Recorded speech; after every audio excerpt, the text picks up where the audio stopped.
You need help?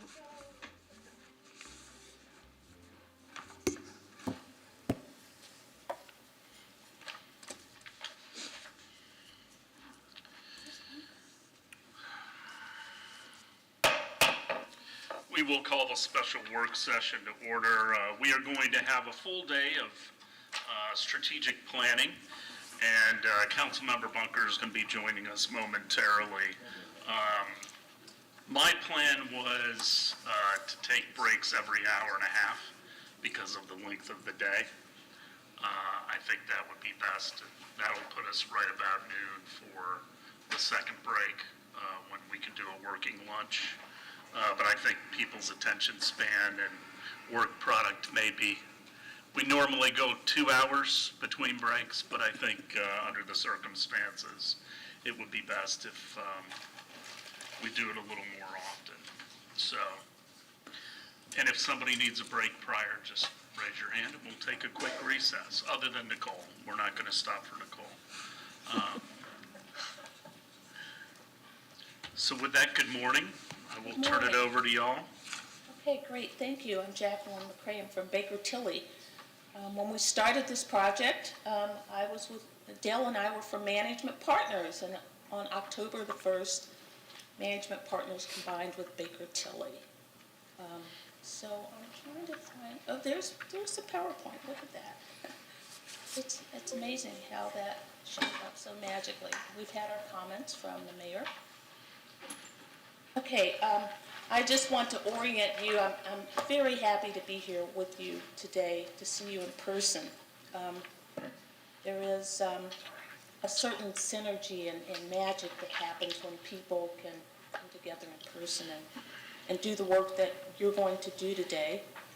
We have a very aggressive agenda. And so I agree, we'll probably want to take breaks every 90 minutes so that you can refresh yourselves. I want to review with you what you have in your packets, either electronic or in paper. You received in advance of today what we call your workbook, and it was to help you prepare for today's session and to be as productive as possible. There were some spots in there that asked you questions and reflections about the materials so that you have it handy for you here today. Our objectives really are threefold: to provide you with some good context. We know that you started this effort a while back, and your goal was to have this workshop and come up with really guiding policy priorities and goals before the end of the year. And so here we are today to help you do that. So we're going to review that input that's been received from yourselves and from your leadership team. They did a lot of good work on November 17th, and you have all of the results of their session in your packet as well.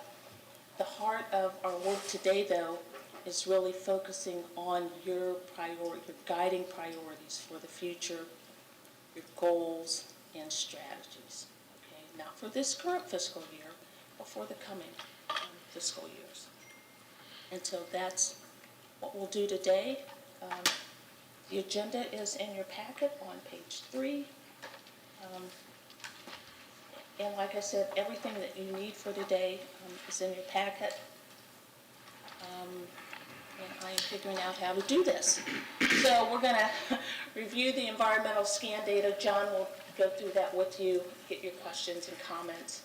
My colleague Dale Sugarman is going to review the summary of engagement themes, and then we'll start focusing on what happened in the department head workshop and all the good work they did on November 17th.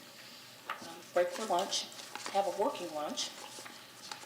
Before we go to lunch, the goal is to have identified in consensus manner your high-level priorities.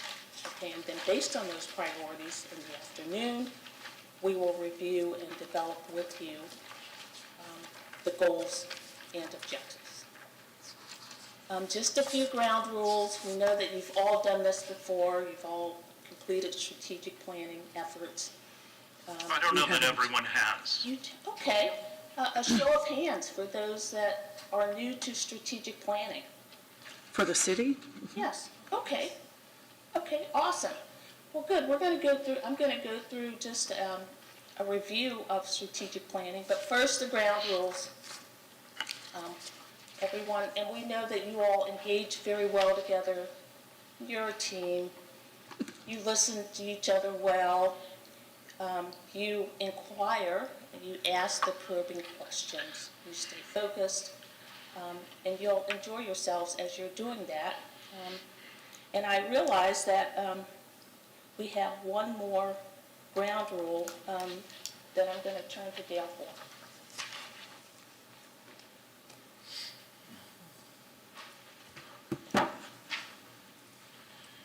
Good morning. My name's Dale Sugarman. I didn't get a chance to introduce myself completely to you. I've been with Baker Tilly since October 1st and Management Partners before that. But prior to coming on board with Management Partners, I was either a city manager or an assistant city manager for 42 years in 8 different cities. My longest stint was at the city of Boynton Beach, where I currently live. Spent 11 years there. Actually, I was the assistant city manager, and then I became the interim city manager when they fired the city manager. And I went back to being assistant city manager. And I became the interim manager again when they fired the next city manager. And then I went back to being assistant city manager. So for 42 years, I've worked in the city management profession and done a lot of public speaking at various League of Cities meetings. And so one time I was asked to calculate how many elected officials I've worked with over my 42-year career. And it turns out it's 687. So Plus 5. Seen it all. nobody surprises me, all righty? I happen to have a PhD in global leadership and undergraduate and graduate degrees. So that's about me. We don't have a lot of rules for this. We really like the free flow of information and the sharing of ideas, collaboration, and moving forward. We do have one rule, though, that we would ask you to follow. Quite often, you'll hear somebody with a divergent view say to somebody else, I disagree. Well, when you hear I disagree, that tends to create an I believe I win and you lose. And we don't think that's healthy. We don't want winners and losers. We want collaborators. So our one rule, I think I can put this up. Not on the screen, okay. I won't get on the screen. Because we're probably going to break one of your rules by using computers and tablets, because that's where all of our data is Well, on. I'll get to talk in a minute. So instead of I disagree, what I'd like you to try is, would you like to hear a different perspective? No. And it can be no. No, no, no. If you don't want to hear a different perspective, it can be no. But We're only 8 minutes in, Dan. I know. And the ship is sinking. Hey, no. I'm kidding. instead of I disagree, our only rule really is, would you like to hear a different perspective? Okay, so I'll find a better way to keep that up there. Yeah, that's We'll okay. remember I can't that. read it from there anyway. Can we do an exercise? Yes, please. With my PhD, I do a lot of research. And one of the things that I do in my research in leadership is I try to find new ways of discovery in doing leadership things. So if you wouldn't mind, I'd like you to take a moment. If you have a pen, and you should have some paper. We do. Okay, great. Councilmember Bunker needs, you have paper, sir? Yeah. Okay, so here's the exercise. It's pretty easy. What I'd like you to do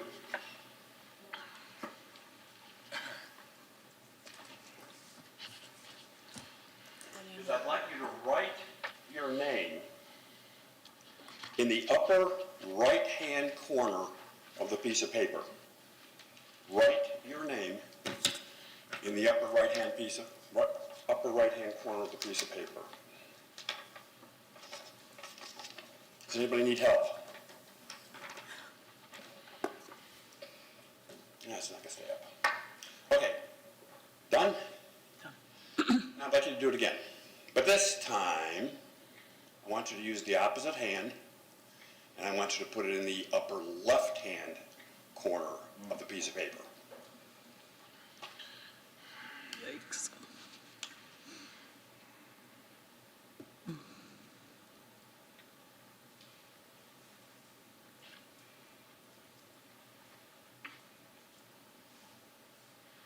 I'll give you plenty of time.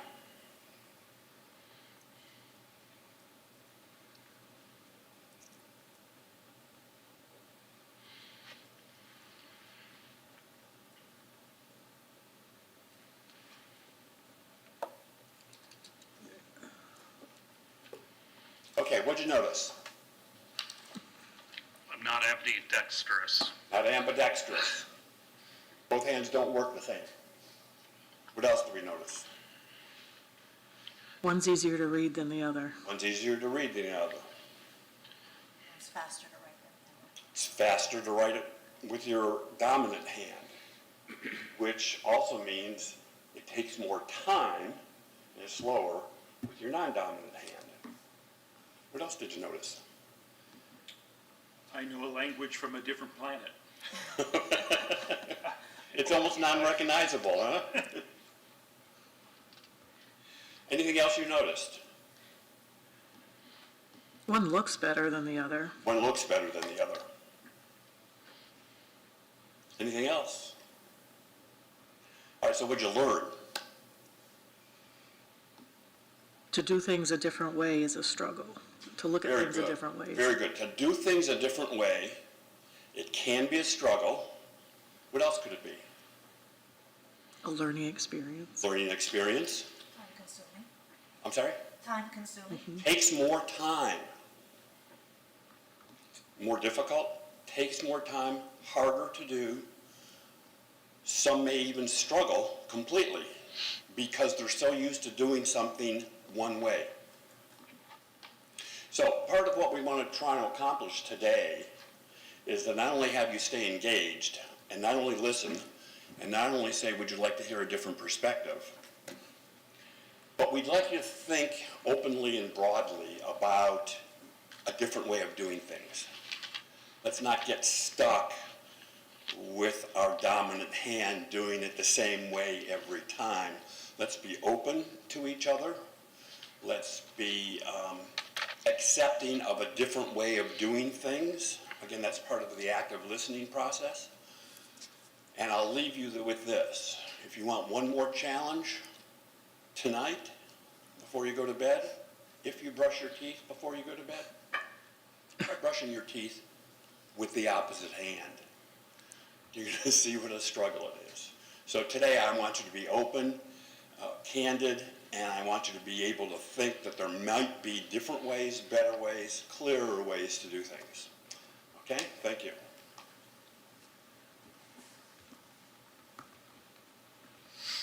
Thanks, Dale. Okay. I'm going to get it right.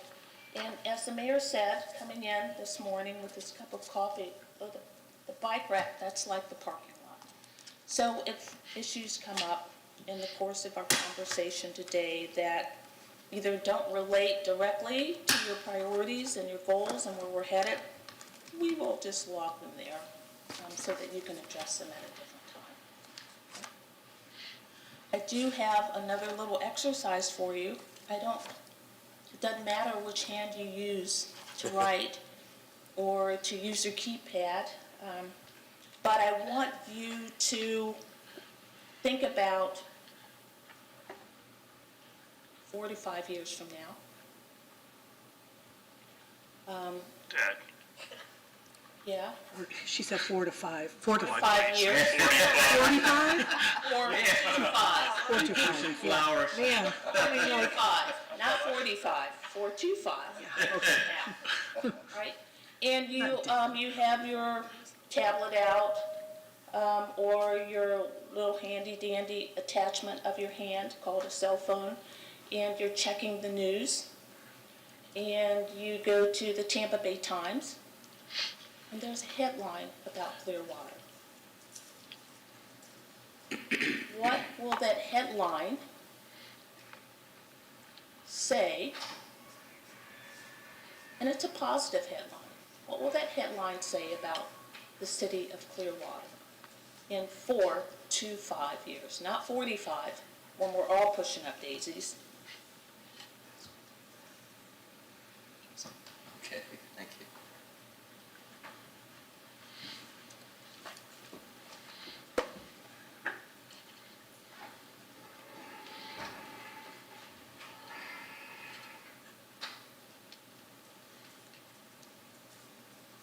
You can call them out as you think about it. I'm going to write them down on the flip chart. Clearwater, the envy of the state. Ooh, I love that. Clearwater, the envy of the state. Downtown Clearwater, an overnight success, 45 years in the making. Downtown Clearwater, an overnight success, 45 years in the making. Clearwater leads the area. I'd like to see that Clearwater leads the area, in whatever. right, and ...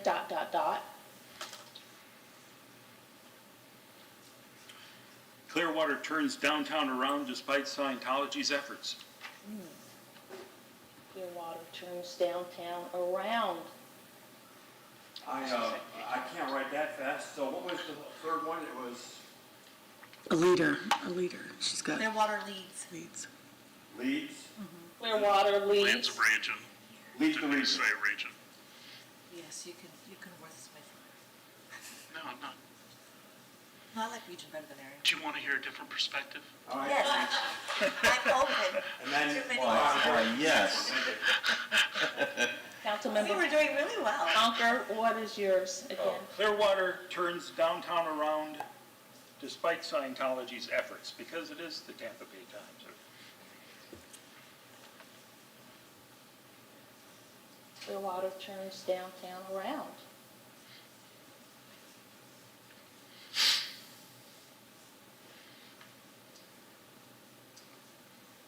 Despite Scientology's efforts, and How about Clearwater offers extensive housing options? Clearwater offers extensive housing options.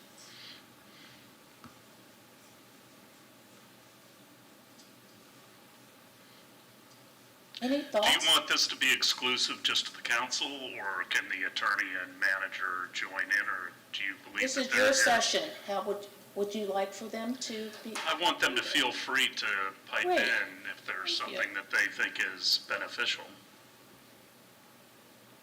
Plus, it'll make the day go by quicker for them. If you, Clearwater City Manager given a 10-year extension on his agreement. there we go. that's why we don't want him participating. Yeah. It's large bonus. A large bonus. We might have, the Clearwater celebrates the grand opening of our bluff development, whatever we're going to call that. Would that be within our 5-year? I forget our grand opening dates, but even if we Clearwater pushed it up, celebrates grand opening.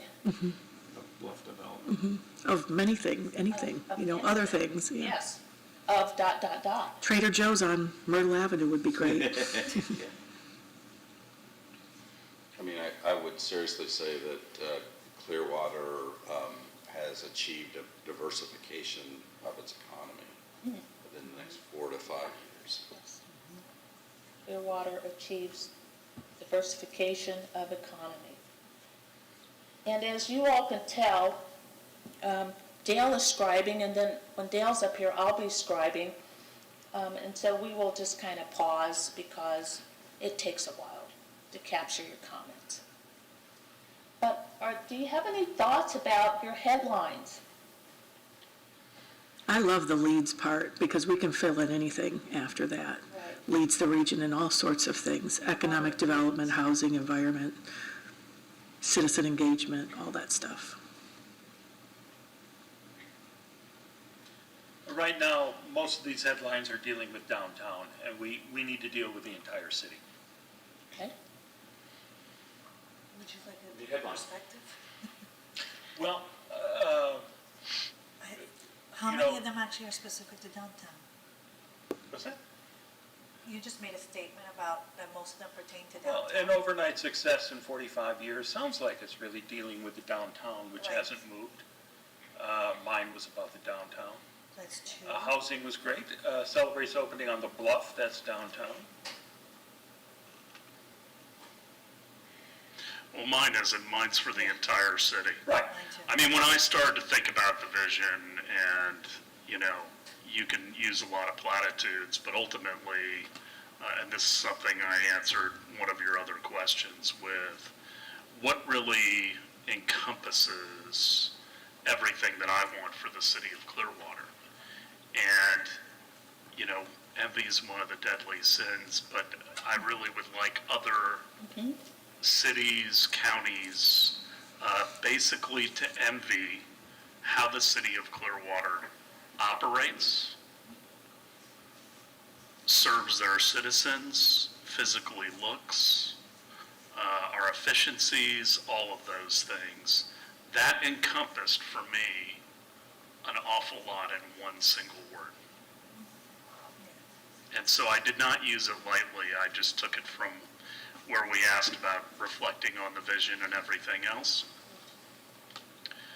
And I just wanted to tell you why I use that word, because I really do think it encompasses a lot more than just being a leader.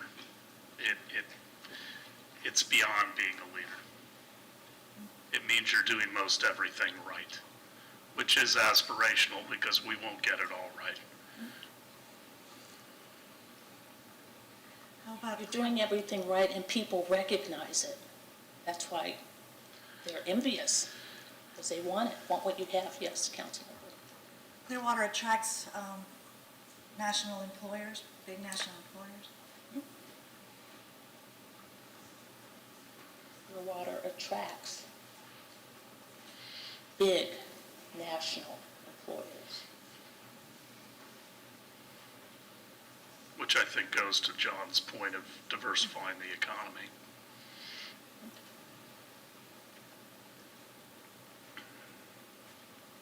When Jacqueline gets to writing, you'll be able to read it much easier. Her penmanship is much better than mine. It's very good, just don't use your left hand. That's right. These are great. So these headlines, we'll keep in mind. We're going to post up in an obvious place so that you can keep referring to them. Hopefully these headlines will guide you throughout the day in the work that we'll do. So I just want to now just do a very basic strategic planning overview with you. And this material is also portions of it in a summary form in your workbook. You know, strategic planning is really, from my perspective, a funneling process. You know, getting lots of input, and you all have done that, and you're to be congratulated for that. And you know, you go out and you ask people, what do you want? What do we want to be when we grow up? Where do you see us going? In our interviews with you, we asked you about strengths and challenges and opportunities, and you've asked your residents and your employees about that. And so now you're at the point where, you know, you've received all this information, and now you're going to funnel all those thoughts based on, you know, your position as elected leaders into the city's high-level policy, so that you are setting the direction, right, for the city as a place, as a municipality. You're focusing the effort of your staff and your city manager, And those staff then will help you all monitor your performance, okay, in the years to come.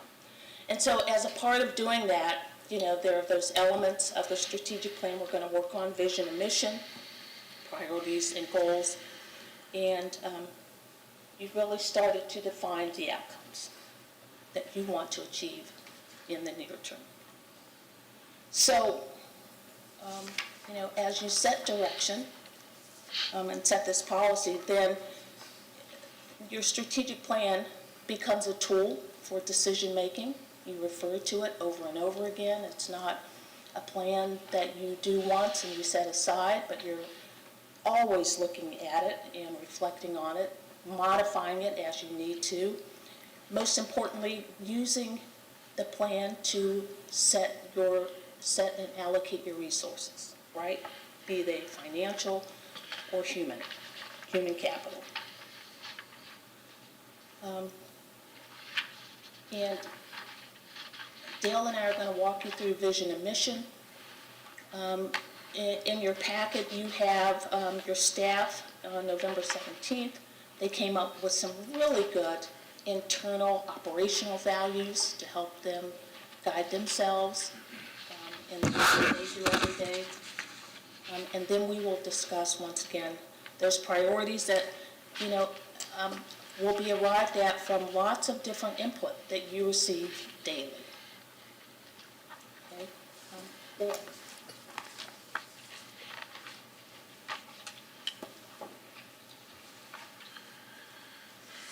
So you asked management partners and then thus Baker Tilly to help you craft a strategic plan. And that's why we're here. In most high-performance organizations, they do strategic planning. And a lot of times that strategic plan sits on a shelf and doesn't get implemented. Sometimes it does, sometimes it doesn't. And strategic planning is a good thing, but there's another component that's probably even more important. And that's a component of strategic thinking. And there's a difference between strategic planning and strategic thinking. I know the definition. If you've had an opportunity to read your packet, maybe you also know the definition. But let's chat about the difference between strategic thinking and strategic planning. What's strategic planning? What's strategic thinking in your minds? Go ahead. Strategic thinking, I think, is laying the pathway to your plan, you could have aspirational plans, but unless you know how to get there, that's the thinking part. Good. What else? Well, I think we make decisions, obviously, on a weekly basis up here, but I think it's incumbent upon us to use a lot of outside sources to try to understand what the consequences of the decisions that we are making will be. And, in my real job, that's something I have to do on a daily basis. Because we make decisions based upon the future and where we think the puck is going to be. Right. Where it's going. So Wayne Gretzky was known as probably the best hockey player in the history of the NHL, and he was asked why he was so good. And his answer was, I don't skate to where the puck is, I skate to where I think the puck will be. And I think that is strategic thinking. Mm-hmm. Good, Mayor. Great example. Great example. Anybody else? Let me try and break it down pretty simply. I love that example. Strategic planning actually is the charge of your professional staff. They're the ones who need to do the work, day-to-day work, and to try and figure out the best path for moving forward, creating a plan based upon goals and objectives, and we're going to talk about goals and objectives in a little bit. But we try to leave the strategic planning up to the professional staff, the ones that have the experience. The strategic thinking is more the concept of bringing in as much information as you can from all sources, even the ones that you may not be in the same room as. You may have a different perspective from them. It's bringing all the stakeholders in and crafting the best ideas for carrying out the plan. So today we're really doing strategic planning, but once we have the strategic plan, I don't want it to go on a shelf. That's the outline. But after that, I really want the elected body to be doing the strategic thinking. You know, where is the puck going? Where will it be? And bring in everybody, all the stakeholders, even the naysayers, the ones that you may not appreciate their input. They can help you do strategic thinking. Because they may have an idea that you never thought about. Never crossed your mind, because we're always used to writing with our dominant hand, and you may have someone come in with the opposite hand and put you on a different path. That's how you do strategic thinking. Bring in all the stakeholders and get as much input as you can after you've crafted the strategic plan. Oh, I thought you were going to go over the process. I'll do that very quickly. And then John will, Can I just interject for a second? please. I mean, my hope is that when we're done with this process, a couple things. First of all, we have a clear vision for what we're going to try to accomplish and what our priorities are going to be for the next 1 to 5 years. I think strategic plans are dynamic, and so as much as we'd like it to last 5 years, there may have to be alterations through time. But the other thing I'm hoping for, and I'd like to hear you all say that this is some of the work product that we'll get at the end of this process, is that we will have a filter in which we make decisions. So when we start to allocate either human or capital resources, it runs through a filter that has been agreed upon by the body in making those allocation decisions, because we all know that the capital and human resources are finite, and we can't do it all. So we need to figure out what is most important. You said something very important, Mayor, that you hope the strategic plan will be dynamic. And that is a part of your filter, is continually, and your strategic thinking, continually weighing, those priorities that you have set. You may go back and look at them annually. You may look at them, prior to your budget. And then you may assess it, midway through the budget period, once again. And so that filter, right, gets weighed upon current realities and your current thinking about where the puck is going. In addition to the strategic planning document, which sets, it's your policy, there's an implementation action plan, there's a roadmap. So we'll be working with John and the department directors, once you set the policy, adopt the plan, to say, okay, specifically, here's what's going to happen. That will be reviewed with you. And then that filtering process occurs, because you're going to have some input and you're going to challenge staff, so that it matches, okay, where you've asked them to go. Any other comments, Dale, to that? Yeah, one quick comment. So that's great guidance, Mayor. We're going to be working on vision and mission, and that will be set.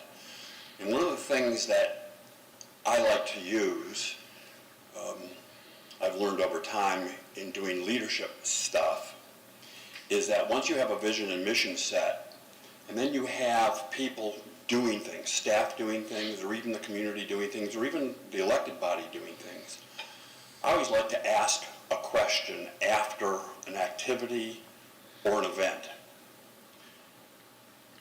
What you just did is my question. Tell me how that fit our vision with this event or this action. Tell me how that led up to or lifted our mission. Tell me how that helped. And so once you establish a vision and a mission, and everybody understands it, and we're going to try and make it as simple as possible so that people understand it, then you get to ask the question, did you do what you did it help to fulfill the mission? Did it help to fulfill the vision? So once we create the vision and the mission, you will be in a position to ask that question, especially if you have scarce resources, the allocation of personnel, deciding whether or not we're going to move forward with an activity or an event. You can even ask yourself, does this decision we're making fit the vision and fit the mission?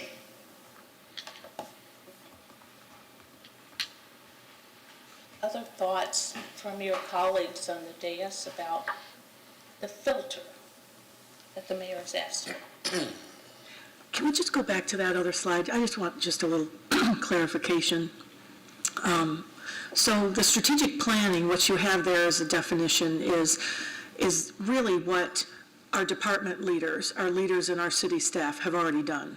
That's an executive leadership team gathers and decides on the best paths and the organization can take, right? And we do have some SMART goals listed at the beginning part of this large packet that we were given. So, and I appreciate that. They're the experts, so they understand what needs to be done, and they've got some, SMART goals with measurable outcomes and time dates. Okay, so they've done that. And then you don't have us until the middle paragraph in strategic thinking, so this is really a strategic thinking maybe session. It comes after we set our goals, our mission and vision. But what you want us to do today is to take that input from staff and hone it down to a mission and vision based on their expertise. And then our job as elected officials is to go out with the strategic thinking, interact with our interested stakeholders, continually interact, which we do, and then bring that information back to leadership in the city. Is that right? So, in the broad sense, strategic, I think of strategic planning broadly, okay? And I think of you all as a part of the executive leadership team. Okay. You're at the top of that executive leadership team. You set the policy, John and his team execute, right? Okay. And they also, as going back to the filtering piece, they are going to tell you and help you monitor performance. How are we doing? Where are we in the progress, right? So, Okay, I got it. That makes sense. okay. Other thoughts or comments? Okay. Okay, just quickly, the strategic planning process. When we had our first initial call with the mayor and John, you all said get it done and get it done quickly. We had interviews on September 1st. That first bullet over on the left, we've reviewed the data and the employee surveys. We met with your management team on November 17th. Here we are today. Mid-January, you'll have your draft strategic plan. At some point after that, hopefully quickly after that, you as council will adopt that strategic plan, and then we'll come back and help prepare the implementation action plan. So that's been our process. We're more than halfway finished. And now I'm going to turn it over to John to review with you an environmental scan. And I'm going to try to get this set up for you, John.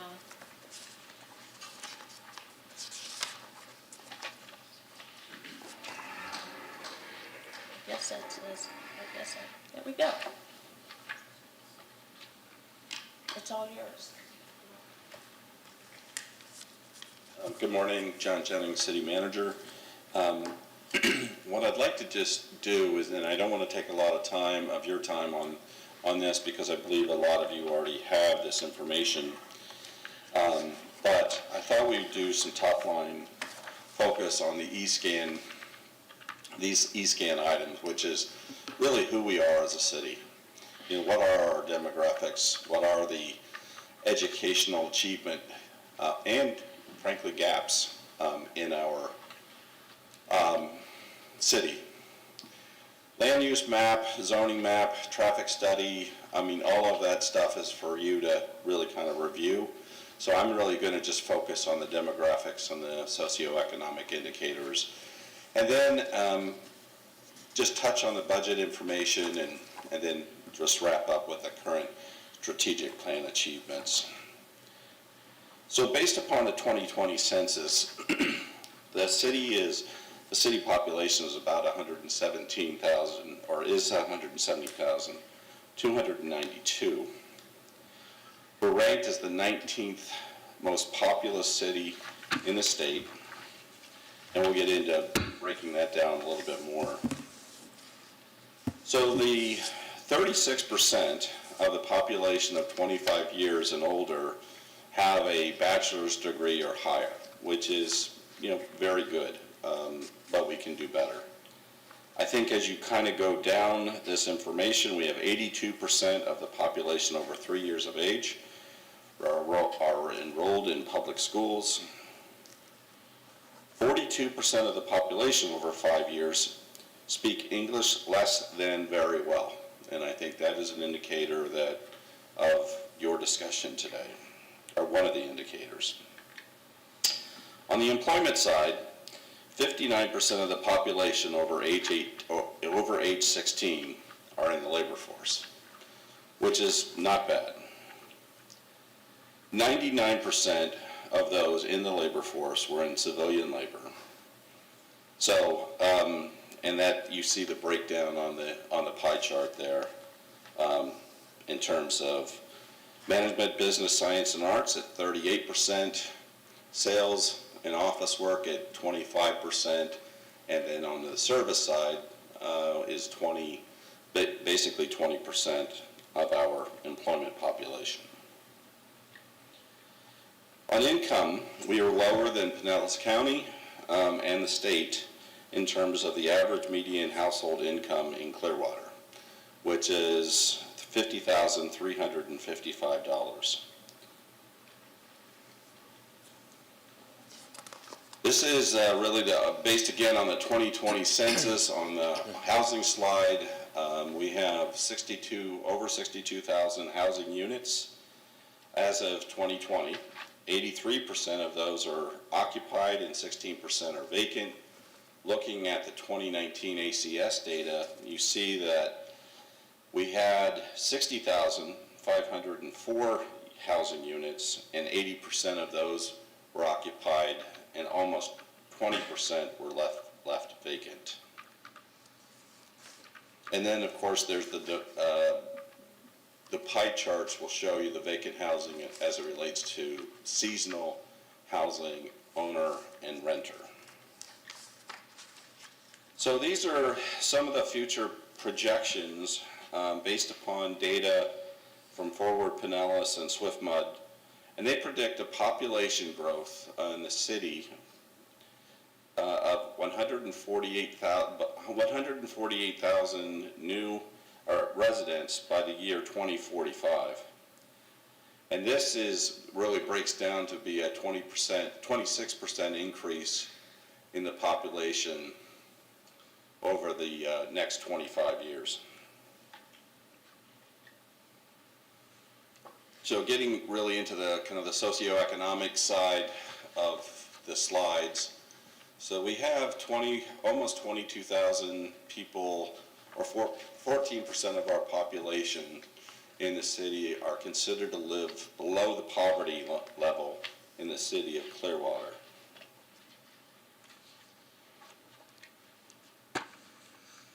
And looking at the racial or ethnic breakdown of the city, we have 70% are considered white.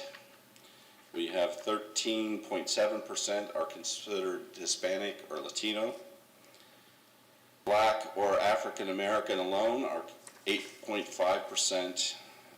And then we have other breakdowns of other multi-race, Asian, American Indian, Alaska Native, and Native Hawaiian, and other Pacific Islanders based upon the U.S. Census.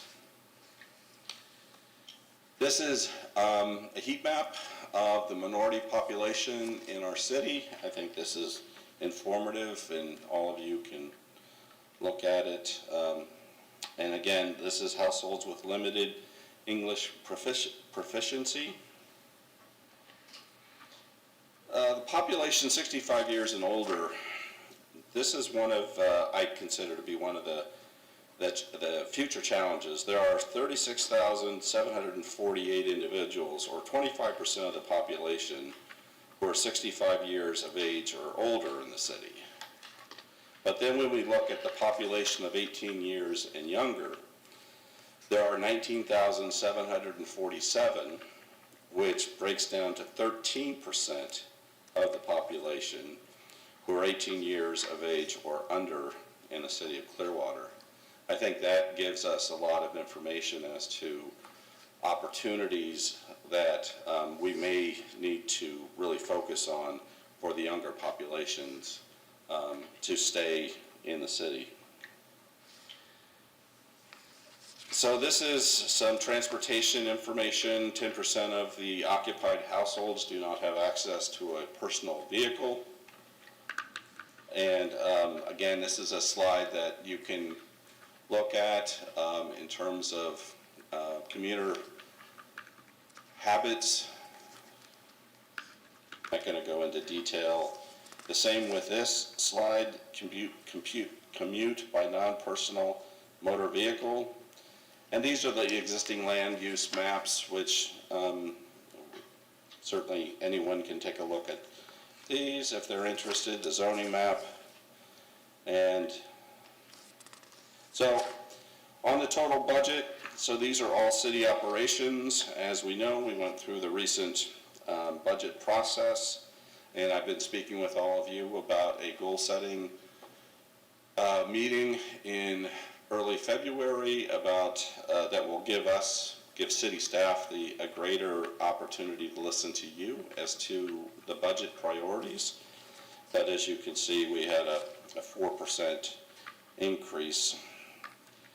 And then we've all seen all of this data, taxable property values. So this is when Jacqueline was talking earlier about the city staff's process. This was and I just want to stress that our process that we went through in November was really focused on operations. I mean, we know that you set policy, we implement that policy, we execute on your behalf, but also we have a responsibility on the operations side to be the best. And so many of those future headlines that we all discussed earlier are really focused on for me, on the operations side. The envy of the state. I would like city operations to be the envy of the state. And you could keep going down that entire list, and that would be reflective of what our goals are on the operations side. So these are just some of the recent accomplishments that have happened in the course of the budget that you were very, very supportive of. We created the Office of Innovation in the Neighborhoods Division. We are in the process of expanding free Wi-Fi to not only the downtown corridor, but the brand new Imagine Clearwater, Coachman Park, and the amphitheater. We established the Public Works Department to really bring those responsibilities under one roof to make us more efficient and certainly more effective. At your next meeting next week, there will be the agreement with Ruth Eckerd Hall as the concert venue operator, which is a significant achievement for the park and for the amphitheater in order for us to be ready in June of next year for the opening of not only the concert venue, but the park with a grand opening tentatively scheduled on July 4th. Happy to say that this project, which is a project that has a lot of moving pieces, is currently on budget and on time. So, that I think is a great testament to, I think, all of you who set the parameters of that, but also city staff and the contractors that are working on that project, with all the moving pieces. Greenprint 2.0 is a very significant plan, and that city staff has been working with your direction and support to achieve those goals that are outlined in the plan, which are frankly very ambitious, and many, actually most are achievable, and some are going to be difficult to get there, but that's the whole point, is you really want to stretch and try to achieve more than what you may think that you can.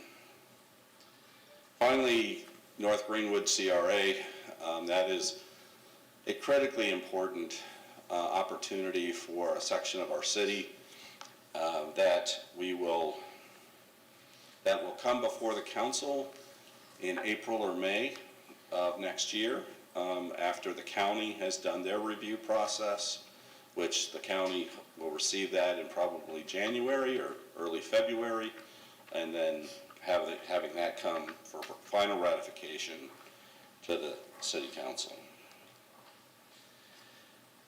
As I was saying earlier, one of the reasons of creating the Public Works Department was really to be more strategic and effective. We've repaired.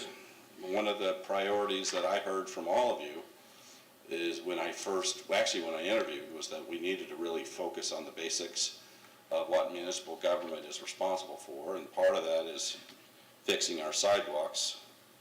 There was a list of over 200 sidewalks that were in different states of disrepair. Happy to report that we've repaired almost 29,000 linear feet of sidewalks. We only have about 40, or actually less than that, sidewalks left to finish, and all of those are impacted by trees. So we're taking a different path forward. Instead of just cutting a tree down, and we're really trying to figure out ways in which to save those trees if it's at all possible. I think all of us are very proud of the downtown activation that we've seen over the last year. The CRA staff, city staff, and certainly the direction that I've received from all of you is to activate and animate our downtown, and I think that Councilmember Bunker mentioned the lighting and the festive atmosphere that we have during the holidays, and so a lot more to do. There's certainly no doubt about that, but the most recent Salsa Festival, I think, is indicative of what we really can have and continue to achieve with over 3,000 people coming into our downtown. One of the most troubling, actually the most troubling issue that I have found since starting this position really is the lost graves or the African American cemeteries that decisions were made long ago, well before any of us were born, but we're left to deal with the horrific aftermath of this situation. And so I met with Matt Crum yesterday. We had a very good, extensive conversation about a path forward. Next December 13th, I'm meeting again with the descendants and other interested parties at the North Greenwood Library. And so, working on trying to move things forward, I've had great conversations with the school department as it relates to the North Greenwood Cemetery and the future plans there. But it's not an easy process, as you can imagine, but something that's certainly needed in terms of our leadership and our support. Synergistic, which really tag teams with Greenprint 2.0. Synergistic is helping us. It's a company that is really helping us look at our energy usage and creating a more efficient government. And then, of course, the vulnerability assessments. We're uncovering vulnerabilities practically every day. Some of you have already had briefings on the water treatment facilities as it relates to, I think, Hurricane Ian kind of woke us up a little bit to take a more macro and micro look at the vulnerabilities in our community. Solar co-op and EV charging stations, those much more to do on those two areas, but city staff is certainly focused on those components of the Blueprint 2.0. So that is it in terms of that demographic or E-plan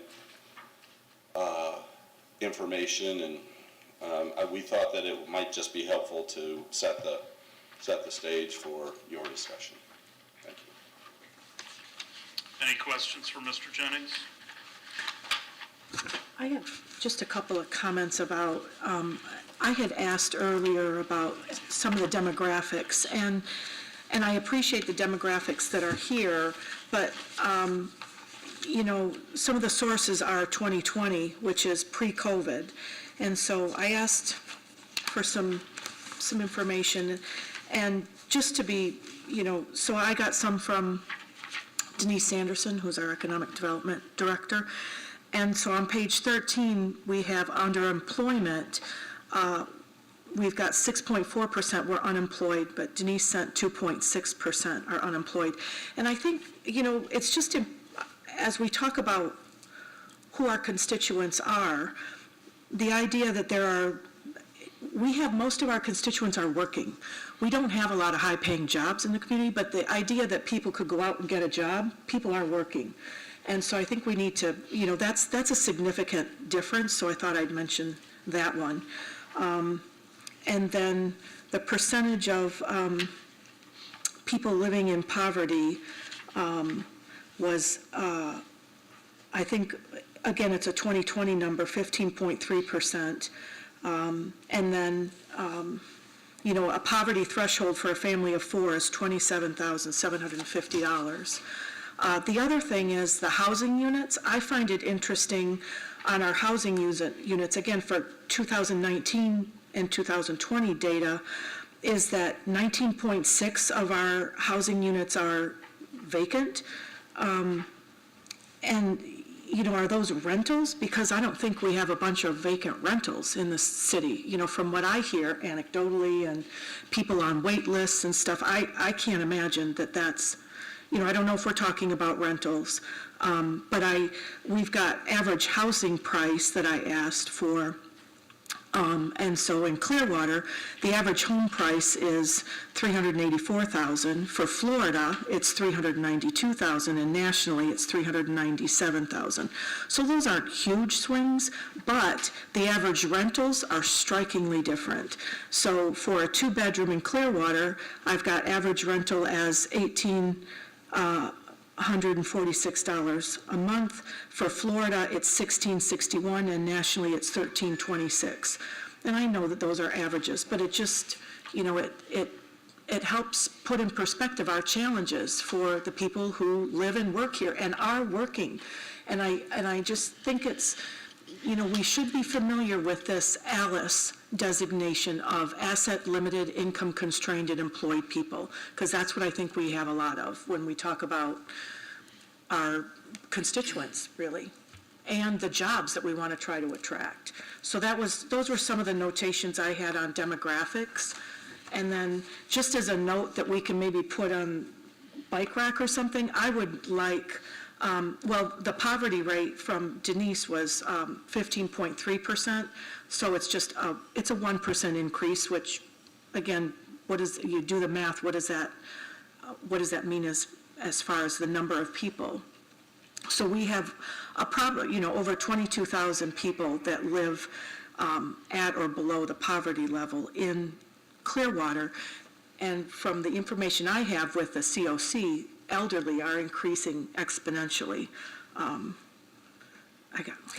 But also, these pages 14 through 20, these are great, these heat maps, whatever you call them. I'd like to, just as an aside, have these fully printed out that I can use going forward, weeks and months, because it's just hard to read it for me here. But I appreciate the information. So those are the only comments I wanted to make about demographics. Anything else, Councilmember Shedd? So while reading this, I really appreciated all the information, and I have to admit, most of it did not come as a surprise to me. However, there were some that left a big reaction because I didn't expect that. The number of children under 5 that don't speak English as a first language or not very well at 42%, I think that has a long-term impact. The household medium income, that came as, I knew it wasn't that great, but I didn't know it was that bad when compared to surrounding cities. We're like below 11 other cities, and that again has a long-term and lasting and domino effect on the city. And then I think the third one was, I was always aware that, those over 65 was a significant amount of our population. What I didn't know was the dismal numbers of under 18. Again, long-term effects. And so it has given me an opportunity to stop and think about how we can address those in our strategic plan. So those 3 points I appreciate knowing, because I was not aware, at least not the extent of it.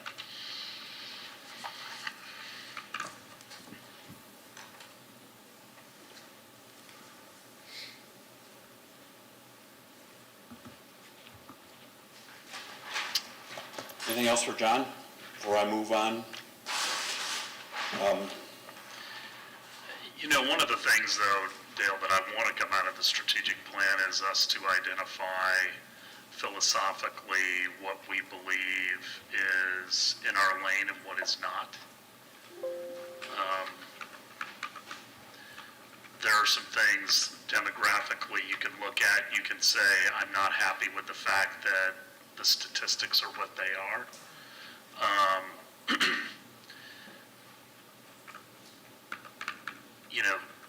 Kids being conversant in English, that's a school board issue. We can partner with them, Right. but it's not a city, Back to the PowerPoint. Well, that was the direction. I don't want to say it's not a city problem, because it is, but I don't know that we are the organization that's going to solve it. That we could partner with and use different tools. Absolutely, and that is one of my mantras is, and it used to be one of the sayings that we had all the time. The city of Clearwater doesn't have to do everything. We just have to make sure everything gets done. Yep. And that means partnerships. But I mean, some of the demographic information is alarming, but we can't change birth rates. Is it a function of affordability? So maybe you don't have as many young families, so then you don't have as many families having children, and that's the reason that the numbers are below average.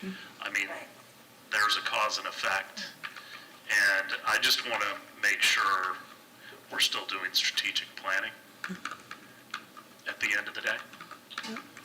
And that's important, although you want to keep your demographics in the back of your mind as you're moving forward. I'm not saying it doesn't inform decision-making. Right. But but you also have to recognize what you can control and what you can't. You can't solve all the problems of the world, and it is important to recognize what you can control and what you can't. But you don't want to go into any kind of strategic planning or even a strategic thinking process without having a comfort level that you understand what you're up against.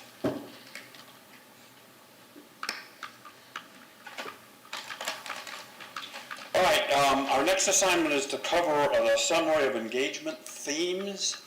Now, we have some engagement themes that have been trending over a bit of time. Prior to Management Partners or Baker Tilly coming on board, you were working with Florida Atlantic University, I believe, and they did the National Citizen Survey, and they held some community forums. I don't want to spend any time going over those. Those are in your workbook. They are on pages 26, the summary, and 27, where they covered strengths, areas for improvement, areas that needed to be focused on. They included specifically some top strengths, what they identified as top weaknesses, some top opportunities, some top threats, helped to craft a vision statement, some core values and guiding principles. We came on board in October of 22, and we did interviews, and we did a community survey, an employee survey, and talked with each of you individually. And so what I want to do is just spend a few minutes sharing with you what we think we heard. Remember, we did all this individually, so this is a summary of the engagement themes. And you'll find this on page 46, I believe, of your workbook. So here's the strengths that we heard. We heard some strengths about business and economic development. Things like we have great access to 2 international airports. Clearwater is the home to the Phillies. Numerous higher education institutions and the presence of a major research university in the University of South Florida. As far as the organization itself, here's what we heard. The staff are dedicated and motivated. There's also a strong tax base that ensures that the city is well-funded and resourced. That's what we heard. And also the organization tends to be visionary, collaborative, and does have effective leadership. For our city services, here's what we heard. Clearwater offers high-quality city services. That's the belief. That's what we heard. And has phenomenal city facilities. We heard a lot about your parks, your neighborhood things, and of course the beach. We heard about the beach a lot, but I want to make sure that you know we heard a lot more than just the beach. There are a lot of great city facilities.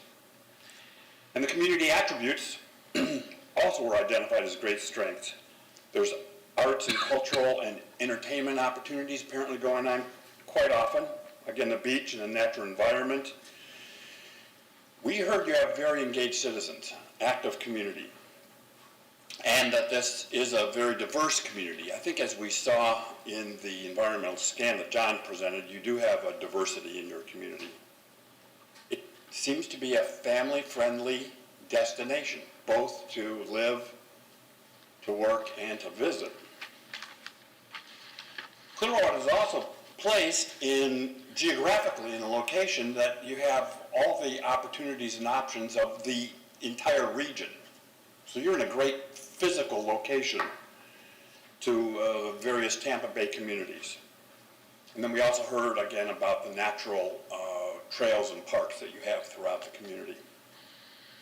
As far as opportunities going forward, here's where we need to do some work.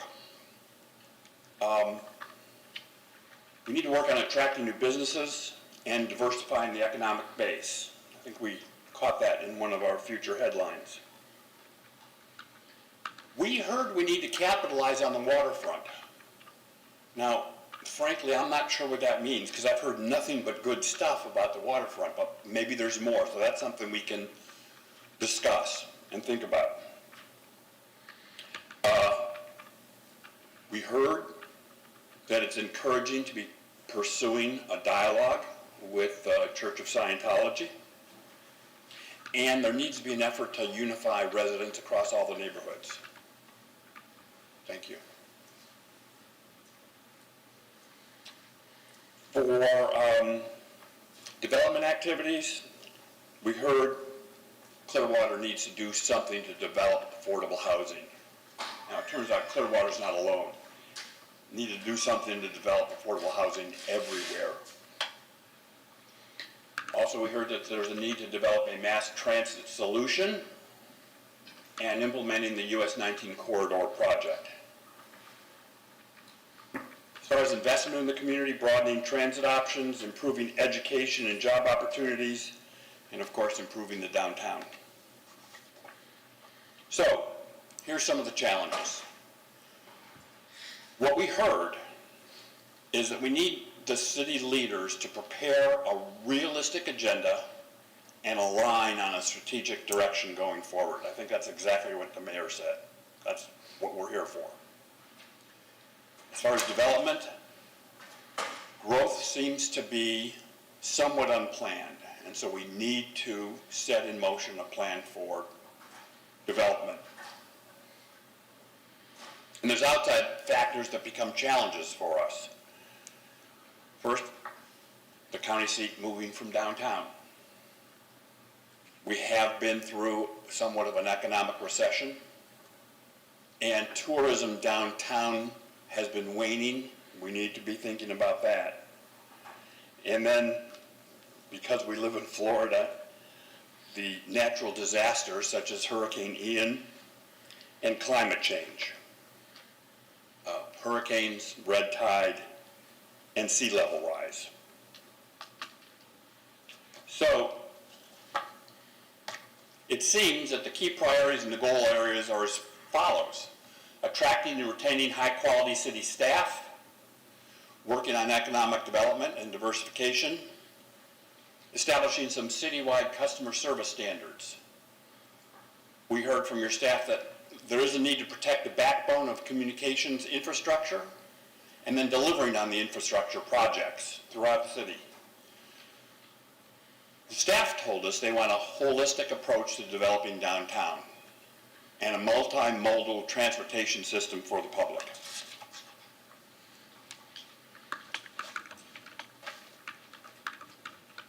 Questions? Yes? So I see in that slide the key priorities and goal areas, and that's from staff, Yes. pretty much. So there's nothing there about sustainability and operating and being leaders and the envy of everyone with, operating as a sustainable city. And that's a good point. Actually, you also have, I think, like 30 pages, beginning on page 30 of the workbook, the real detailed discussion and goals that came out of the various department discussions. And you will see a theme of sustainability in there, but the sustainability issue did not raise itself to the top. Really? It didn't. It was clearly a discussion and clearly part of what we worked on. But again, remember, this is a draft strategic plan. We will, after we finish here today, we will be going back and we will be taking all the input, not only that we've received so far, but the input today, and coming out with a final draft, which will be shared with you. We'll modify the final draft and try and get it to its final stages for your consideration and adoption. So sustainability can become part of that effort. If that needs to rise to the top, we'll let that rise to the top. Well, I would just say, when we look at what are the strengths, they all revolved around outdoors and the environment, both for residents and, the community. And our economy is built on tourism. And so, to me, it baffles me that sustainability and the environment isn't on that key priorities list. And I would just think the city, what we're in control of, we would certainly model that. And I think with Greenprint, we are modeling it, And I think green print is permeating through multiple departments in the city. I'm super proud of all that. So I'm just surprised that it's not there. But in a lot of the, attachments, see throughout all of it, like under the innovation category on page 40, Oh, I know it's it throughout there. permeates throughout the entire, all the different departments. Right, and I love that, and I love that our wins, what we're doing right, we have 4 or 5 of them all relate to green print or sustainability. So it just, to me, that's all. I just wanted to make that comment, like, oh, where is it? Especially, that's where we have a great opportunity, and I think we already are approaching being leaders in the county. We're not there yet, but. Thank you for that input. Councilmember? Yeah, we're talking about diversification of economic development.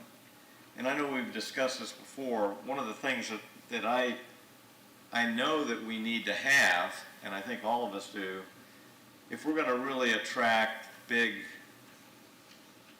tech or diversify other than, the beaches and tourism, we need to have a couple things. Class A office buildings, which we'll see that opportunity come up, but that should be something we're thinking of in some of the areas in our downtown and throughout the city where we can do it. The big thing that I see that Clearwater is lacking is light industrial. We're pretty much built out, and we don't have a lot of that compared to a lot of other cities around us in the county. So they're getting a lot of these big people that are moving there because we just don't have the space for them here. And we have an area that's a light industrial area up on Hercules that is a myriad of small little properties, and to try to combine them into something that would be, it is very difficult. And I know the city manager, by putting together an Office of Innovation, one of the things they want to do is concentrate on that area and see if they can combine some of that property. I see that as a big challenge. Right? But if that could happen, that would be big for us because light industrial doesn't require a lot of things like residential. Doesn't require the resources, police and fire. They pay the taxes, but they don't require libraries and all that. Exactly. Other stuff. So I see that as part of that. I guess, when you were talking about strategic thinking, you have the aspirational, yes, we need it, but how are we going to get there? And I see that starting here now. I think we need to keep at it and really push for that. John, are you able to talk a little bit about the land use map and the designation of light industrial? I'm not that familiar with it. What do we have? What is the opportunity out there? Yes, I believe, and certainly all of us have already talked about this on a few occasions, that the Hercules area is a significant opportunity. I've had a conversation with the county, about the possibility of a CRA. There really isn't a lot of support at the county level for another CRA in the Hercules area.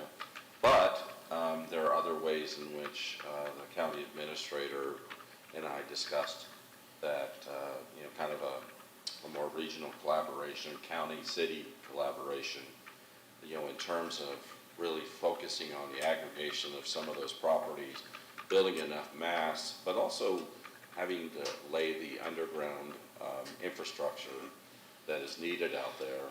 And so those are all elements basically to get a shovel-ready type of opportunity for us to be able, and that's just a continuation of you get one project, hopefully that spurs a lot of other projects. So that certainly is that. I did want to actually go back to sustainability. In our discussions on key priorities, I did raise toward the end of the discussion that I didn't see sustainability overtly stated on there, and I think as I reflected on that, I think we're all focused on the implementation of Greenprint 2.0, so we kind of naturally accept that as a key priority and goal. And so maybe it isn't overtly stated on that list, but it's embedded in kind of the thinking of what we do, so. I can appreciate that. So, John, I mean, the last one, the multimodal, obviously, we're working with PSTA on that. But again, beyond that, the transportation system, in my opinion, is beyond the city's control. So how did that rise to be one of, the Well, 7 key priorities? I think we're also thinking of water transportation beyond just, the bus. There's obviously a lot of discussion that's been had about a more sustainable transit via the water, whether water taxi, and so that was certainly an element of it. I think that the recent presentation on the gondola project, I know. So there are other elements than kind of what just as PSTA, which of course we would be working with them, in terms of more comprehensive approach on transportation side, but specifically in the city.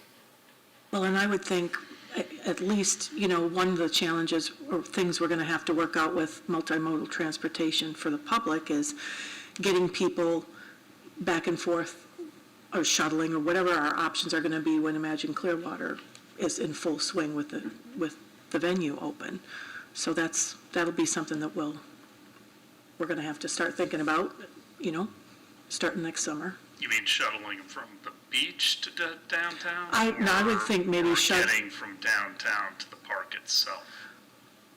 I would think maybe shuttling from like somewhere out by US 19 at Baycare Park or something, having shuttles out there to bring people into a concert, perhaps. I think we need to be open to it. We'll see how it develops and what some challenges are, but that's what, I wouldn't be surprised if it's something we're going to attack within the next couple of years. And that was part of the discussion at the November 17th meeting with the department heads, was getting people moved around town to these For big events, yeah. For big events in Yeah. particular. Yeah. Once Imagine Clearwater's done the Bluffs, it's going to be hard to get people moved from point A to point B. And the discussion amongst the department heads was maybe the city should be in the business of moving people. Or making it Or partnering, like not our business, you know what I mean, but making it easier partnering. for people to move Yeah, around. yeah. I think of like Ravinia in Chicago. No, I understand.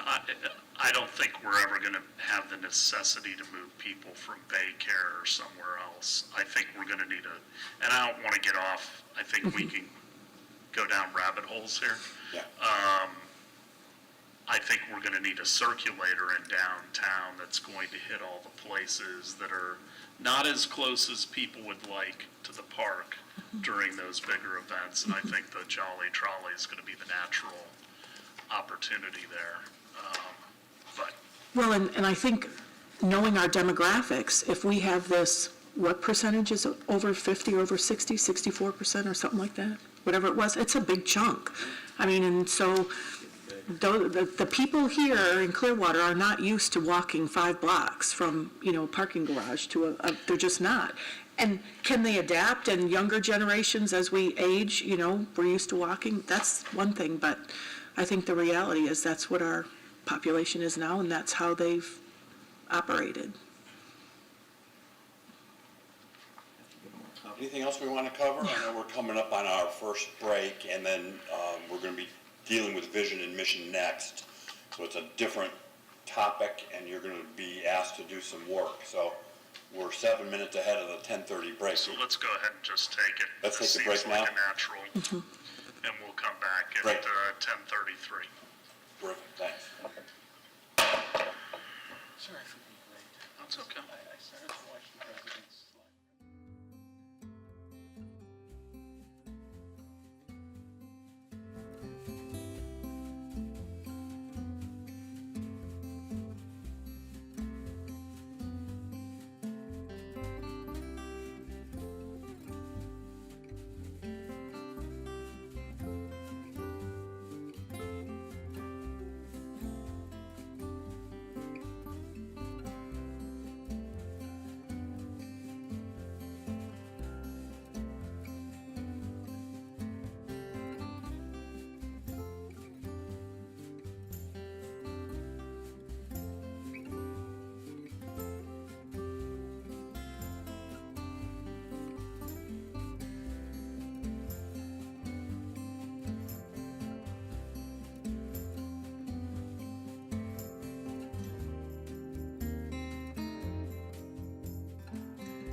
the fun starts, vision and mission.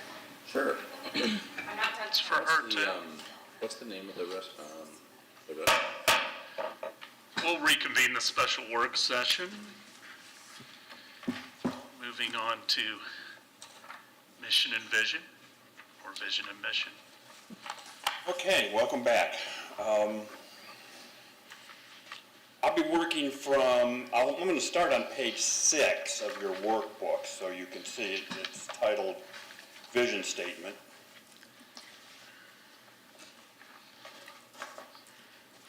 And we'll work through page 9. So we're going to be working those 6, 7, 8, and 9. Let me talk about vision. An effective vision speaks to the future. It's like where we're going. And it's short enough to be remembered, and it does not repeat what's in the mission statement. I have one example that I like to share, and I may have shared it with some of my one-on-one interviews. But for those that are old enough to remember, thanks. For those that are old enough to remember, when John F. Kennedy was inaugurated in 1961, he had two very memorable statements, both of which were vision statements. Now, everyone remembers the ask not what your country can do for you, but what you can do for your country statement. But he had a second one that was a very, very clear vision, and I like to use it as an example. Does anybody remember that vision statement from Kennedy's 61 inauguration? By the end of the decade, we'll reach the moon? Exactly. By the end of the decade, we will put a man on the moon and bring him home safely.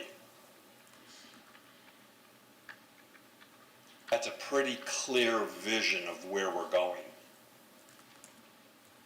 We're going to the moon, and we're coming back safely. It's very memorable. It's not hard. Clearwater has a vision. Again, it's on page 6.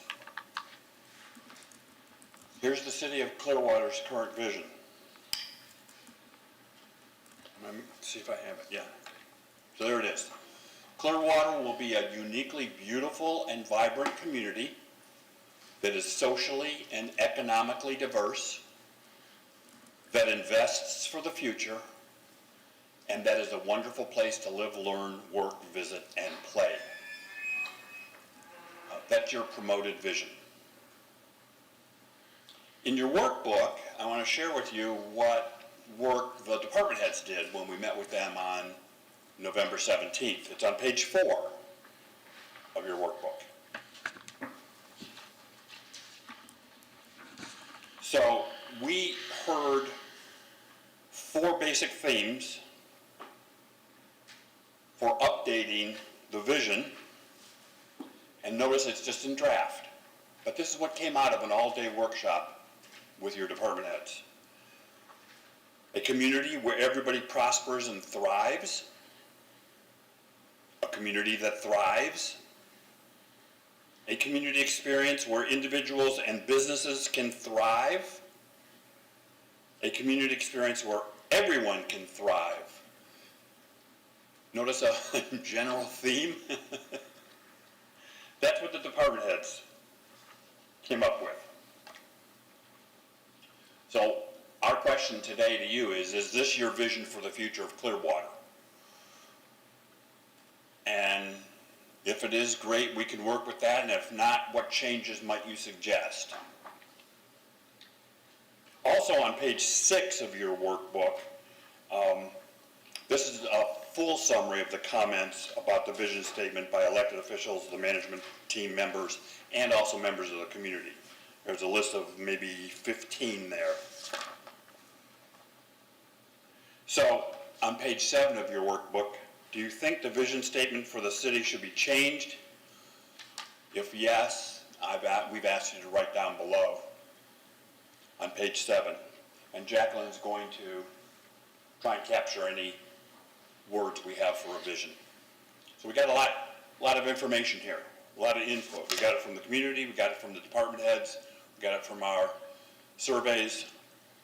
Will you just go over a little bit, though, the differentiation between, in your opinion, between vision and mission? Well, good question. Thank you for asking. So again, I'll go back to the Kennedy example. And I'm glad you asked that because I usually differentiate. So Kennedy said his vision, where we're going, is by the end of the decade, we will put a man on the moon and bring him home safely.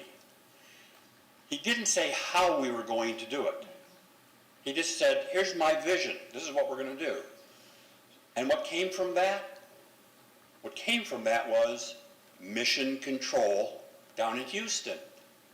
They spent the next 9.5 years at mission control in Houston figuring out how they were going to put a man on the moon and bring him home safely.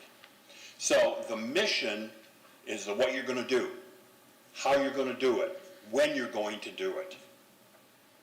The vision is where you're going. The mission is how you're going to do it and how you're going to get there. So that's the differentiation. So thank you, Mayor.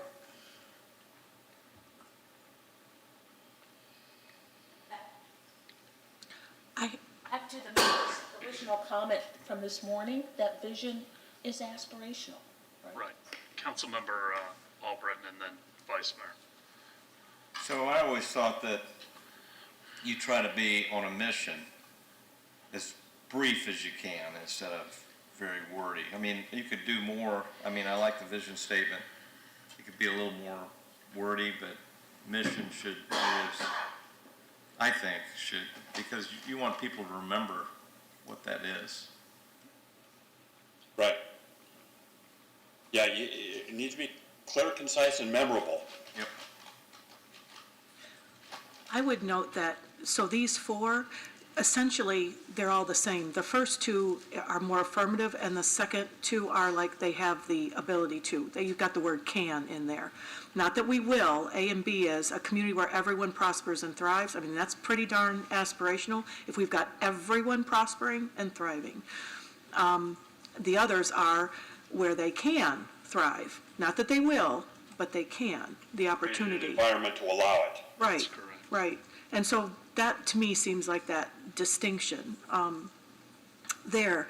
I get that the vision statements, I think, are needing to be more short, and then the mission can, is that correct? Have just a little more meat to it, or Yeah, and specifics? the mission will tell us how. Mm-hmm. I think, if we had something like, the vision is Clearwater is committed to excellence in, I like to think of a triple, it's pretty transparent and pretty simple. I focus on a triple bottom line.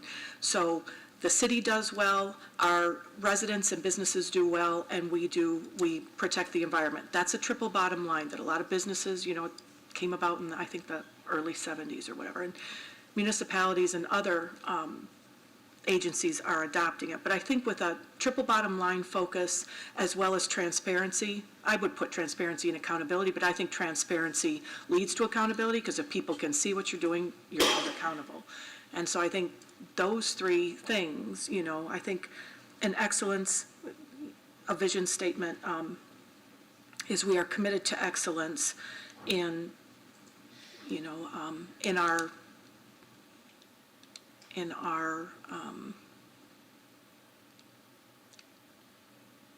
excellence with regard to city services, residents and businesses, and environmental stewardship in a transparent manner, something. I think those four components, I think, are big. Let me comment on the topics of transparency and accountability. Those are typically values, and values are how you behave, how an organization behaves or how an individual behaves. So if we want to talk about transparency and accountability, and there's others, respect, honesty, all of those are values. We can also spend some time talking about how we behave or how we're going to behave. And again, remember, go back to what I said earlier. You always ask the question. Somebody does something, has an activity, an event, something goes on, but they're not being transparent. You can always ask the question. So Were you being transparent? Were you being accountable? You know, it's always asking the question if someone's living up to the vision, the mission, Okay. or the values. But transparency and accountability. You don't want to can be incorporate behaved. values in there. That's fine. Councilmember Teixeira.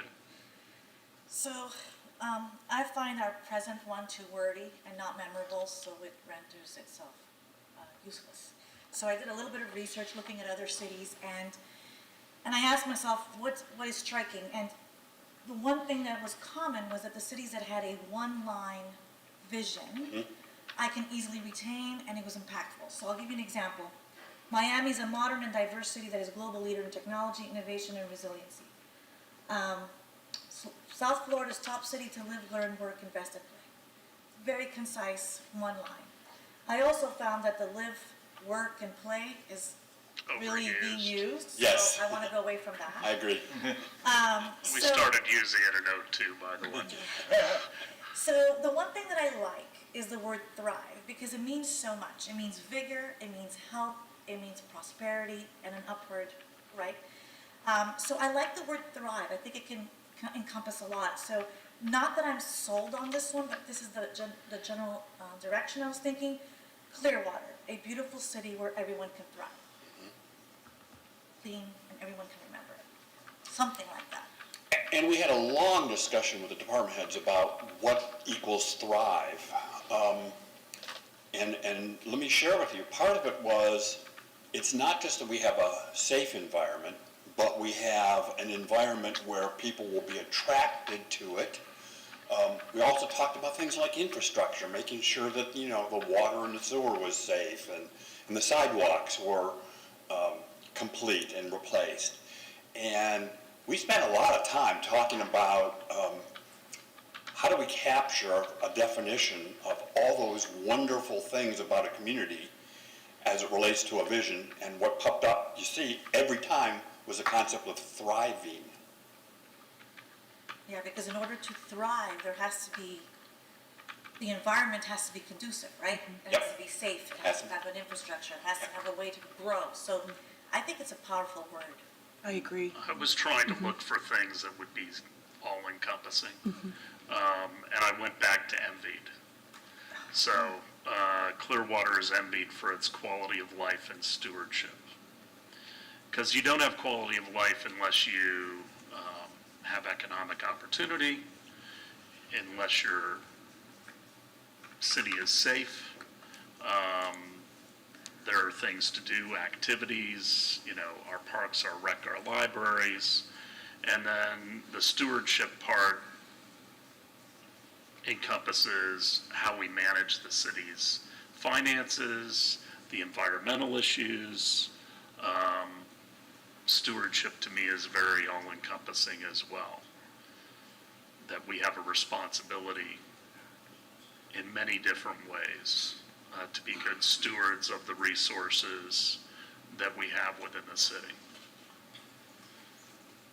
Keep in mind, something like stewardship is a value. And what we really want to focus on with our vision is pretty simple, where we're going. So I think we want to capture our forward movement, what we're striving for. I like thrive. I know you mentioned, you know, one of the deadly sins or whatever. I don't like the connotation with envy. I just don't like the word envy. Admired. Admired as, you know, to aspire to. But I think thrive is a real encompassing word, you know. Everybody wants to thrive. Who doesn't want to thrive? Let me just say, I appreciate your different perspective. They're very good. Oh, And, you know, having been in advertising a long time ago, short and pithy is a really good thing, something that people can remember. I couldn't come up with anything short and pithy that I wanted to bring forward today. But what I have here is Clearwater will be a uniquely beautiful, diverse, and sustainable community whose vibrant neighborhoods provide educational, cultural, and business opportunities. Wordy? Councilmember Bunker, would you say that again a little slower so we can capture it? If you, Uniquely beautiful, right? Beautiful, diverse, and sustainable community.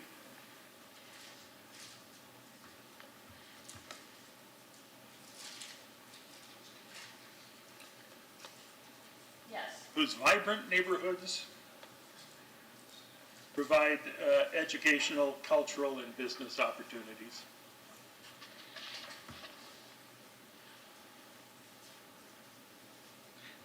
But if we want to keep it short and pithy and, people, we're talking a little bit about thrives, it's do we want to be absolute or, do we want to offer opportunities or do we want to be totally aspirational, a community that thrives or can thrive?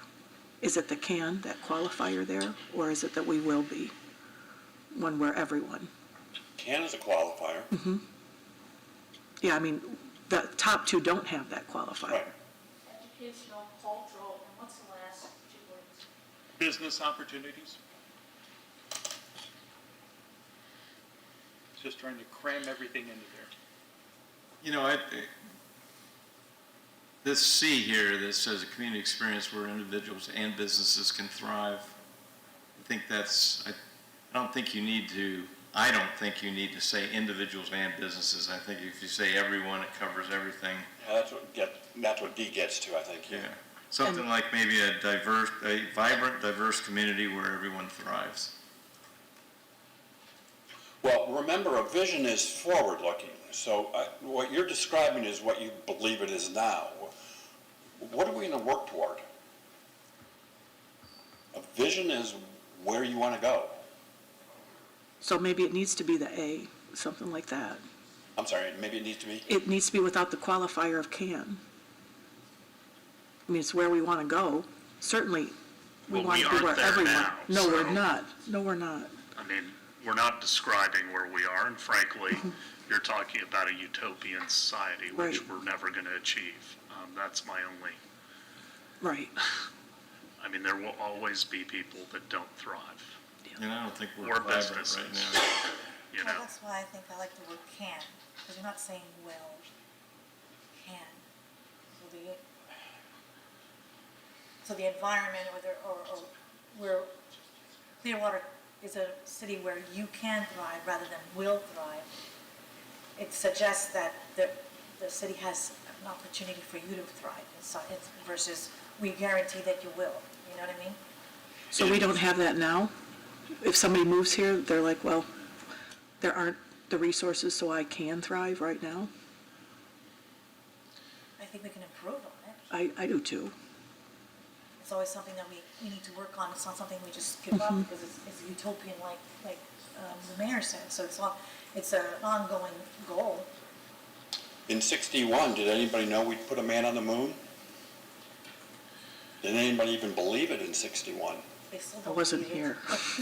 Some people still don't Some believe it. people weren't there, I understand, but you get the concept, Kennedy stood in front of everybody at his inauguration and said, "We will put a man on the moon and bring him home safely." Turns out we did in 1969.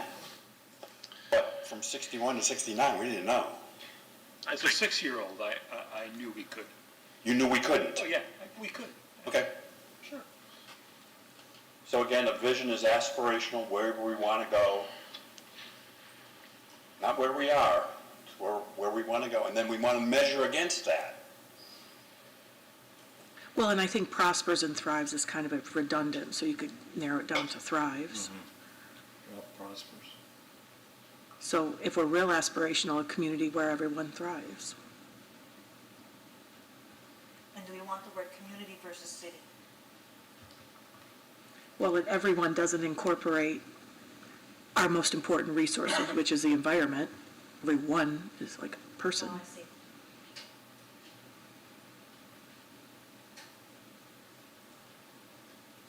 We could put a community that thrives, but like blah. I mean, what is that? Who? I don't know. An experience is unnecessary. It's like, what does that even mean, a community experience? Can I come towards the mic and read what you have, which might help you with processing, okay? And I hope the mic can capture me from back here. Okay. Clearwater is committed to excellence in city services, residents, businesses, and environmental stewardship. A community where everyone thrives, that's kind of where you just left off. Clearwater, a beautiful city where everyone thrives, or a beautiful city where everyone can thrive. Clearwater is admired for its quality of life and stewardship. Clearwater will be a uniquely beautiful, diverse, and sustainable community whose vibrant neighborhoods provide educational, cultural, and business opportunities.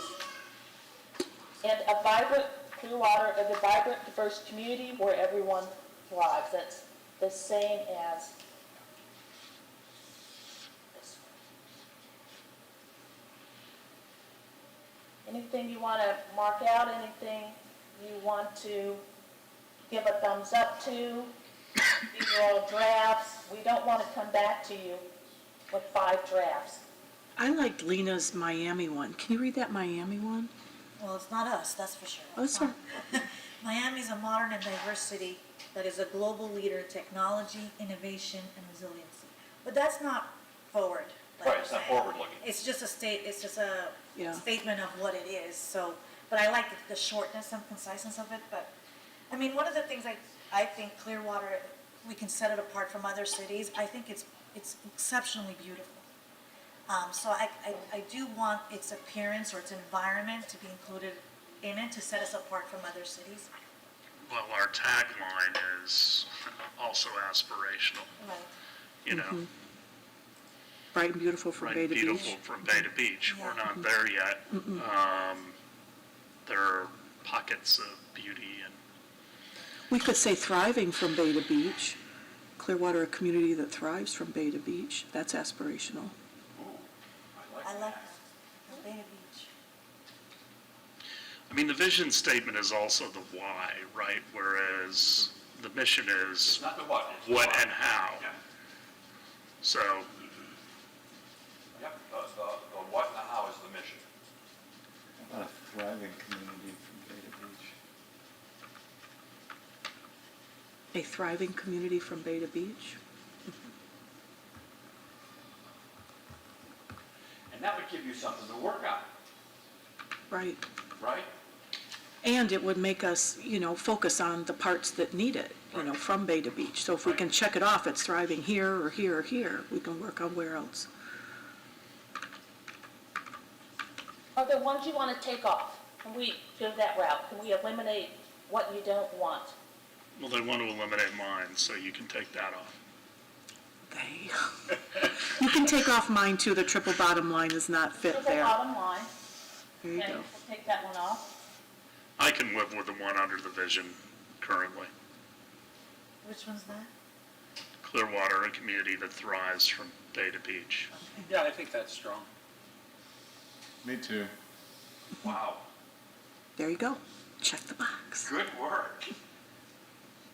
I think there's 3 of you, at least, that like that one.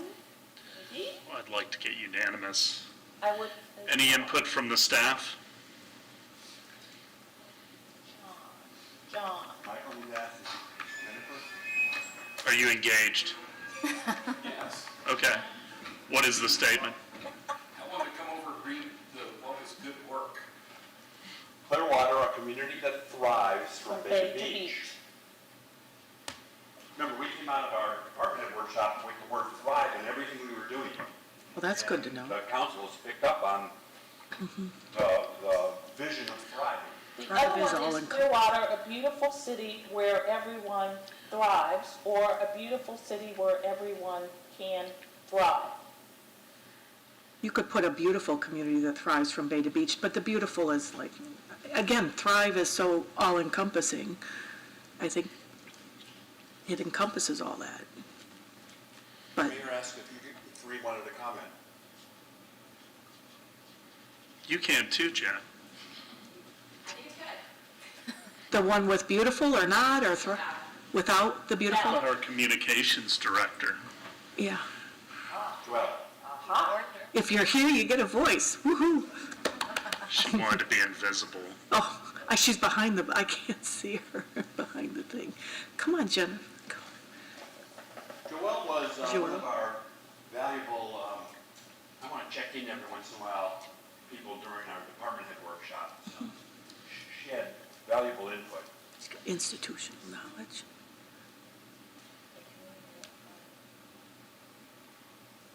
I feel like beautiful is, Joelle Costelli, Communications Director, I feel like beautiful is the word that is understood, like it's automatic, it doesn't need to be spoken, but then maybe it does need to be spoken. But I like the Clearwater, a community that thrives from bay to beach.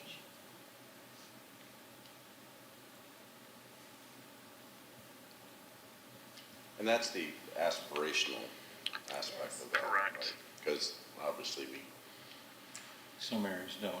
right, as of today, But that's what we're aspiring to, and that's what we're going to work on. right, I like it. I've been sitting here thinking about the other areas that are not currently thriving or, so, yeah, I mean, from an aspirational standpoint, this is where we want to get to. And I think it implies, it communicates that we see ourselves from that bay to the beach, and it's big and it's diverse, and it'll allow us for some equity decisions going forward, right? We give communities what they need. Yeah. So that's almost as condensed as our tagline. Everybody comfortable? Anybody not comfortable? I'll ask it that way. Do you need to say beautiful or not? I don't think so. No. Okay. Good work. Perfect. Good work. Okay, we want to work on mission. We get a treat. The mission states the purpose of the organization. It's the how, the what, the why. It's all of those things. Here's the current mission. The mission of the City of Clearwater is to provide cost-effective municipal services and infrastructure and facilitate development of the economy and to support a high quality of life and experience. That's the current mission. On page 8 of your workbook, you also have a summary of the comments about the mission from the elected officials and from management team members. This was not part of the survey that we did with the community. And we had a single mission statement come out of the workshop with the department heads. It's to optimize resources to provide quality services and infrastructure equally for all, now and into the future.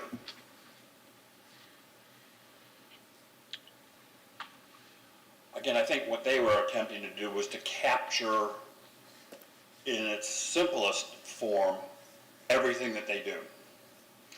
And I would go back to what I said earlier. You can always ask the question.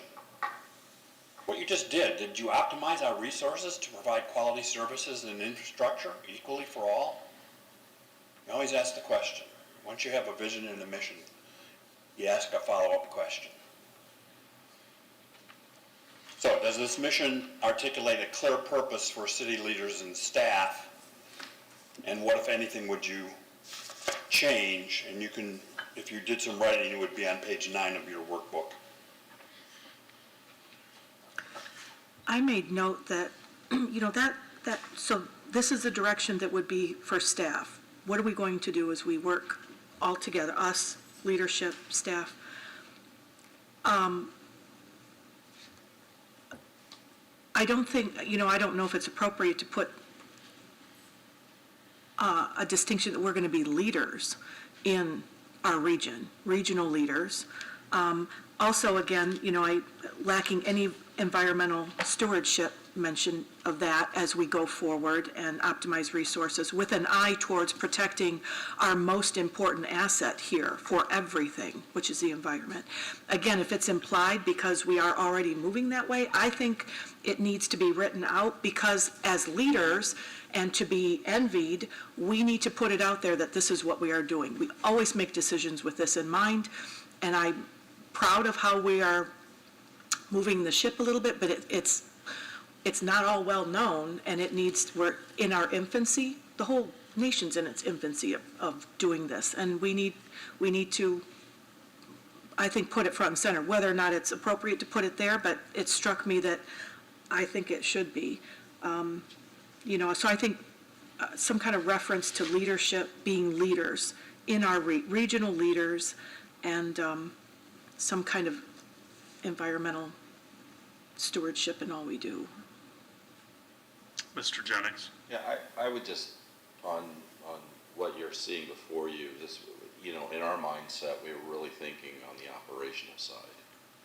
And I think there's a difference between the operational side and your side, which is more the... Well, okay, would you like to hear a different perspective? There you go. So my different perspective is, we are, on the operational side with synergistics, we're doing it, right? With sustainability decisions about, community events and stuff, we are doing it as a city and city operations. And so... Well, I'm sorry, I may have confused. I wasn't responding directly to you. I was responding to the fact that this was something that we created with an operational lens. I think that you look at things, the council looks at things in a more expansive policy leadership way. So I don't think you have to have that, what you see before you, as your starting point. Okay. I want to go back for a minute because, some of the comments in here about mission, I'd like to get some context because some of these came out of meetings with staff. And some of these stood out to me. One was suggested equitable delivery of services. So the assumption there is that we are not delivering services in an equitable manner. What was the discussion around that? Yeah, I'm not sure that it was that we're not delivering, but it was an affirmative statement that we are going to continue to deliver services in an equitable manner. So, my recall of that discussion, it wasn't a negative toward the city. And what does that mean? So that's something I really would like to talk about because, and I go back to, one of the sheets that I originally gave you all, and this goes back prior to Councilmember Cheda even being on the council, on some of the things that I think are philosophy and priorities and whatnot. And, when we talk about equitable delivery of services, we talked about making the entire city thrive. And so we know that there are certain areas, neighborhoods that aren't. And I think the CRA in North Greenwood is a perfect example of one of the solutions that we're putting in place to help an area thrive. But we always have a push and pull within the city for resources, which goes back to some of the things I asked you up front. We know where we need additional services and resources. We also have areas that generate a lot of revenue that believe they don't get their fair share for what they pay. And that's something I really would like to come out of this strategic plan and goes back to kind of the filters that I was talking about on, how we are going to make decisions and refer back to the strategic plan to use that funnel that you talked about in weeding out things we may not do because in the strategic planning process, they frankly were not a priority. And if they don't make it through some of these filters, then it shouldn't be something we ought to be talking about or worrying about or expending time, energy, and money.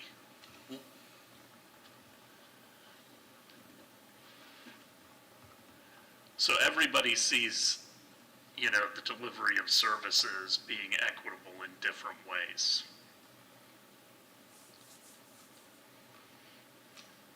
It's a can of worms, so, It is, I agree, but equity, from my understanding, is giving people what they need to be successful, allowing them to be successful. And it's allocating resources in our city where they are needed. And so if we have, more prosperous parts of our city that pay higher taxes, but they don't have as many needs, sidewalk needs,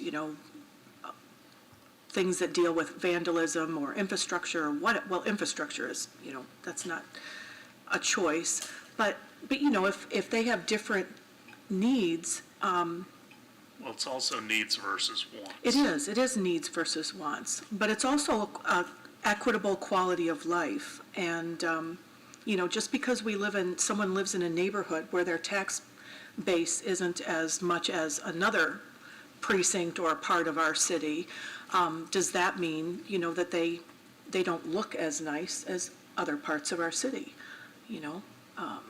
And so I think that's what I think of as equity, is allowing all parts of our city to thrive, and that's all encompassing from bay to beach. And if this community is a wealthy community and doesn't need as many resources as this one, then the resources go to the ones that need them. Not all of them, right? I mean, we distribute our resources, but distributing things equitably means they go to where they are needed most. We have always triaged the entire city, in my opinion. There have been, facilities that we built because there was a gap. There are things that we can control in neighborhoods and then things we can't. I mean, all neighborhoods aren't going to look the same. People may not invest the same in their own homes. We can have code enforcement, but we don't go beyond that. But it's just something, I get that question from people.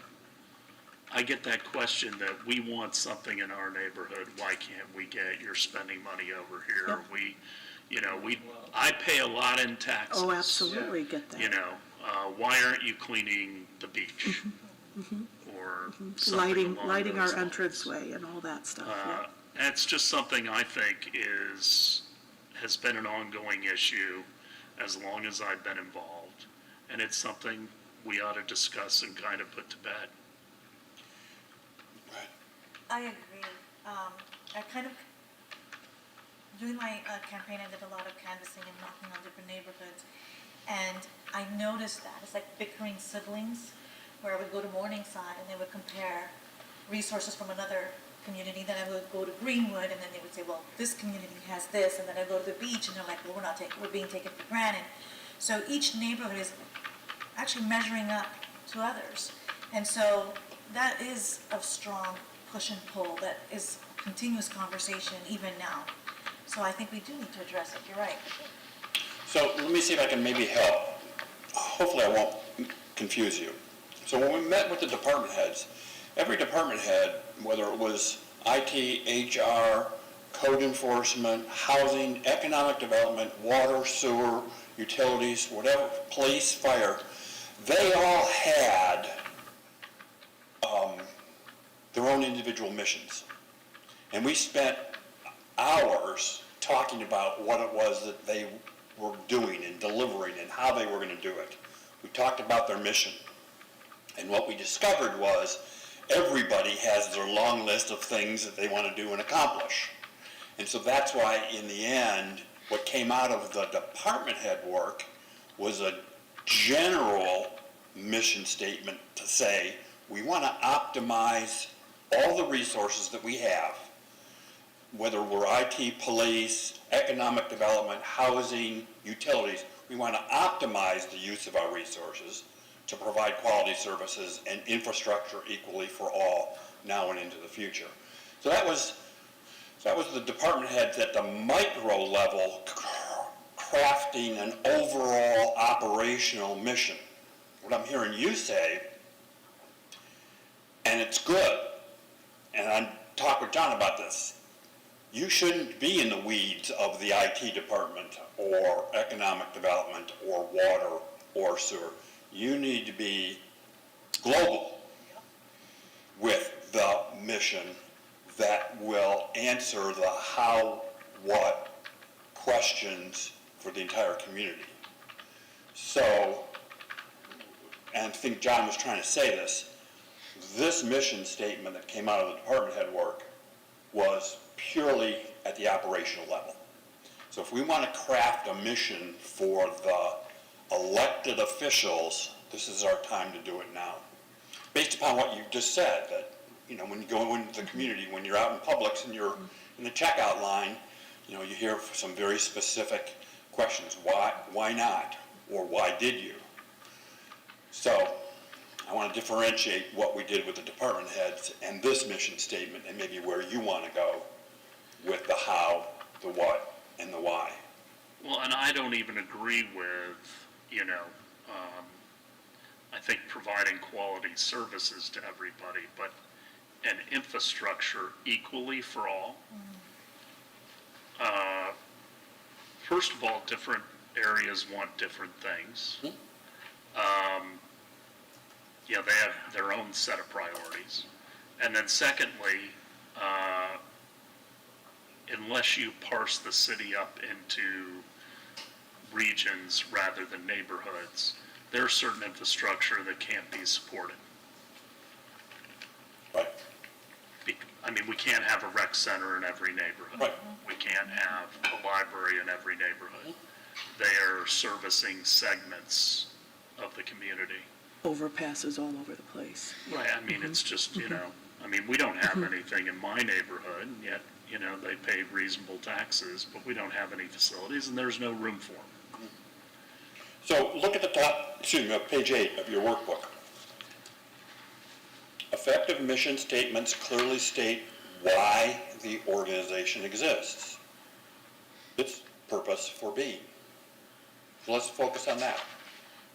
So maybe something more general, like to foster a culture of excellence that achieves a high level of public satisfaction? I had Clearwater is committed to high-quality, cost-effective municipal services that foster a healthy residential and economic environment. Can you give me both of those again slowly? Because I thought they were both on target. Foster a culture of excellence that achieves a high level of public satisfaction. And by the way, that's measurable, and we're going to talk about measurement later.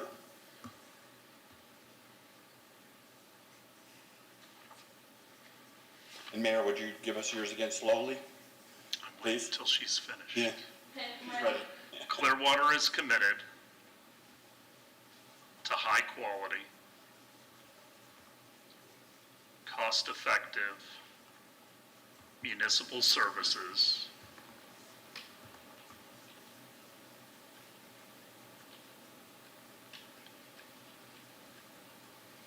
Yes. that foster a healthy residential and economic environment.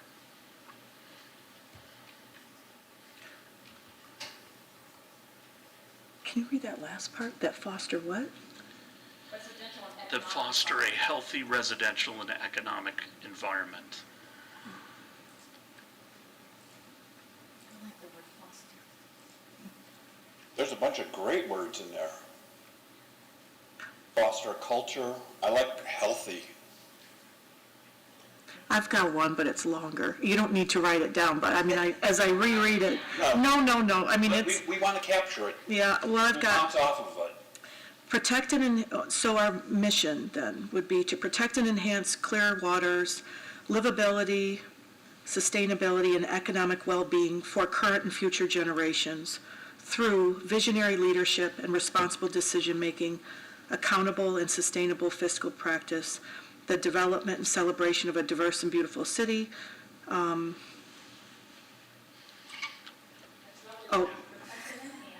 Yeah, no, I mean, really, I mean, I can, it's, yeah. We've got, It's okay that it's long. yeah, Can you just read it one more time? okay. Protect and enhance Clearwater's livability, sustainability, and economic well-being. Hold on.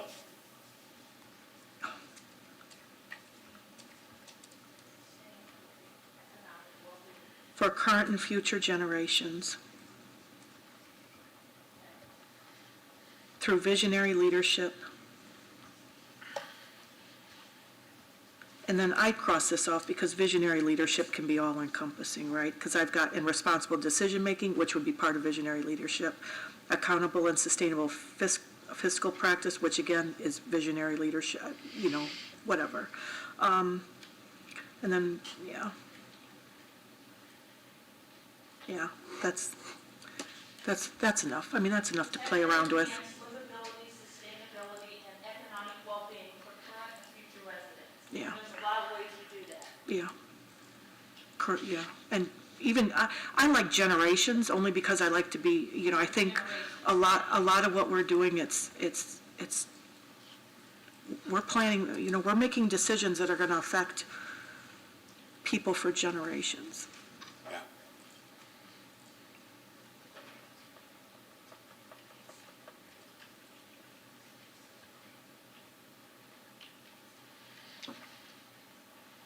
More input? Councilmember Bunker, Albritton. I crammed more into it, trying to keep corporate speak out of it, and I like the tag on this, so I just slapped that on there.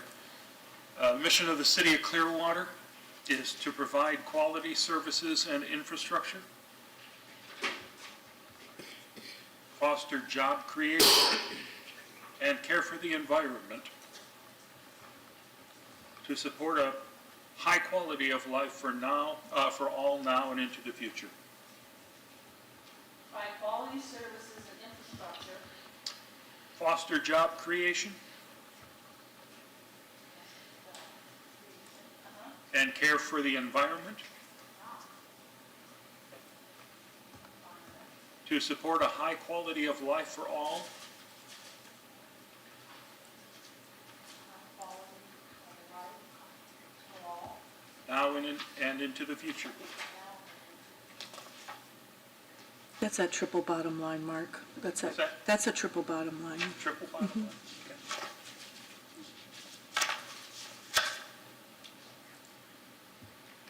Provide quality services and infrastructure, foster job creation, and care for the environment, to support a high quality of life for all, now and into the future.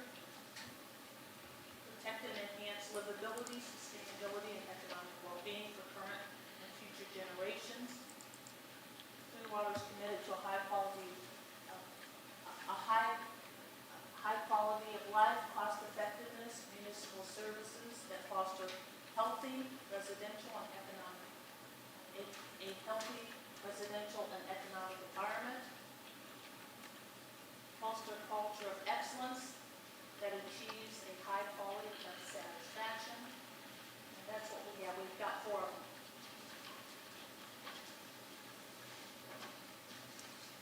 All right, well, you know, I kind of like the mission, the way it was written with some tweaking, but, you know, since I did all this, I like something that's up there better. So I was just going to say that provide cost-effective municipal services and maintenance of infrastructure. I don't think cost-effective infrastructure is a good thing to say. And promote development of the economy, and then support high quality of life and experience. I like that. But after looking at that, I like B. I think it takes the first and the second and combines them. It's less wordy. And then maybe support a high quality of life and experience underneath that, and you're done. I like Mark's with D with the environment mentioned there as well. I think that I would advocate for that being part of it. Again, it's that triple bottom line kind of philosophy for mission. Just do. Everything revolves around the environment. I mean, it just does. Everything. Quality of life as well as our economy and our future and future generations. It's just, I'm just going to keep, The thing is, Oh, if we you know. start, yeah, I know. the thing is, if You're you going to start mention that, and naming- he's going to mention Oh, Scientology. but I wouldn't equate those two, but Well, I meant to put Scientology. You lost that I on wouldn't me. equate those, The Mr. thing is, Mayor. if you start mentioning everything, then the focus will be, what have you omitted, and why isn't it important, right? So that's why I like the high level of public satisfaction. Again, it means that everyone's happy with all their needs, whether it's environmental or economical or infrastructure. Because what I fear is if you start putting in all these priorities, then the focus will be on what is not mentioned, and it implies that it's not important. So I'm gearing towards AB. The B pretty much encompasses a lot too, so my preference is AB, those two. But would you like to hear a different perspective? Yes. I would just say that, you know, these one sentence things, they're okay, they're pithy, they're memorable. You can fit anything into it. I mean, that's kind of, you know, and I've been in different strategic plans and mission statements for schools and blah, blah, blah, and it's like, okay. And people fight against having some descriptors, and it's like, well, that fits under there. And I do think Thrive is a good one. It's an example. But, you know, when you don't articulate core beliefs or values, or, you know, whether or not values belong here, or what rises to the level of, I would say that infrastructure and city services and protecting that environment, I think, again, it's the mantra. I think it rises to the level of those responsibilities of infrastructure and quality services. And, you know, we all can argue about, well, then we're going to put, you know, housing and recreation opportunities and blah, blah, blah. But I would push that it's, you know, if we're going to, you know, say something other than optimize resources and deliver quality services, I just think it rises up there. I think it needs to be visual. You need to see it. Keep in mind, after lunch, we're going to talk more specific about goals and objectives and priorities. So we will get to those goals, objectives, and priorities that will bubble up and fit into the mission. I just worry that when we don't have, you know, like our current one-pager doesn't have the word environment on it anywhere. And so when residents and myself or other people come and advocate for things, you know, conceivably somebody can say, yeah, you know, it's not on here. The environment isn't one of your big key things. And it's like, really needs to be. That's all. I won't use disagree. Okay. No, God forbid. but a different opinion. It was called a Yeah. euphemism, but that's okay. I mean, what I put in here, though, you know, Clearwater's committed to high-quality, cost-effective municipal services that foster a healthy residential and economic environment. You cannot have a healthy residential environment if you are not taking care of the environment. I mean, they go hand in hand. In fact, I don't think you can have a healthy economic environment or residential environment if you're not taking care of the environment. I mean, certainly if we don't take care of our water resources and our beach, we're not going to have thriving Economy. economy because we're too reliant on it right now. We would never do anything to undermine that. It's the golden goose. So you feed the goose, you give the goose lovely shelter and everything else. So I don't necessarily agree that we have to have this laundry list. I believe that it is encompassed in this statement. It's And why, frankly, I thought about it with you in mind, Vice Mayor, Thank you. because It does mention environment. it's why the organization exists. Its Yeah. stated purpose. And then the goals, objectives, and priorities will Fall under, show how that's accomplished. Yeah. which is all part of the one pager under here. So Jacqueline, do you want to come back up and see if we can consolidate? I do. Councilmember Teixeira wants to say something. It's behind here, Oh, and I can Go give it ahead. to you if you'd like. So, I like the, I when you say, for the mission statement, are we gonna start listing this laundry list, right? And again, that's something that concerns me, because if we are, and we're gonna be responsive to our residents, then, we need to include the Housing. areas of focus that our citizens have told us to focus on. And then we need to start talking about safety, which is 91% feel that we need to focus on that, and economic health. So that laundry list can be extensive, and then our mission statement will start sounding like an implementation plan. Okay.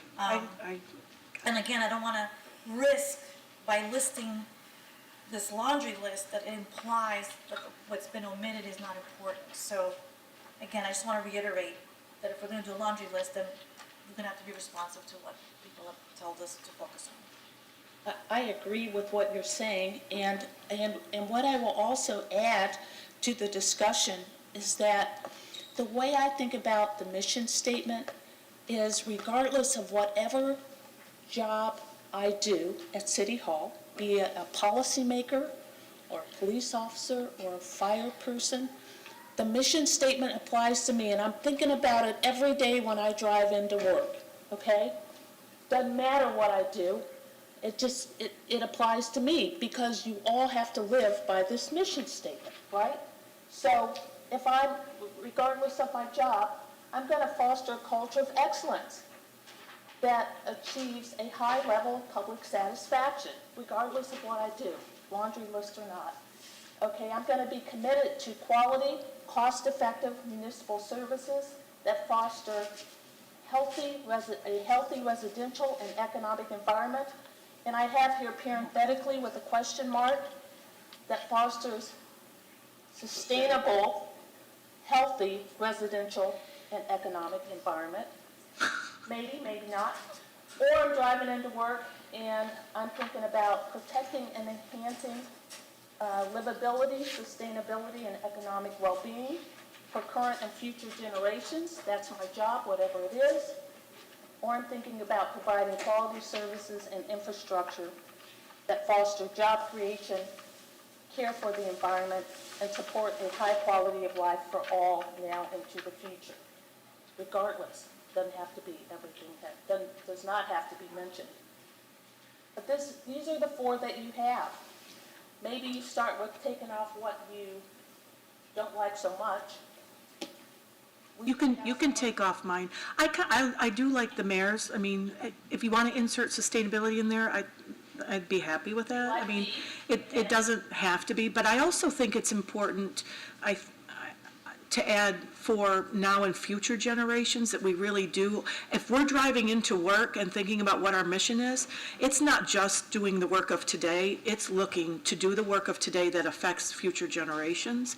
And I think everything we do does. We should be looking that far forward.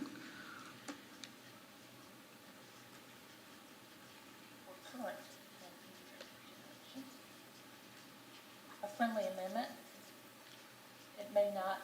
You might not make it to the final, that's okay.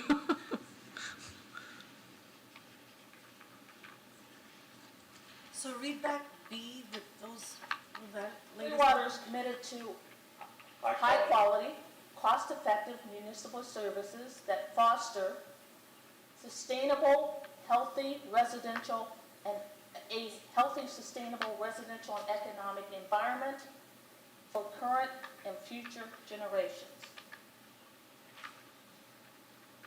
So what I'm doing today impacts the future, so I have to make sure that it does. Could you take away high quality and just put excellent to make it shorter? Excellent. Instead of high quality, we say excellent. Excellent. Instead, again, if we're shortening it.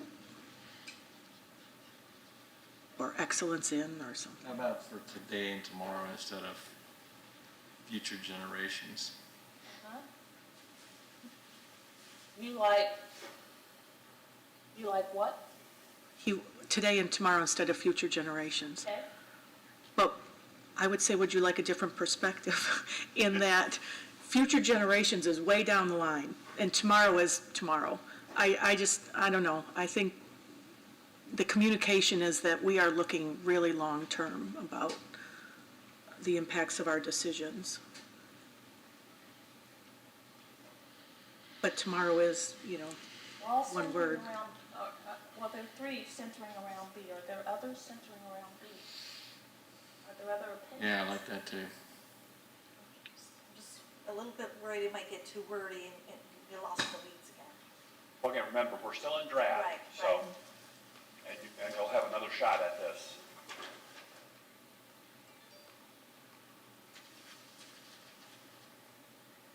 Foster a culture of excellence that achieves a high level of public satisfaction. Does that go away or does that stay? Do we need high level? If we're doing excellent, obviously they're going to be satisfied, I guess, right? I think it's Can B you paragraph. read that front one And again? foster Encapsulates a everything. culture of excellence.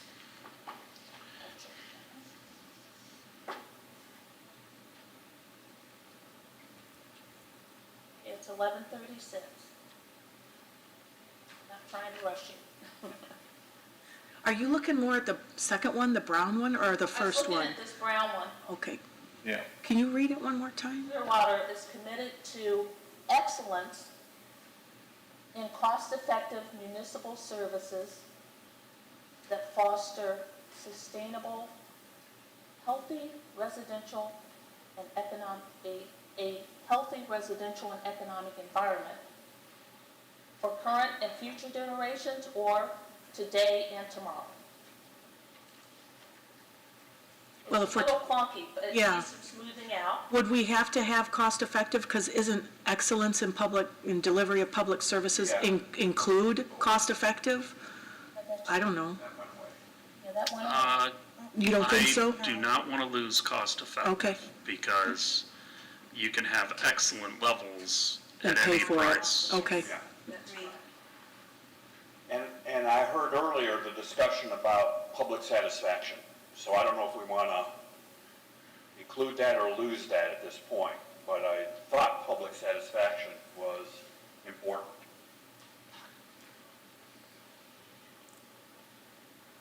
I think it is too, but I think if we have excellence, they're going to be happy with excellence. But Clearwater is committed to excellence in cost-effective municipal services. I don't like excellence. no, I Not don't. like excellence, I okay. don't.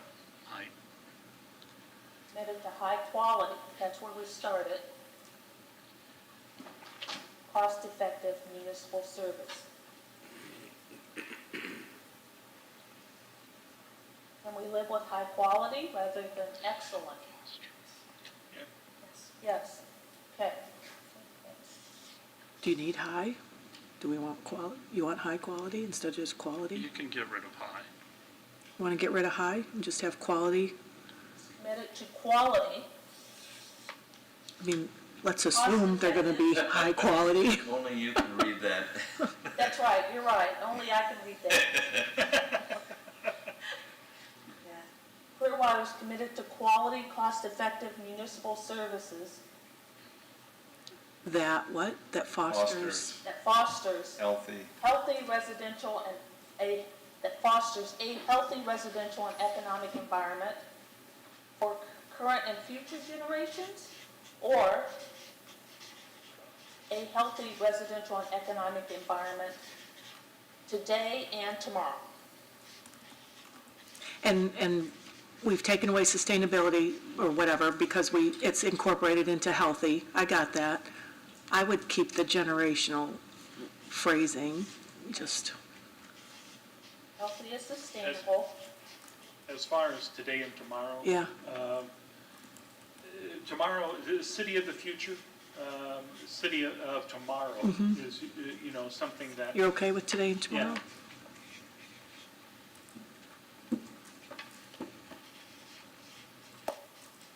Today and tomorrow. Okay.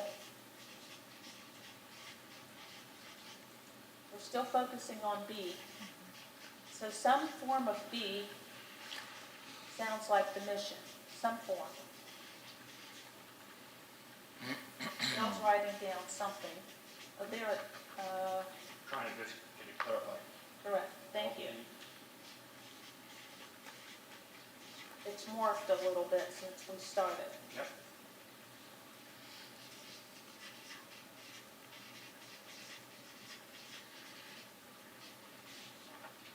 How do we get that camera up above?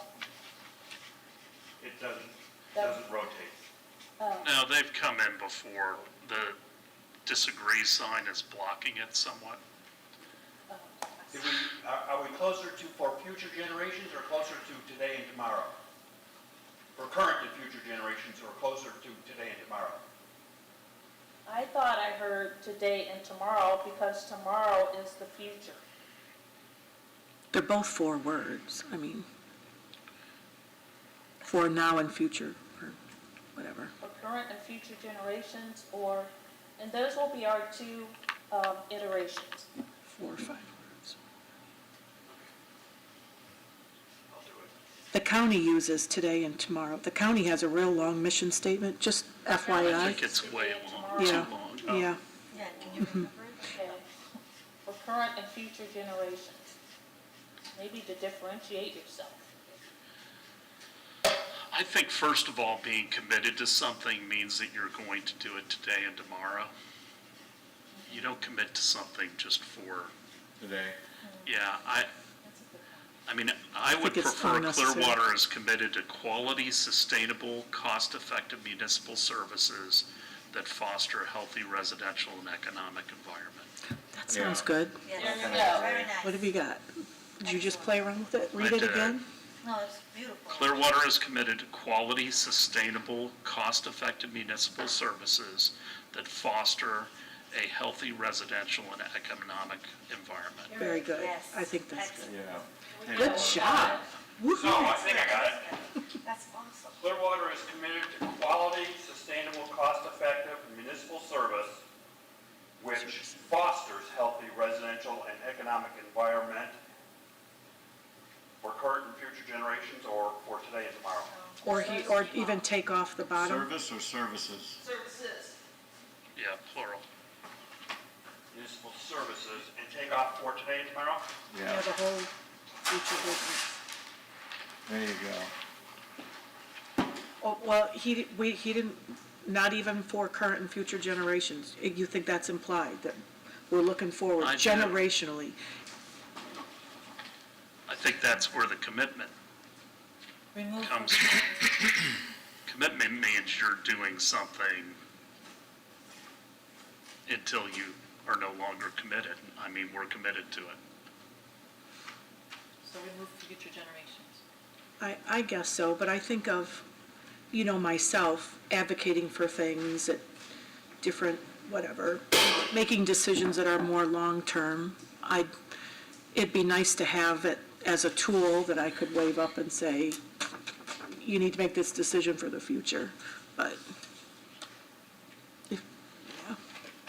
By the way, we're gonna do, grammatically, it's wrong, because Well, that's not how I have it, so. Well, foster modifies service. We're gonna clean it up. So it's We're not either gonna wordsmith services- it though. The right? latest version is different than the one you wrote, but Oh. you want to, Clearwater is committed to quality, sustainable, cost-effective municipal services that foster a healthy residential and economic environment. Yeah. It's that Foster A instead of Foster's, Foster A. Not which, but that, and then ended up. That foster A. a, Healthy Yeah. residential and economic environment. Period. and then Period. period. And healthy implies long-term. I'm okay, I'm not gonna nitpick about if you wanna take away generational, blah, Yeah, I blah, think blah. that's good. There you go. Very nice. I can read that now, Good job. sort of. I can read it now too. We're good? Perfect. Yep. I think so. Nice job, Frank. Good work. Not looking for credit. I Okay, can be that. it's 11:44, I'm your official timekeeper here. What I want to focus you on in the next few minutes before lunch is priorities. And I'm going to go back, and this is just ideas. This is by no means, oh, that's yours, I'll Dale. remove my stuff so you Okay, can have okay, thank you. freedom of Freedom, okay. access. This by no means are your priorities, they are suggested priorities. They're not even goal areas, they're just suggested priorities. But I want to know what you all have written in your workbooks as priorities. Some of them might come from the headlines, some of them might come from your, what's most important to you, related to, I know one is the environment. Okay, that's We got a priority. There may be other priorities. Housing crisis. Housing crisis is a priority. Okay, I think attaining high-paying jobs and industries here, or attracting, yeah. so the housing priority and retaining. Yeah, hold on a second. Is lunch here? Okay. That's fine. I don't want to get in the middle of this and take a Yeah. break, Okay, because I think this is a pretty big list. This is the big It one. is a big list. okay. Do you want to break early? Let's Well, break no, early. not if there's nothing to eat. Well, then we're going to have Nothing to to break do. in the middle of this. Okay, we'll break in the middle. Are you going to write these? I think, we need to be seeing these as you're writing them. Yep. Okay, so key priorities. The housing crisis, Housing availability, yeah. housing availability. Budget being walked over right now. All right. Okay, it's fine. And I had, like, attracting high-paying jobs and industries.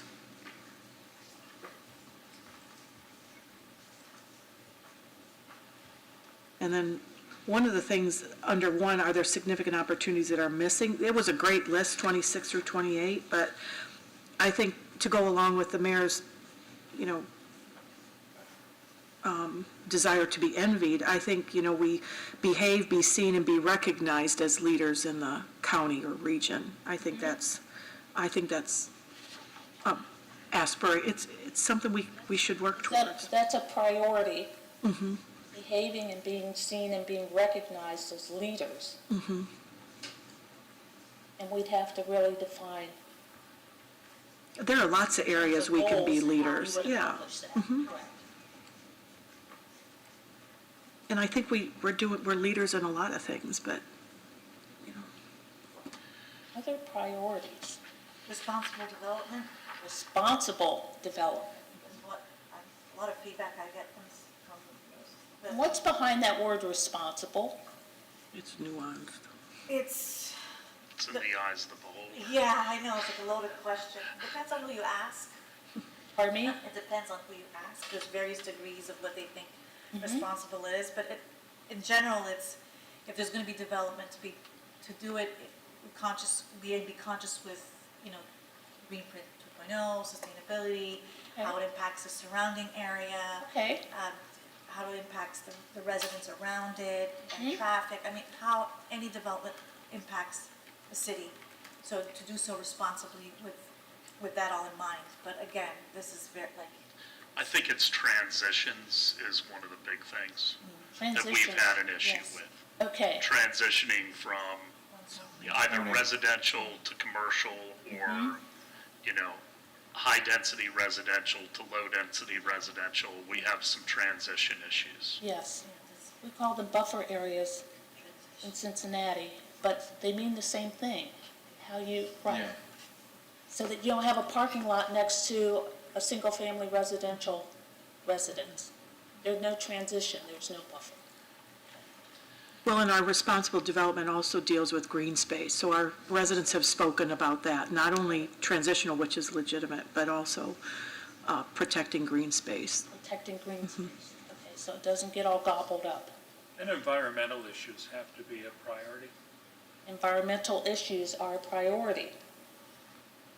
And when you say environmental issues, Well, I mean, we got lucky with the hurricane passing us by. Just looking at what we need to do for our water treatment system treatment. is eye-opening. So we need to be healthy stewards and we need to get prepared. preparation, yes. Being healthy stewards. I mean, to me, there's a hierarchy of services. Public safety is number one.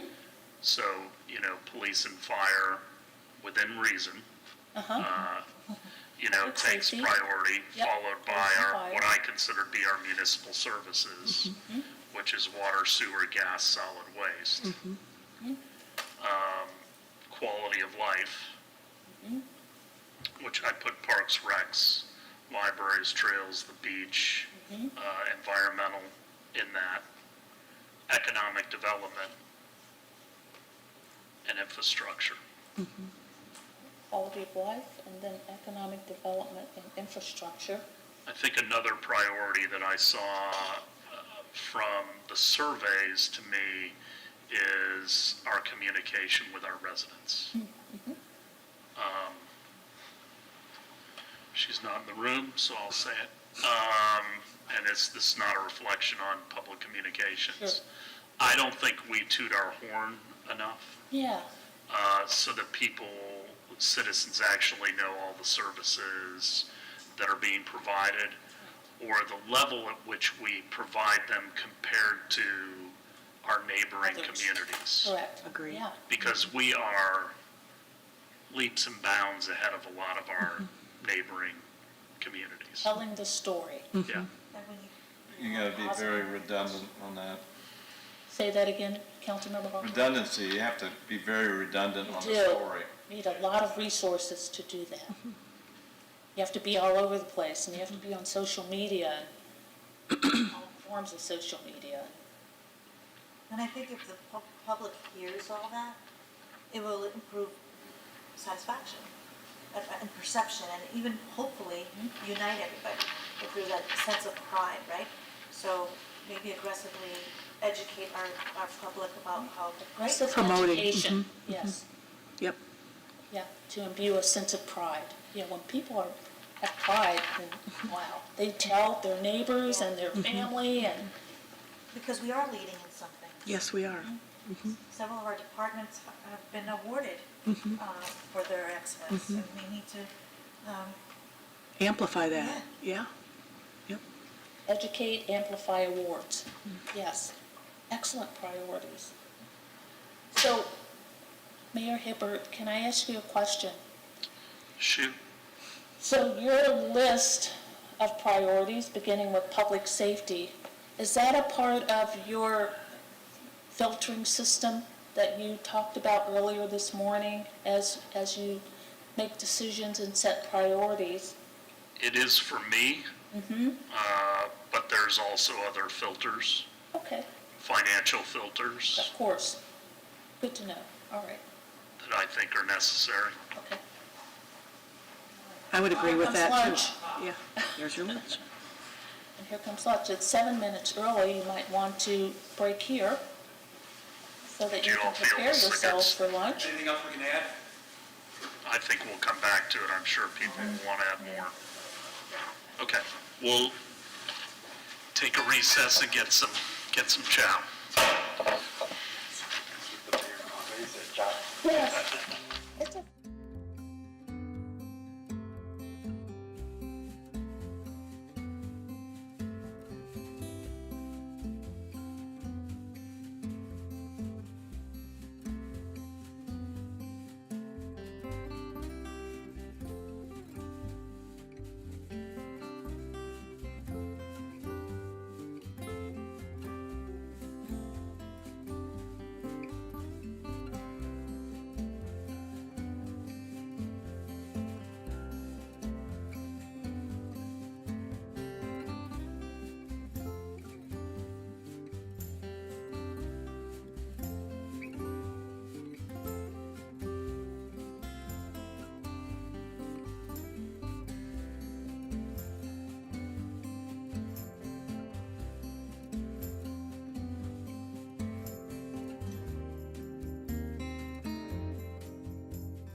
We'll reconvene the special work session for the strategic plan. We're talking about key priorities. Priorities, and good afternoon. We are back.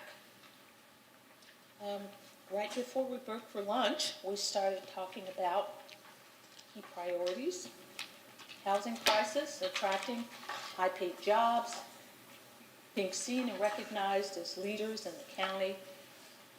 Responsible development is a high priority. Environmental issues, public safety, municipal services, quality of life, economic development, infrastructure, and communications with residents were all mentioned as key priorities. Are there others?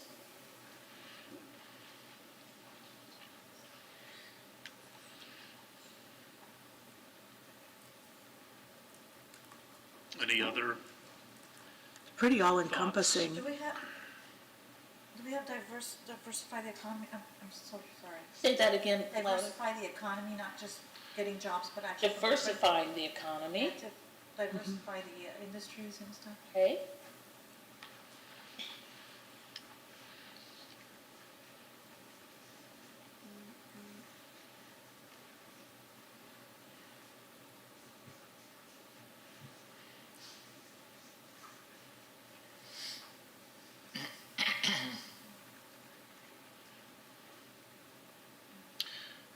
So can I stop you all for a second and Yes. just get an idea of what are the other things that you're hoping to accomplish today?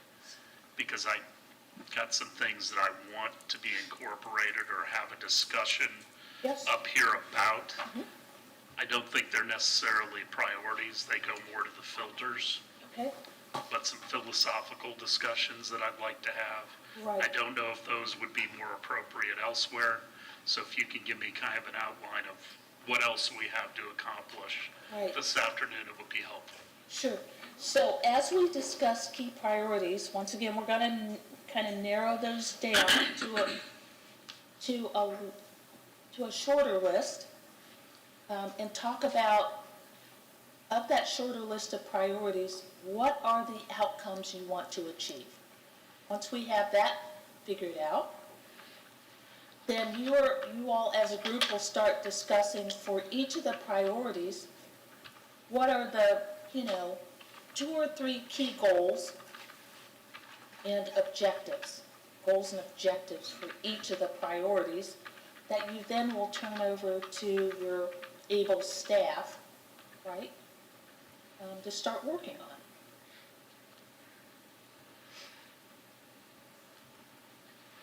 Now, how does that meld in with? Well, that goes, it doesn't really cover some of the filters that I'd like to talk about. There's a couple other things that we haven't covered. Okay, And can I just give them to you and then you can figure out where to position them? yes, So, I think we've had ongoing circular discussions about what the role of the city government is versus the county, state, and federal. uh-huh, That's one of the things I'd like to talk about. I'd like to talk about philosophy on projects that have positive ROIs, but putting some parameters on those. And then a discussion on projects that may not have an ROI, but are worthy of pursuing, but just with the understanding that they may not have the threshold that we would normally have for ROIs. I think also absent in the strategic plan, I think we ought to talk about, to an extent, how we want to interact with Scientology. What? Why bring that? I know, I hate to steal that from you, Mark, but We were waiting to do that. I think those are important things that we haven't had yet and need to be a part of this overarching discussion. sure. Because they're not agenda items necessarily, but but they are items that continually come up. And so I think they need to be discussed, not necessarily under priorities. Well, certainly, philosophy for projects, with or without a positive ROI. Or the threshold that we normally follow. Certainly could be issues that get discussed as part of an economic development priority. The role of local government, though, in your interactions with Church of Scientology, I don't see a place on the list where that would fit. So those might be overarching, a couple of overarching themes or overarching priorities that get added to the list, because certainly you need to have a path going forward for both of those. Well, for instance, the employees identified, for instance, getting a land swap done. And in my priorities for the city manager for the coming year, it was one of the priorities I had listed. Either we figure out if we're going to do a swap or we move on. But we bring it to a conclusion at some point.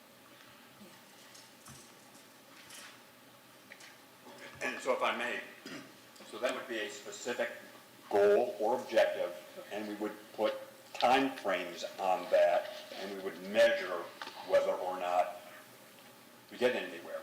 So would it be considered a priority? The role of local government is the kind of the high-level priority, the umbrella, right? Land swap is very specific, measurable, actionable. Well, don't you think that discussion is for a work session? That's not part of our one-pager, No, 1 to it's 5 not, page, but or there are 1 some to 5 things I year. wanted to flesh out today because we don't necessarily have these discussions during normal meetings. If we want to agenda it for a different time, that's fine, but I think it's something that is overdue. I agree, but I think it's more of a work session. Well, but that can be a goal, to have that discussion and work on it. Correct. The goal is not to come up today with a solution. No. The goal would be to work on it, To address it. address it, find a time frame for it, try and measure any action and success or failure and decision making. So that would be a goal, which we'll talk about here in a few minutes. Yeah, I mean, we're not going to solve a lot of those priorities here today. No, We're just you're not. identifying them.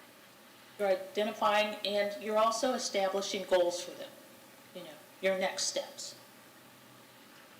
So you say you want to condense the priority list down, what are you looking at? How many? 5, 6 priorities? No more than, 6 is very aggressive. 4 or 5 probably is within the realm of possibility, because for each of those priorities, you're going to have some goals. So it starts, for each of those, then it starts mushrooming again. Okay. It becomes work items. It's That's like correct. this, correct? That's right. All right, so we're going to decide on what, 3 to 6 or whatever, and then we'll have our bulleted measurables, right? That's correct. Okay. Mr. Jennings? I would like to just throw this out for your consideration as to one of the priorities that you might want to consider. Recruit and attract a world-class educational/research institute that will assist with the differentiation of the economic base. So like a educational research graduate school that will, like marine and marine biology and things like that, or But that'd be a bullet under here. Do you, Jacqueline, do you want, because I don't know if, I'm getting copies, made. oh, are you, okay. Joelle is Yeah. so efficient. She's fantastic. But yeah, I mean, that would be a bullet underneath our big header here, right? So what you're asking for is for us to decide Big boxes, right? the big boxes. That's Okay. correct. Yep. And I would, as we start this discussion, I mean, and you all don't have it yet, but it's coming, is we don't have really housing on here, nor do we have the word environment anywhere on here, so. Well, you do have housing is up there. But I'm just saying on our current one. Oh, I'm sorry. And so, yep. And to respond to John's comment, recruiting a world-class economic institute to address, Or university, yeah, some kind of. Educational research. yeah. And so that really comes into play under economic development and attracting high-paid jobs. Right? And right now, our big heading is increase economic opportunity, and we have 3 bullets. Foster industry sectors, maintain a business-friendly environment, recognize transit-oriented development. So that's where those bullets are going to change. Because this is, 11 years old? That's correct. And that's why we intentionally didn't put it back in front of you. But certainly it is a resource. But it's a template. I mean, if we're going to work off of it as a template, sure. And I think it's informative in that we look at ourselves here 11 years from, 11 years from when it was developed, and it's like, what kind of a community are we now, and what does our future look like? And we've got our mission and vision statement, and then how will this reflect what society is right now, what Clearwater is now, and So, Mayor What are Hibbert, your thoughts on that format, by the way? That wasn't your format. it's clear and concise, and I know Is it that, close to your end work product? so I know that you, at the end, you want a work product that's a one-page summation, That's right? correct. That's what I personally want. And we will certainly do that. But we'd also like to prepare, a document that has, some, that explains kind of how you got to that one page behind it. So it will be a little bit more detailed.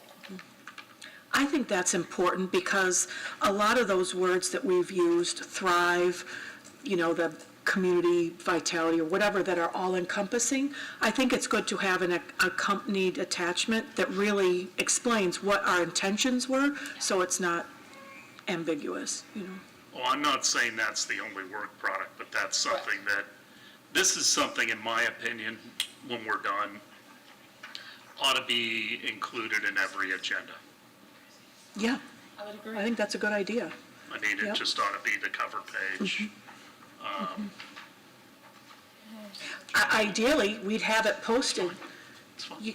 we could have it in here as a great big poster so that when people come and comment, they can look at it and say, hey, guys, this is what you're supposed to be committed to. And that's why I think it's important to be able to have it on one page. There are Yep. supporting documents to say That's good. how you got there. But if it is not concise enough, then you're not going to use it. It's going to go on the shelf, like was mentioned at the forefront of this meeting. And this is an excellent public-facing document, the format of it. Yep, I agree. So, Mayor Hibbert, back to the issues that you cited. The role of local government, is that a key priority? Does that get on the list? Does that go on the list? Also interacting with the Church of Scientology. Is that a priority that goes on your list? For me, it is because I think we have lanes. And I think there are responsibilities that each level of government has. And as we said at the beginning also, we have limited resources. Most definitely. And so we have to, and this is I'm speaking only for myself, but I believe that we have to accomplish the responsibilities we have as local government first. And then if there are excess funds, then we can consider doing some of the other things that aren't under that umbrella.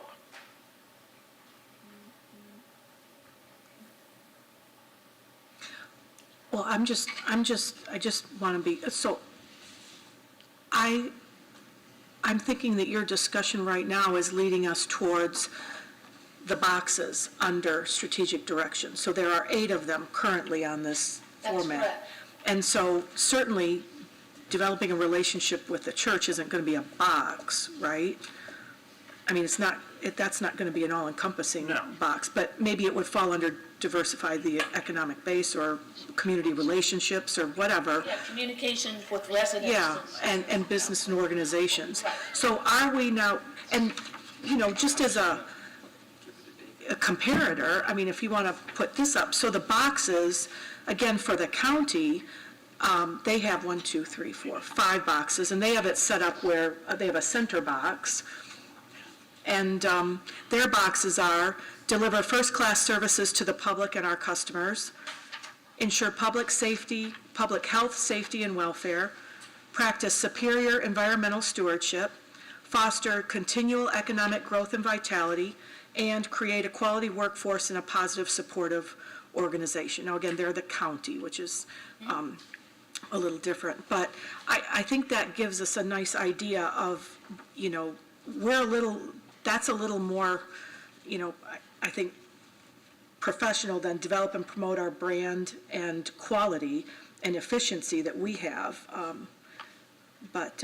And they have bullets underneath it as well. So it's just a good comparator, that's all.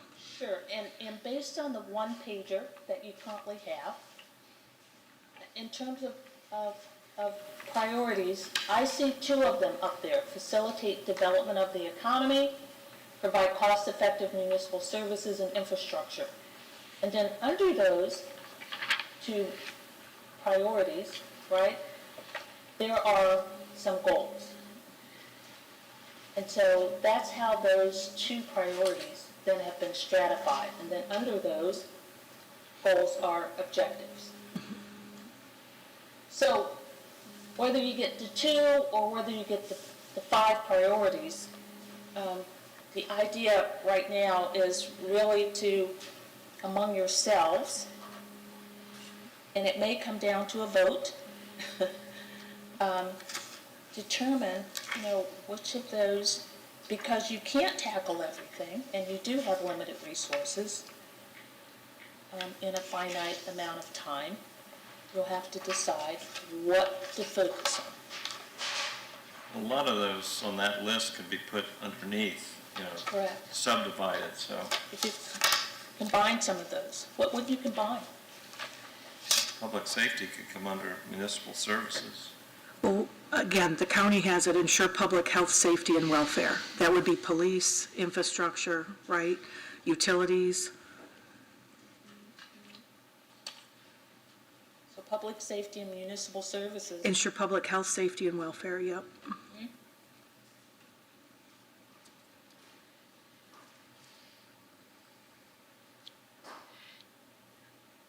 So these 2 are subsets of this? Quality of life, but what did you have under quality of life, Frank? The next one, the next goal was Yeah. economic development. Quality of life to me is parks, recs, libraries, trails, all of those things. That comes under municipal, doesn't it? Yeah, so your public safety and your municipal services are part of the, Municipal services I had as water, sewer, gas, solid Yep. waste. yep, Quality of life was parks, rec, libraries, trails, beach. Under infrastructure, I have roads and sidewalks. I mean, they certainly can be combined. the county has like enhanced pedestrian and bicycle safety under the public health, safety, and welfare, which, I don't know if that's part of our streets and sidewalks and all that business. But Safe they streets. also, under public health and welfare, and this goes back to, Stay in our lane. well, I'm not trying to, but I mean, they have some different mandates that they have to provide, which is, the health department and some more of the welfare aspects that the city, that's not necessarily under our purview, even though we dabble in it. It's not one of our primaries. Well, that would be what our bullets would articulate, some of it, right? Our bullets would be different.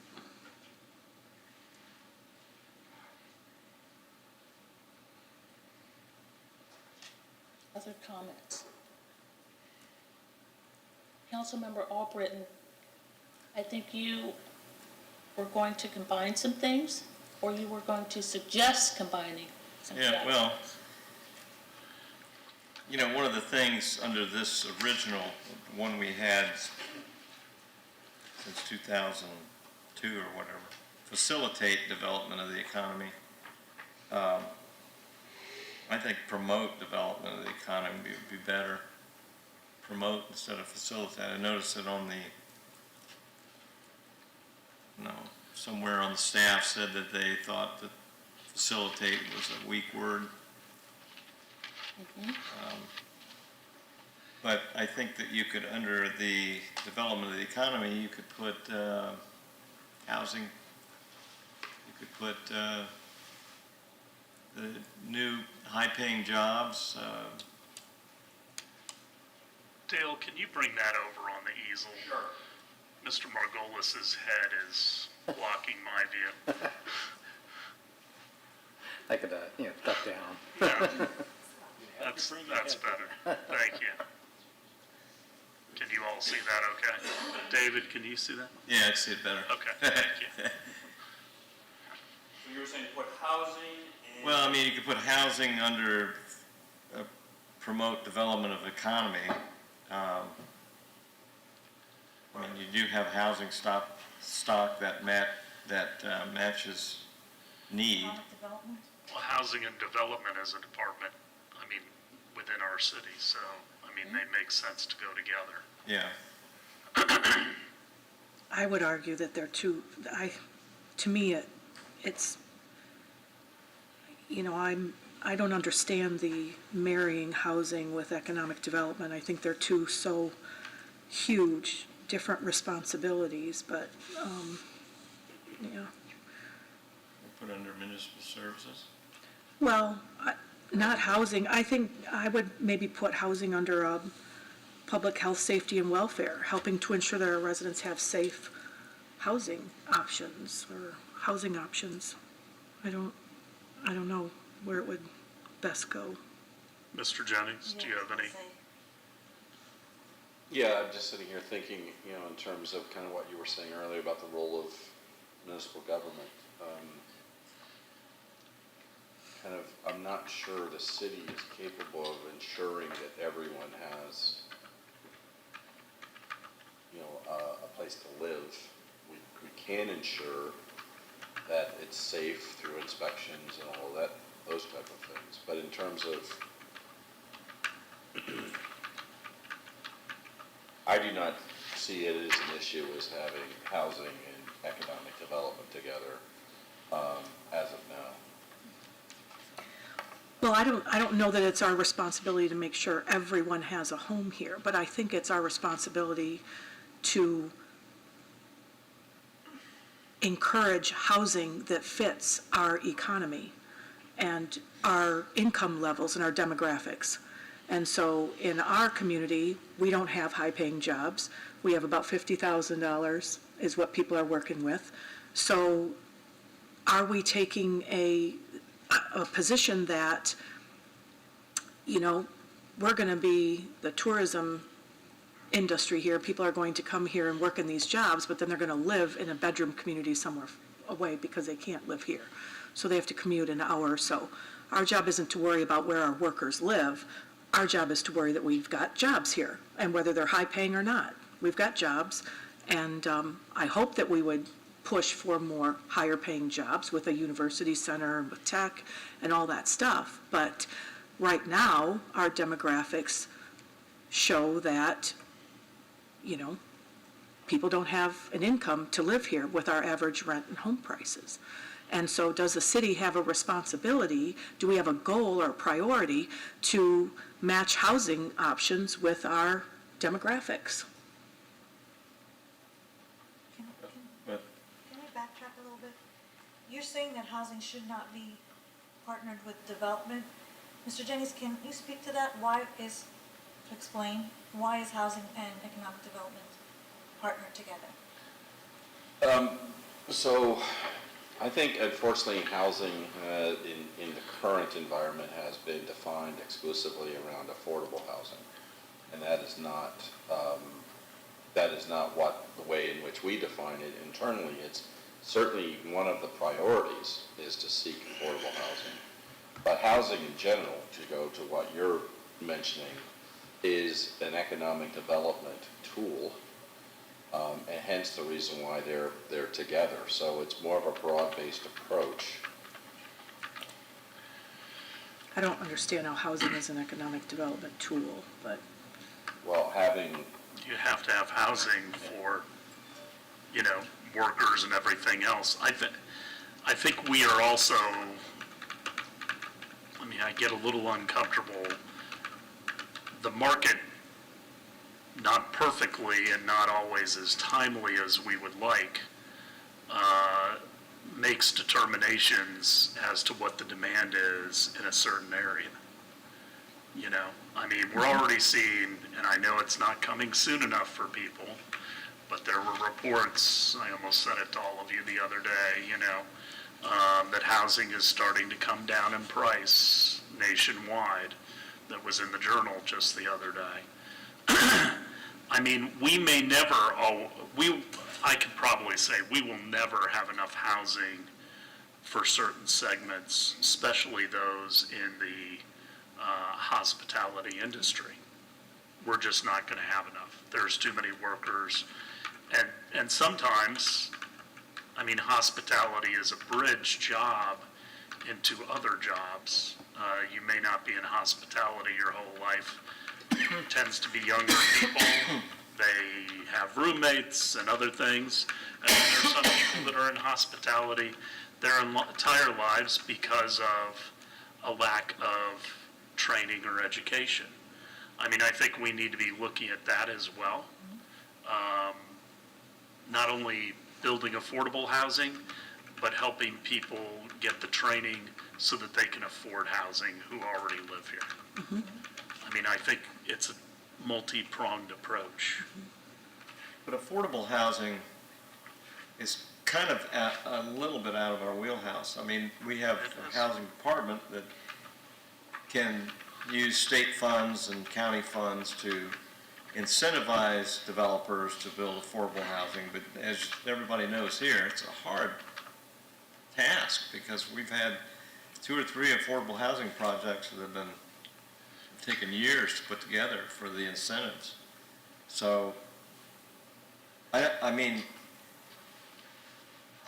don't know how the city can really be any better than that when we actually don't take funding out of our general fund to incentivize developers for affordable housing. but we can do that, but we've chosen not to. Well, I think we could, but,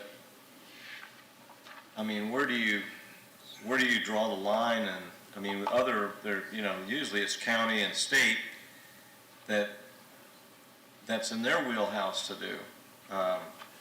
And we can do it on city property that we own, right? And we have. And I think we do. But we haven't when also. we partner with Habitat for Humanities. We've done that. Mm-hmm. But you're only talking a few, I know that we wish we could do a lot more. And the single houses are very good. I like the program that Habitat has, but, the better developments are the bigger ones that have multiple units that can house people. I know, but, and I don't want to, but when we have 500 to 600 units on the bluff, we decided that we weren't going to incentivize for 120% AMI. So I'm just saying that we do have opportunities, and we'll continue to have opportunities to do what we can as a city. It's not our job to provide housing, for everyone, and we have to stay in our lanes. And when we talked about, sometimes people in hospitality get stuck there because they don't have educational opportunities, I fully agree. I would support things like university centers, but it's not our job as a city to provide those educational opportunities, right?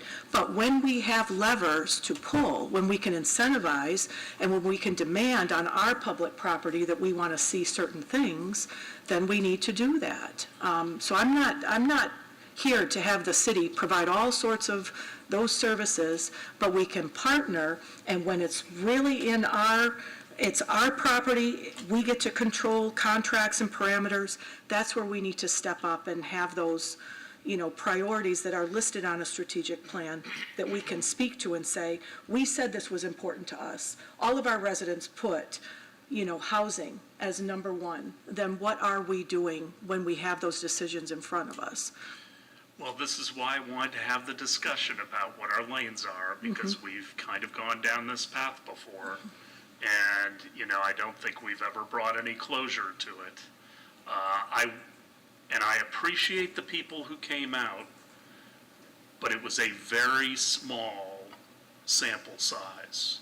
And there were a lot of frequent flyers that came out to our ARPA / strategic planning meetings. And, and people had agendas, which is fine, or you can call them their priorities. But it certainly was not a broad swath of the city of Clearwater. I think we've got 2 properties right now that we're trying to get, off the ground with affordable housing. I think the other way, we do have limited tools. We have some flow-through money that comes from, the state and the federal government, but the toolbox is not deep. I think, and we're kind of getting far afield, but I think one of the ways that we could look at opportunities for mixed pricing is through some incentives in our land use code. So there was a reason why the Bluff wasn't viable, and it's because the developer said if we put even 10% affordable in there, they would need the land for free, which would have meant the referendum would have never passed. So we've got to identify that fact. Councilmember Tejeda? So this is a challenge we're not going to, overcome in the near future, I think. But to jump on that multi-pronged thing that you were talking about, one of those in my mind is perhaps encourage or allow or promote the tools so that maybe the need for affordable housing could decrease a little bit. And one of those is, if you look at our people who graduate from bachelor's, I think it's like 35%. So if we can provide alternative methods for them to be more successful and have vocational programs for those who are not geared or willing to do higher learning, there are great options. For example, a short course to be an elevator or repairs installer is $98,000. Dental hygienist is $75,000 a year. Web developer, $70,000. This is, quite easy in terms of time, and these would be great options for those who don't want to go and have, a college education. But this certainly, if we could at least attract or try to get these programs available to our citizens, then as my dad would say, don't give them the fish, but give them the fishing rod, right? And so education and educational opportunities so that they can be self-sustainable and be prosperous is one of the multi-pronged directions that you were talking about. Because we just can't keep subsidizing housing. By itself is not going to succeed. The need will not go away by just slapping Band-Aids on it. The key word that I heard in both of the conversations about alternative forms of education and addressing the housing crisis is partnerships, because the city can't do it alone. Right? And once again, the city has limited responsibility in that area. So the question is, partnerships to address, partnerships to advance, right, economic sustainability may be the priority, and then underneath that, there is housing and education, or the question goes back to, is housing a standalone priority? Is it part of economic development? And may I ask a question revolving around partnerships? What role does the county have? I live and work in Palm Beach County. The voters just approved by 55% in November a $200 million bond issue that can be used to incentivize developers to provide affordable housing. Housing options, yeah. It was a county that did it. It was a county-wide referendum, $200 million, and it's going to really take off. It's not going to solve housing, but it's led by the county. So I don't know what the role Pinellas plays in housing solutions here. It is similar. They are at the forefront, but St. Petersburg, Clearwater, and Largo really are the main cities that, Entitlement cities, yeah. right, that work with them, with whatever assets we have to offer. So then maybe the push would be the partnership. Yep. Instead of providing the solution, it's partnering, using energy to partner. Partner is good, but we have our own levers too, but yeah. Okay. We have minimal levers, but yeah. Mhm. Increasing economic opportunity, again, I'm not happy with our 8 things that we've got there, but under something about economic opportunity is where I think we could put partnering with universities or attracting educational institutions to, provide services, opportunities to our residents and workers, people who live and work in Clearwater, whatever. Well, again, there was a great op-ed in the Times, the St. Pete, or Tampa Bay Times. They'll always be the St. Pete Times to me.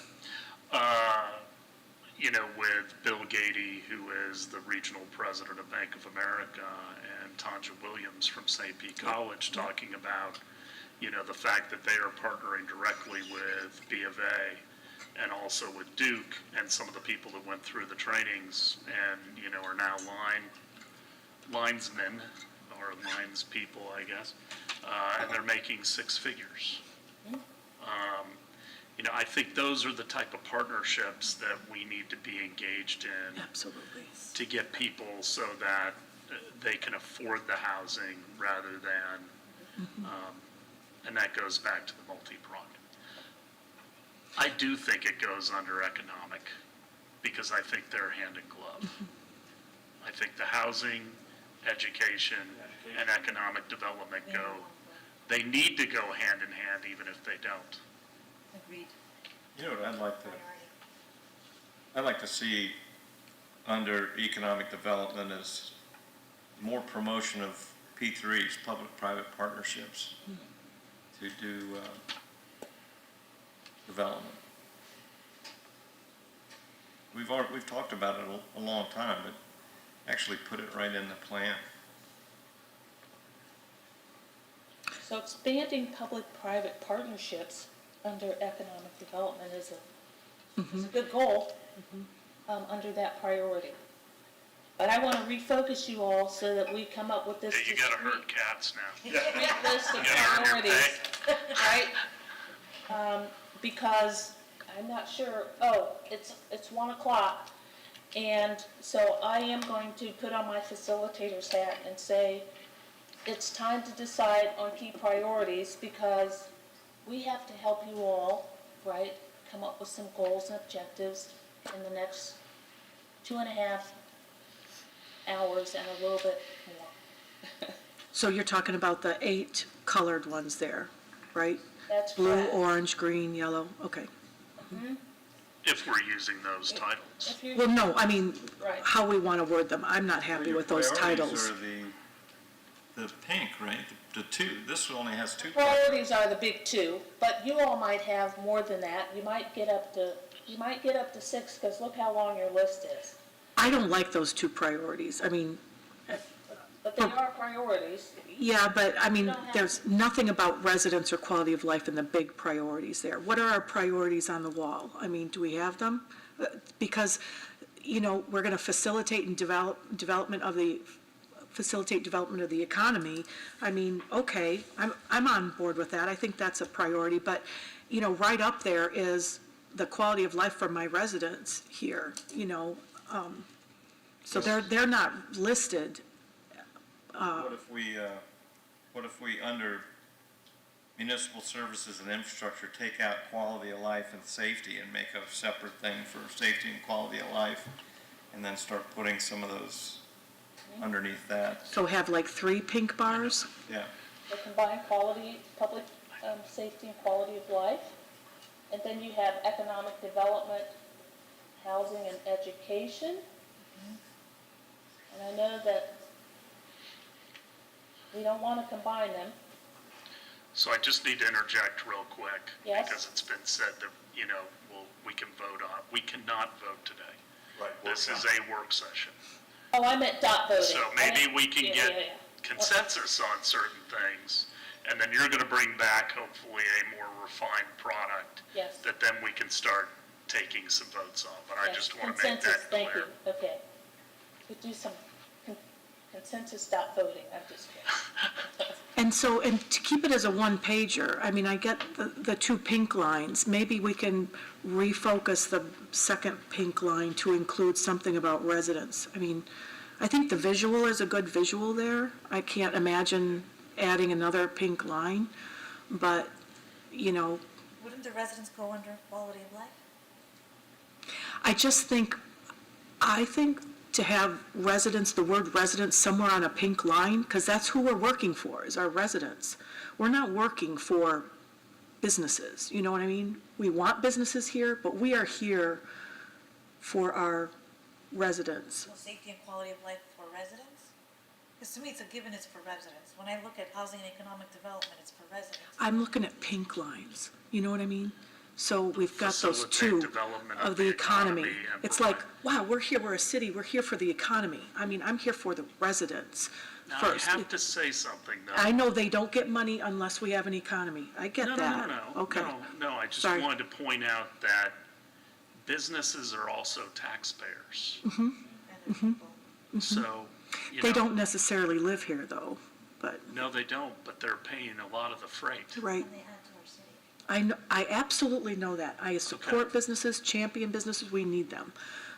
But, So I was saying, make a 3rd pink line, because those are the priorities, right? Those are the priorities. Make a 3rd pink line for safety and quality of life of residents. and maybe You we have put it in it this there. way. Maybe we do a graphic that's more Do you have one of your examples of something completed? from a city that y'all worked with that you think, wow, this is the best we've ever done. Do you have a template?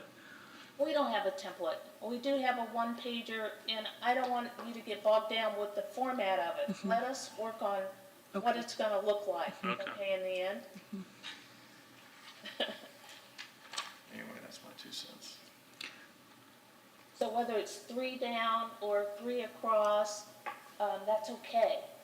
But what we need to focus on are, what are the words that go in those priorities Right, and right. boxes? Because really, when you look at facilitate development of the economy, and then you've got a sub-box of foster community engagement is, not really about Right. developing the We can economy. reorganize those And, little yeah, boxes. yeah. Right. So, Let's get the 3 main ones. do you want to talk about the first pink one, facilitate development of the economy, what would go under there? And you think No, I want to get the 3 pink boxes. 3 pink boxes? Okay. Yes. And it's in no priority, right? It's no No. level, it's just That's 3 correct. boxes? Okay. They're all equal, those 3 boxes Yeah. are equal. But you have a public safety and quality of life. Yes. For residents, right, or something like that. Well, maybe residents and businesses. That's, Quality of life, yeah. We're only putting fires out at residents. that's, right, Come on. right. Okay, enhance public safety and. Ensure a something, quality of life for both businesses and residents, or, I don't know. You've got quality of life there, and what else? What's the red one under communities with residents? Diversify the economy. I mean, that goes under economic. Yeah, but what's under infrastructure? Uh-huh. Communications. Communications with residents? Okay. Right. So we need something about residents. All right, so what is the, we have foster, let's see, what do we, Shall we put residents Foster for safety? community engagement. yeah. I mean, to me, it's the municipal services, it's the economy, Yes, resident. and then it's our customers. Yeah. With an eye to the environment on all three pink ones, if you want to put an asterisk on it. Really. And I would say, the county has practiced superior environmental stewardship as the centerpiece of, the four that revolve around it. And then the customers, Because And then the customers. you got, environment isn't even on here. So it's residents. broader than communications, so. I mean, I kind of go back to our org chart, which, has the city council with the city attorney and That's right. manager, all the departments, but above all of it are our customers, Yep. And so you can't separate our customers from any of this. You It's cannot. all for them.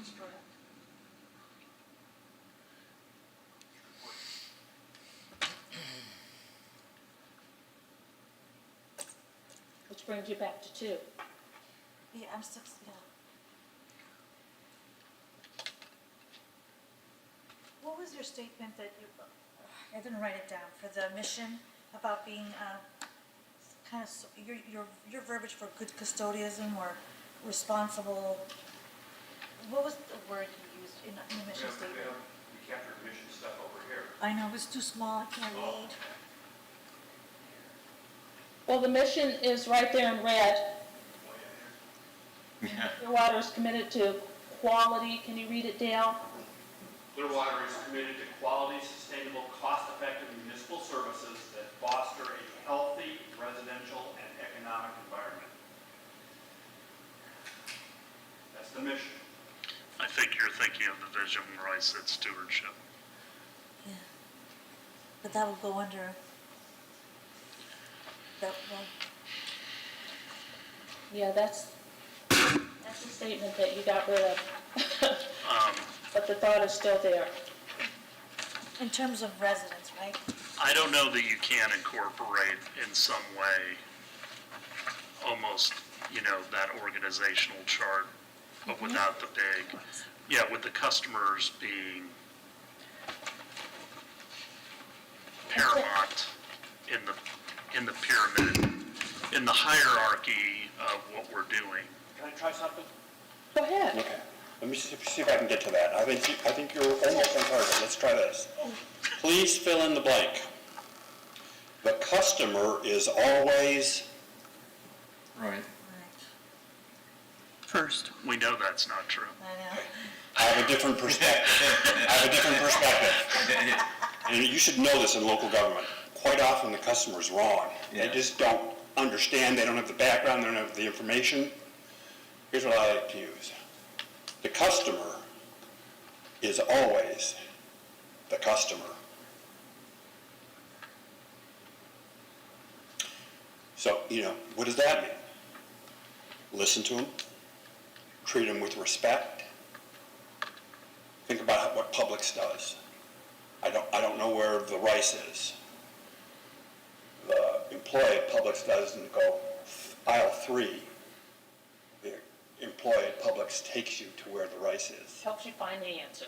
That's The right. customer is always the customer. So that puts the residents and the businesses and the visitors at the top. Everyone's treated like a customer. They're not always right. In fact, they're quite often wrong. The customer's always a customer. So think about that. So could this chart be made a pyramid? Yeah, There are, we could, with the Yeah. customers on top, Yeah. and everything flows from that, right? we've The got, question I have for you is, do you have a priority that speaks directly to your customer? Safety. Safety was, yeah, safety and quality of life would be the number one. Okay, Safety. Okay, so provide safety and quality of life, for our customers or something like that. And we'll wordsmith it later. But is that a priority? Yes. But doesn't it go back to the mission again? Why are So we we're gonna give repeating them the mission and vision? Well, yeah, I don't want to repeat no. it, but I mean, it goes back to the fact that we're going to do things well in a cost-effective manner and create a healthy, sustainable, and safe residential and economic environment. Agreed.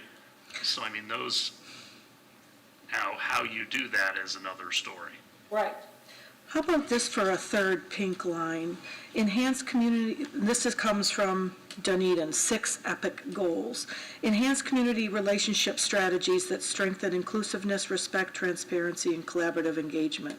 I mean, that's one. Here's another from Largo. They have pillars. They have 3 pillars that they do for their strategic plan. And they have, one is sustainability, one is public health and safety, and one is community pride. But they have cultivate and support a vibrant intergenerational community. So, I mean, that could stand alone, but they've got that attracts residents and businesses, which is sort of economic development and, you know, the community rolled into one. But, you know, I mean, So is that third pillar enhance community relationships? their 3 pillars are sustainability, public health and safety, and community pride. So they don't have, you know, under sustainability, they're looking at foster a community where opportunities exist for residents and businesses to realize their full potential. They look at sustainability, not just environmental, but economic as well. And they also have under sustainability, advance a flexible and resilient organization that delivers superior city services. So one talks about community relationships and the other one addresses sustainability. Right. But Dunedin, you know, they've got cultural experiences as one, they've got visual sense of, they've got premier coastal community, and then they have be the statewide model for environmental sustainability. Stewardship, enhance community relationships. They're, you know, they don't, yeah, their last one is be a premier employer by fostering a diverse, highly engaged workforce through employee recruitment and attraction, workforce retention, employee development, inclusion initiatives. But that's just for their city. That's not city employees, I think. It's not just for, they're not, and they're so small. I mean, they're smaller. And their challenges are different. Yeah, they're different, exactly. Those are just, those are examples and those Yeah. are really good, those are good examples. So, But you still want to wordsmith a third pink one? we don't want to wordsmith it, we just want to know if there's a third one and what it will address. And we'll help you wordsmith it. And if you're talking about your customers, I think the third one needs to be residents and quality of life, because And I'd put that number 1. as in the Then drop pillar, down, yeah. the- above public safety? Public residents, safety number, and then come down to Municipal economic development, services. and then come down to effective municipal services. Well, municipal services need to be up there, right? I mean, it's, so residents and quality of life, is that the third one, no matter where it goes in the list? I think so. I'm okay with that. I always keep thinking that quality of life goes under residents. Yeah, and quality, residents and quality of So life. that's one goal. Yeah. That's one pink one, one That would be pink one. one priority. So it's residents and quality of life, and so the public safety concept is a subset of quality of life? Could be, yeah. Well, isn't public safety provide cost-effective municipal services and infrastructure? know, Public but I safety put it is under municipal quality of life. services. Or is it- It's our job, police and Is it fire. community but I relationships put it and up quality there. of life? Because, Community relationships. Safety's always been number 1. I don't think it needs to be, I don't think it should be buried anywhere. I think it could stand on its own according to the surveys. 92% feel that it's one of the top 3 priorities, so I think it. what is? But it is a what municipal that? service, police and fire? It's a Yeah. municipal All of the service. quality of life, for the most part, is all delivered job. through the municipal services. Mm-hmm. I mean, That's how it's manifested. But things like, trying to work on traffic and transportation and all that stuff, that's not our municipal. That's under That's quality of partnerships life, and right. partnerships. Yep.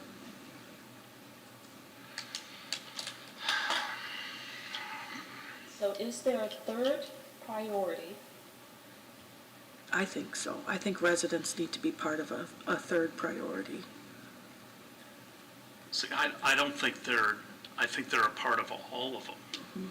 I don't think you can cubbyhole them into one goal. I think they are affected by every priority that we've put up here, they're impacted. That's why I think they're overarching rather than being one of the goals. Okay, if you can put it up there, because, again, I just think when you look at that one and you see the two pinks, if I'm some outsider, I'm like, well, what does the city care about? Oh, they care about the economy and developing, or delivering their services. Where's their, To me, gotta bury the residents. customers are above the strategic direction.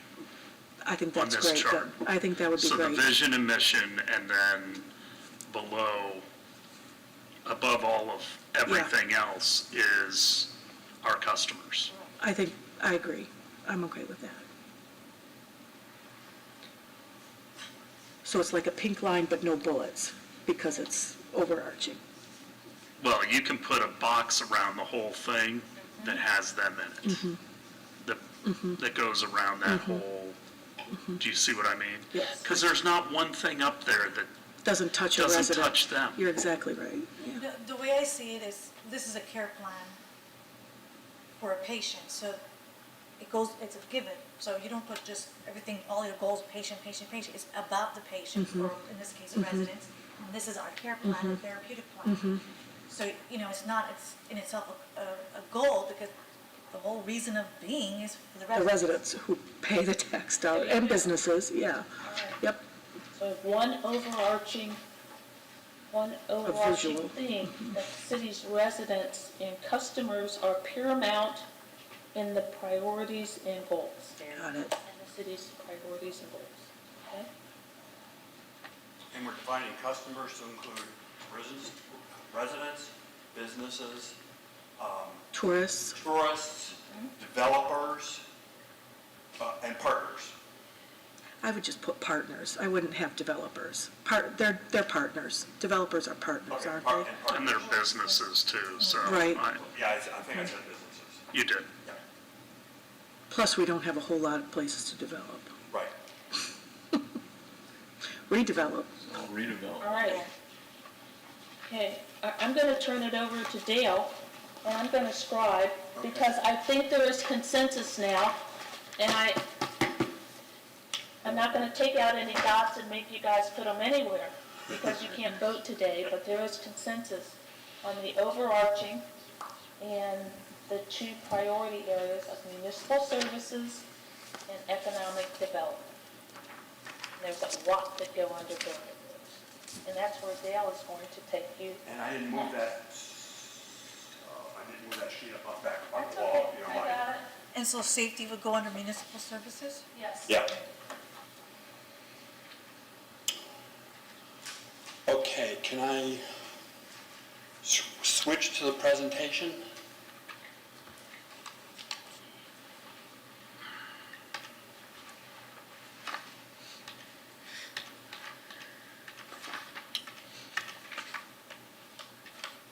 Okay. So, back to your workbook, you will see what's called Attachment C on page 30, and I believe it runs through page 64. So you got 34 pages of goals that your department directors crafted, okay? Yeah, which I think was helpful to know, but in the weeds for us. Absolutely, absolutely. And we're not going to do that. We're just sharing that with you. Okay. Councilmember Beckman, you look like you had we're going to ask a question. Well, these I don't think are the ones that we weren't going to be discussing, because they're not really measurable? Did we No, they have? are I mean, measurable. Where are the ones that, I mean, there was a list that was more, I thought there was a different list. Oh, the ones on page 4 and 5 are more measurable. Are those the condensed ones? Are we gonna look at those, or are we looking at these longer ones? We're not gonna look at them at all, Oh, okay, because those are operational, that's John's responsibility okay, and his staff, okay. okay? So, let me say this, on pages 4 and 5, when we finished going through the 34 pages of individual department goals, we got all back in the room and condensed the 34 pages to what you find on page 4 and 5. But those are still in the hands of the city manager and the operating departments. Okay? Got it. I don't have clarity, do I? Yes, I understand. Oh, okay, all right, great. So, I'm now on page 58 of your workbook. I just want to give you a real quick summary in what we call SMART goals. SMART's an acronym.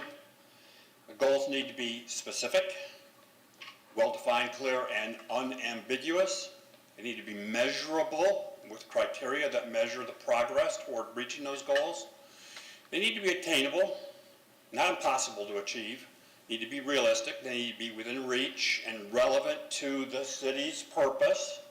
And they need to be timely. So we have to have clearly defined timelines, including start dates and target dates.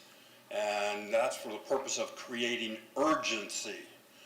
So we like to use SMART goals.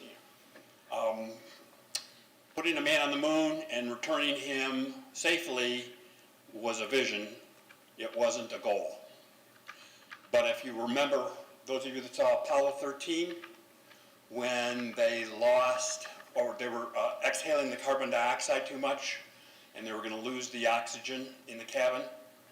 Okay, so the team on the ground at Mission Control had like 6 hours to work with a box of stuff thrown on the desk, and they had to work with urgency to come up with a solution. All right, so that's what SMART goals are about, is working with urgency. You measure it, it's specific, there's clarity, it has to be achievable, it has to be reasonable. So, our goal right now is to have you develop SMART goals that fit your key priorities, the vision, and the mission. So do you want us to use the 4 to 5, pages 4 to 5, to choose which ones we like? You can start there, or if you have taken some time to think of goals that are outside of what the operational team has developed. So here's a question I would ask you.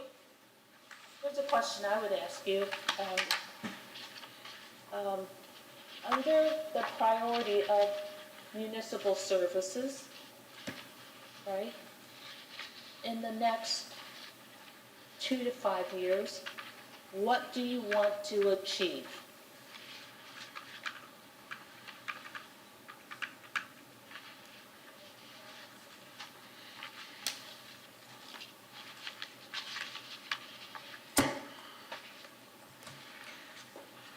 Okay, so, looking back at this, are you asking now for bullets underneath these?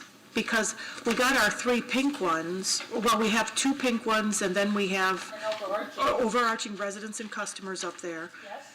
And so are we okay with all of these colored descriptors? Because I don't know that I'm okay with develop and promote our brand under, and quality. I don't, So these go away for all intents and purposes. Okay. They're just reference points for you. okay, Don't assume you're going to keep any of this. All right. So we're developing bullets for under the pink one that says provide cost-effective municipal services and infrastructure. Is that right? You want us to start to construct some SMART goals for that one? That's correct. Okay, Yes, or facilitate development of the economy. What do you want to achieve?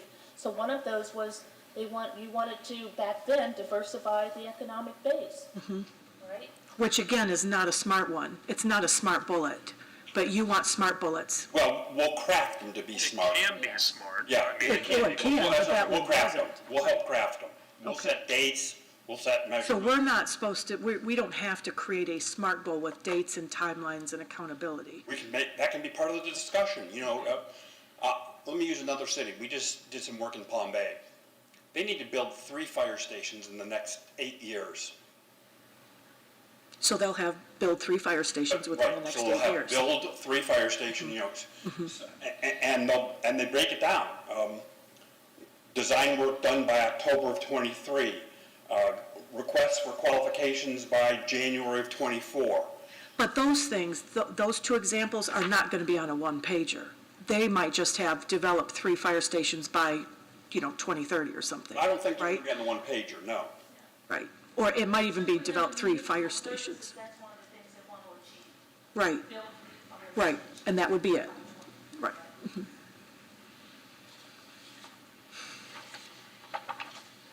Well, could we do, Let's start, maybe, let me see if I can help. Let's start with 2 that have already been mentioned. Locating what's the word? Locating a higher education facility here in Clearwater.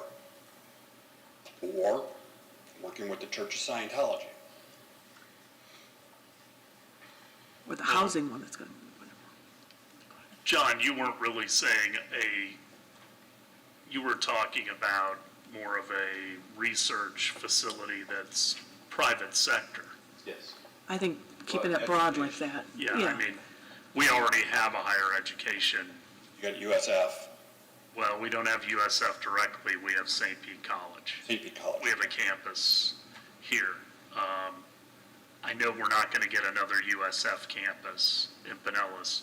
We do have Nova Southeastern Medical and Dental School. But I think you're looking more towards a think tank / research facility that then has a spin-off Exactly. of additional jobs. Right. So just partner with educational, academic, whatever, institutions to expand learning opportunities, right? I mean, or, Well, I tend to think that it's also focused on kind of more of incubating creative and innovative ideas that will then be spun off as potential small companies that will grow within the ecosystem of Clearwater, therefore creating those kind of jobs. And So I'll give an example. Back in '06, we were approached by an organization called IHMC, the Institute of Human and Mechanical Cognition, which is out of Pensacola. It's been so long, it doesn't matter now. We were they were a public benefit corporation started by the state of Florida. And what they do is very high-level research for DARPA and the Defense Department. And all they are is, in the R&D, they are the R. So what they did is they would bring in scientists, they would fund them for 3 years, and by the end of that 3-year period, they had to have gotten grant funding from either a defense contractor, the Department of Defense, or some other technology firm. And I traveled up with the economic development director, and we were going to bring him down. There was going to be a lot of spin-off from that organization, and they were weary and having problems getting scientists to come to Pensacola because Pensacola had been the catcher's mitt for hurricanes in '04 and '05. And they wanted a second location. It never worked out, but that was a perfect example of once the research got grant money, then they were actually doing manufacturing with newly started companies that were spin-offs of this organization. They also did housing. They did a whole housing development because they were giving back to the community. And they did smart development. They were doing shared driveways and community pools and playgrounds, smaller lots. It was a really interesting organization. And it's similar to the MIT Media Lab, which is the one I'm most familiar with a focus on robotics, artificial intelligence, those type of things. But all of that's being developed to then be spun off as private companies. for those Hopefully in the area, yeah. High-paying jobs. And we have a similar thing in Palm Beach County, it's the Scripps Institute. And there's been all kinds of spin-offs in the last 15 years with the Scripps Institute. So how do you have that phrased over there? I have loosely listened to your conversation. Partner with educational/research institutions to facilitate R&D, innovation labs, and the creation of spin-off jobs. Well, not spin-off, but creation of Well, they are jobs. spin-off jobs. I mean, They may not create all the jobs, but the fact that they are located here creates the And they need support from other types of yeah, businesses and industries and research. Well, again, we're seeing it with Marina. They're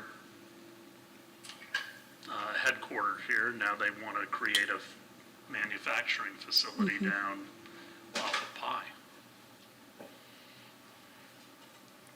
We want to put some, well, I'll ask the question I always ask in my workshops. Does anybody not understand that? It's clear? We have clarity? Okay, so we're specific. Can we measure it? Is it achievable, realistic, and help me understand the timing of this? Because John and his staff need to know this is a key priority and a goal that you want them to go after. well, isn't everything going to be like a minimum or a maximum of 5 years? Because aren't we going to be reviewing this every 5 years, not every 12? I mean, so is it imperative that we tag a year on it? It is, because if you wait till the 5th year. Yeah, that's And it right. has not been done, you say, whoa, Right. where'd the time go? Right, So Right. you do need to put maybe some increments to it. Maybe some things that get done within the period, or maybe some things that you start, Mm-hmm. at the beginning, middle, or end of your strategic plan.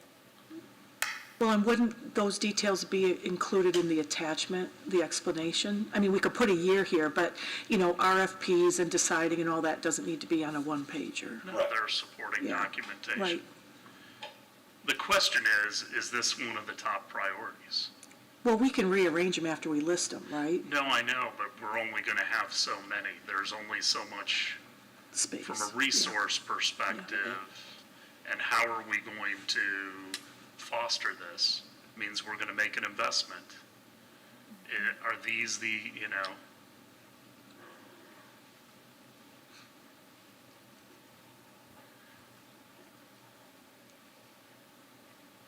I think we have to have some bigger overarching topics that we can list, and I know they're in the priorities, but, to me, it's how many additional, affordable housing units are we going to, for instance, be a part of fostering, whether through the private sector, partnerships with the state and the county, changes in our land use. Yep.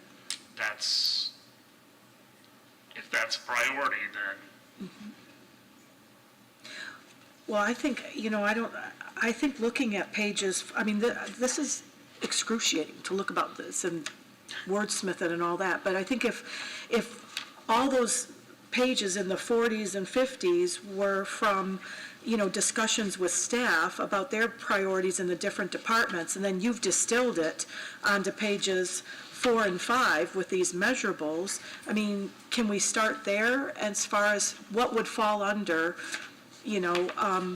provide cost-effective municipal services and infrastructure? I mean, they're the experts, right, our staff. So, again, scroll through them, and, I mean, we could take a look, and, I mean, I've got some annotations on mine, but Well, I'm not sure we want you to get into the weeds, but let's just do this real quickly. Take a look at page 35. On what page? 35 of the workbook. Goal 2 of the Economic Development Department was to establish citywide housing goals, short-term, midterm, and long-term. And, they want to measure it, they want to assess the composition of the current housing stock, they want to determine desired housing mix and level, and they want to integrate resiliency and vulnerability mitigation tactics for vulnerable housing and housing areas. So leave that to the staff. So it's there. Well, I think that's number one. I mean, that's the top of the list, period. I mean, our residents have said that. We're shouting Your it. staff's right on board with that. They're ready to go. They've got it as a goal. So you're saying that shouldn't be a goal for us? No, it's no, it should go on the paper. It should go on the one pager and, by the end of 2023, establish the goals. I wish we had them now. I wish, I think we have a current housing stock, we have a composition, we should. But then, as the staff works, it's like, what's our goal for 2023? How many housing units are we going to put, are we going to get the shovel in the ground? And how many keys are we going to hand out? Not us, but when we partner with people, what's our goal each year? Do we have permanent supportive housing that's needed all over? Is that a goal? We have state mandates for some goals. If I may, I think you're asking the wrong questions. Okay. The question should be the mission. Let them do the work on housing. Let them measure the housing, let them identify it, let them categorize it. But when they are working on it, and from time to time, they're going to give you some kind of report. I don't know if it comes out in a monthly manager's report or how you get that part of the budget process. Then you go to the question of the mission. Is what you are doing with housing, does it demonstrate your commitment to quality, sustainable, cost-effective Yes, it does. housing Yes, it does. services Yeah. and foster a healthy residential and economic environment? Yeah. So let them do the work, check in with them from time to time, and measure it against your mission. Because you set the mission, they're doing the work. Well, I think I'm all on board for this one being on the colored one pager. So in terms of, But you want a date on that, right? You want a year on that? in terms of a goal for economic development, define housing goals and partnerships, is that what you're saying? No, I know what the partnerships are. I mean, what it could be, but it's establish I think citywide it's housing goals. Yeah, I mean, period. we're talking about probably single and multi-family housing goals. And when would you like that? Yesterday. I'm sorry. Doesn't count. By I the think end of realistically, 23. 2 to 3 years to have it completed. A goal? That's completed, but you want something in the interim. They got to Oh, develop a no. goal. Yeah. We have to figure out how many units in each category. And who's going to partner with? But why would the elected body figure that out? I'm not talking about us. Oh, you mean the staff? Yeah, Oh, okay. trust me, I get the roles. I think establish citywide housing goals by the end of 2023 is not unreasonable. I think before that, Well, okay. I mean, Well, I would how- expect first quarter of '23. Don't Okay. you say in 23? Okay. I'm okay with first quarter. I mean, I'm trying to get to some larger overarching things, and to me, I'm thinking the housing is a big deal. It is a We don't big have deal. all the tools for it, but I think, the economic development and the jobs, which we kind of have under the facility, but I think there's other ways to do it as well. I also want to look at us right-sizing the government and our services. To me, we're not like Palm Bay, which is growing exponentially.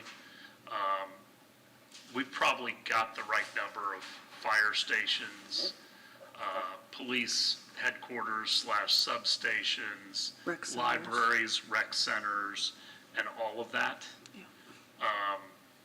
Now I think it's more right-sizing the level of service that we have at all of those places. I know in the like the library, it's talking about hours and, the staffing numbers and everything else. I think it's the same thing for the recreation centers. Again, making sure that we're servicing the entire city. So to me, that's right sizing. But I'm also worried about the economy going forward, at least for the next, 12 to 24 months. And we added a significant number of employees this year. And long-term, I'm concerned about that. And the fact that part of affordability in this city is what we do with taxes. The other thing I think after, we need to be looking at resiliency of the entire city and ways that we can improve that. Can you give me a little bit more about what you mean resiliency of the entire city? Well, I'm talking about our waterfronts. Okay. I think there is recency bias from Ian, but recency bias, which means you're more concerned about things that happened It just happened. in the last several months. Although climate change and sea level rise has been going on for decades. And I think we have a window in now, a visual window into what we need to prepare for. Be ready for, prepare for. But I think, when you use the word right-sizing, I appreciate that, and I think right-sizing, whether we want to use that on the one-pager or not, it means delivering those services based on what our revenues are and what our reserves are going to be based on what we know about climate change or anything else. And so right-sizing means we're fiscally responsible. I think that's what that means. Well, but you're balancing not only the revenues you have, but the expectations of the customer. But I think if we're transparent with the customer about, we have these revenues, but please do look at this insurance, column and this sustainability or resiliency column. And I think when you're transparent, people understand, oh, well, I guess we're going to have to cut hours because we have this, challenge over here. So I get that people expect services, but I think when there are other needs that the elected body looks at and sees evidence and has a vote on it, they have to be able to be transparent in why they voted to pull things away. I have a different perspective. Oh, great. Or would I like to hear? I would love to hear a different perspective. Well, I think, and take this, not you, but probably citizens in the spirit it is meant, I don't think many people dig down that deep. I don't think many people, say, oh, we understand your health insurance costs went up by X, and the market wasn't very good, so the pension fund dropped by Y, and all of those things.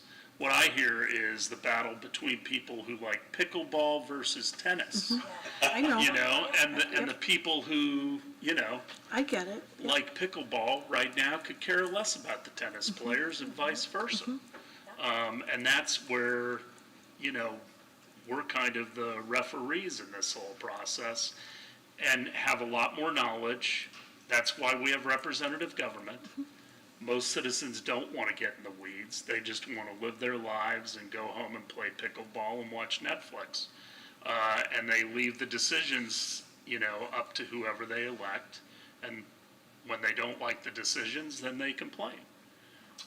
And the rest of the time, they go about their lives and are fine until we hit a bump in the road, which is either raising the taxes because we're maintaining the levels of service, or we reduce the levels of service because we don't want to raise the taxes. So what I'm hearing is we may want to look back at a key priority about communications with the residents and educating them. And maybe that could be a goal, that you develop a program to better communicate with the residents to help them understand what it is that their representative government is doing on their behalf. And while it may not be perfect, here's an explanation of why, And if you have questions about why and you don't like it, we'll answer them. Yes. And we'll have a discussion. We'll do some strategic thinking. Maybe we've missed something along the way in a decision we made.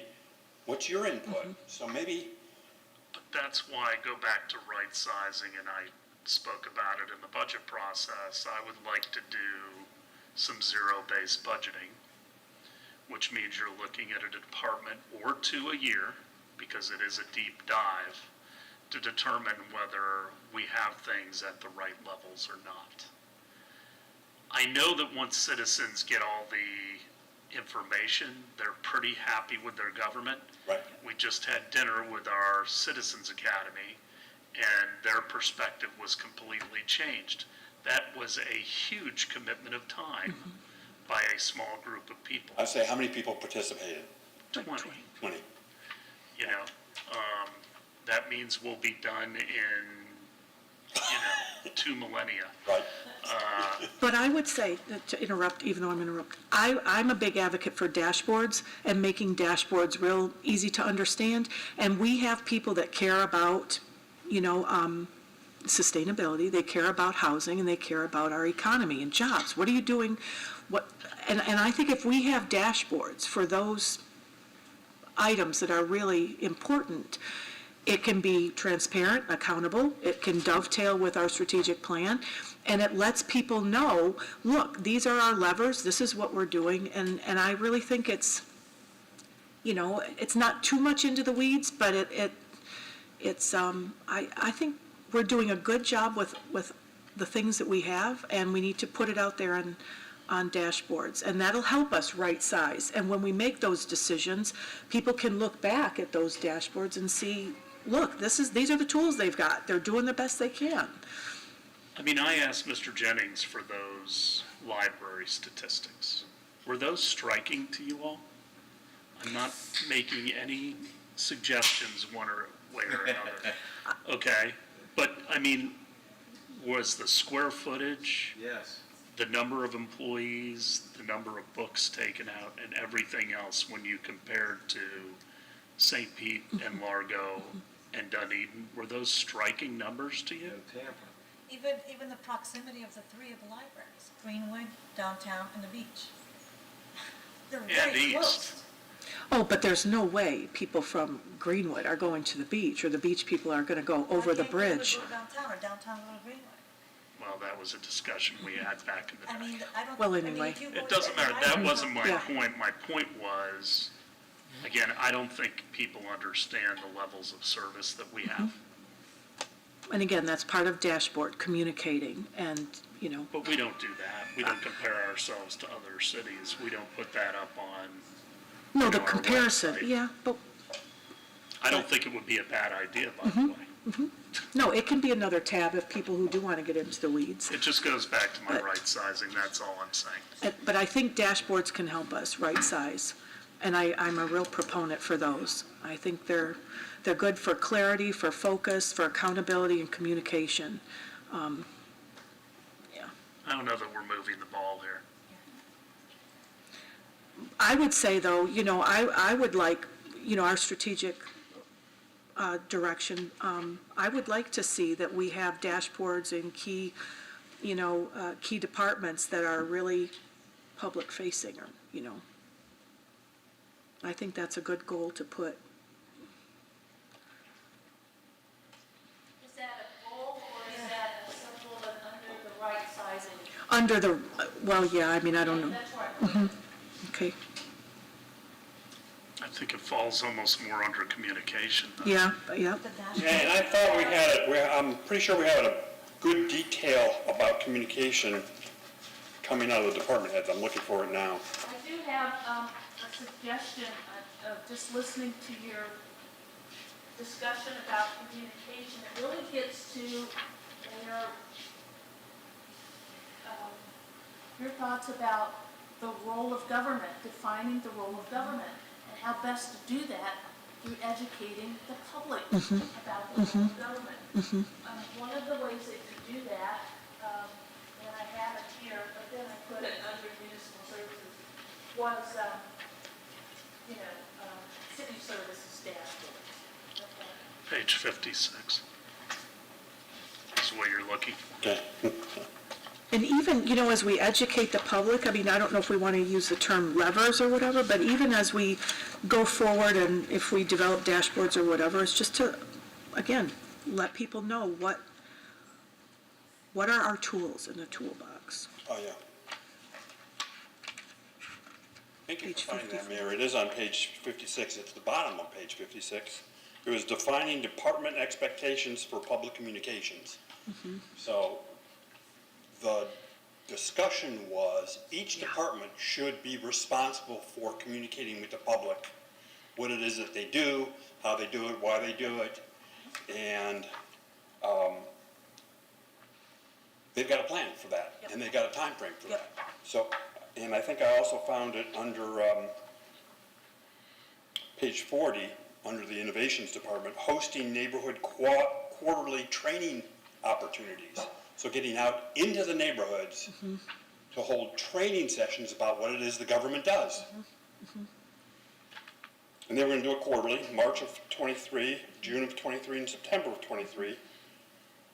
Training the neighborhoods on what they can do and why they should do it will lead to more grassroots involvement and allow the neighborhood staff to be more effective.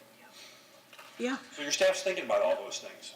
Well, even like public utilities, they could, you know, talk about lateral lines and talk about, you know, nothing down the sewer, only water, rain down the drain, you know, all sorts of things that, you know, and that could just be annually, but anyway, yeah, put it on them. I think that's a fantastic goal, is to, and again, it goes with tooting your own horn, right? Celebrating all the things we're doing right.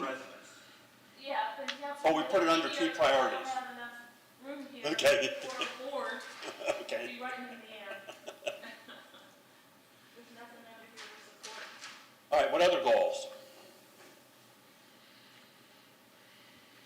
The Phillies agreement, is that a smart goal? I'm sorry? The Phillies agreement? Yeah, John, you reported out once about where things stand with the Phillies. Are you able to report out where things stand with the Phillies? Well, the Phillies will be in town to meet with individual members of the council.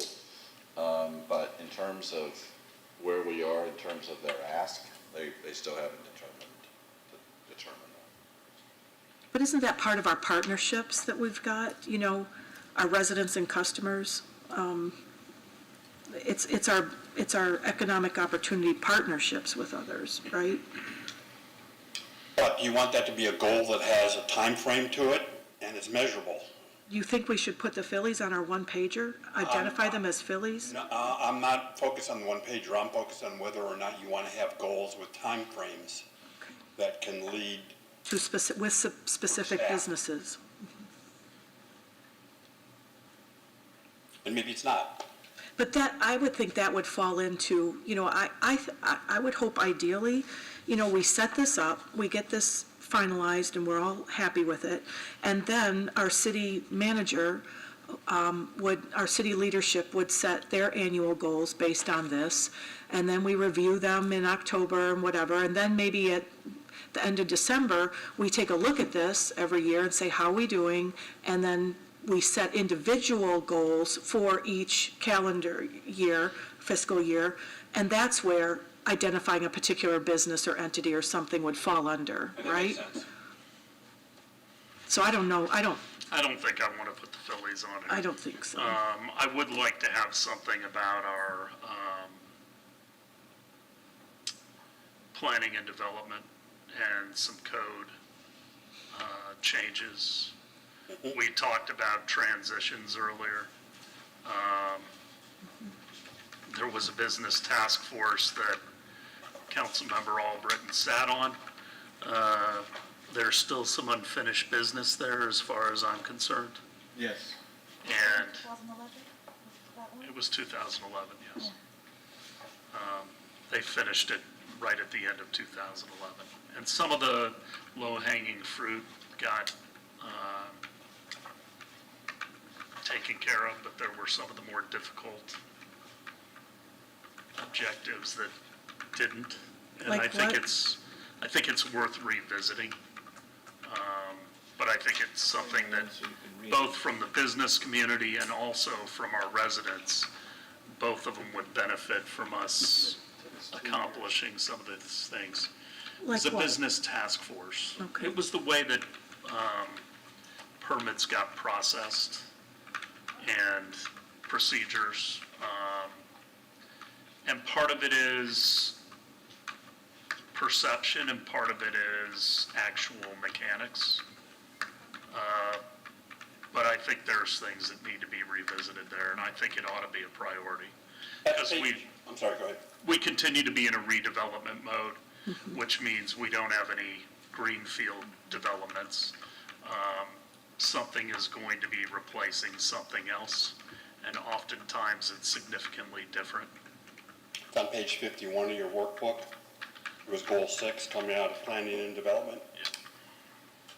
I remember reading that Yep. report 2 years ago, and it was like nothing changed from 2011. So I agree with it being a priority.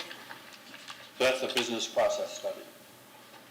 Okay, reconvene the business task force to streamline business, to revisit the business process study? Or to streamline development processes, or what are we doing? Well, it's our planning and development department. You want to Yeah, just jump in? to mention that as you know, the planning department commissioned a consultant to do the business process study. That's coming to you in February. And I think some of the issues that I think you're thinking about are addressed in this business process study. I personally haven't seen it yet, but, so that's coming, hopefully the first meeting in February. But I would agree that we should take a closer look at what was done in 2011 and see how it's all aligned.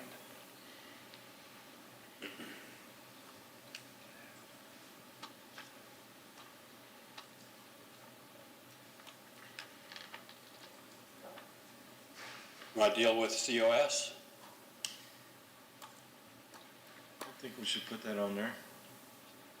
I mean, because just the situation we're in now with land acquisition, I don't know how you want to word that, but I think, and I believe the city manager's already started talks with church. That needs to continue, and Well, I think at some point we need to determine if there is a reasonable swap, or we start to market the properties for other things. It's really as simple as that. So as a group, we need to decide how long are we going to wait, or? Well, I think, A, do you want to do a swap? The answer could be no. I mean, there's a decision tree here. Well, it's being discussed, so my impression was that it was being discussed, and eventually I was going to get, or we were going to get some kind of agreement or offer. well, and there may be some opportunity there for the city, now that they have acquired so much land that might be better than that particular parcel, but we don't know that at this point, so. But I would like to see that come to fruition, instead of being in this hovering. But that, I think that's a work session agenda. I mean, we could put it on the next work session, because, again, as far as communication, I mean, I don't know, what are the addresses we're talking about, and swaps, and timeframes, and so, I mean, that's not strategic planning. I mean, I think, if anything, that falls under partnering with other entities in the city to do what's best for the city, or whatever we want to put it under, but certainly, I don't think, just like we're not going to identify the Phillies in our relationships, partnerships, we're not going to identify the Church of Scientology on our strategic plan, are we? We're going to pull out and name different entities, Ruth Eckerd Hall, HEP, all that stuff. We're not pulling individual entities out. I kind of agree with that. Well, we need to move forward and figure out the direction we're going one way or the other, though. Well, how about we have it on the next work session? I mean, Well, what would the goal be? Well, not this Monday. It would have No, to I be in understand, but- January. I don't think I don't think we can decide anything unless we see a deal. Correct. Well, our goal is to revitalize our properties, the properties that are within the city, and to get economic development, feet in and out of the door, to have diversity down, all that stuff. I mean, that's Well, but That's one what of the the goal key is. things is, do we do something with the properties ourselves, or do we Right. get other properties that are more strategically beneficial? right. And that, again, that's all part of another work session discussion, I think, because we need all the valuations and blah, blah, blah. That's,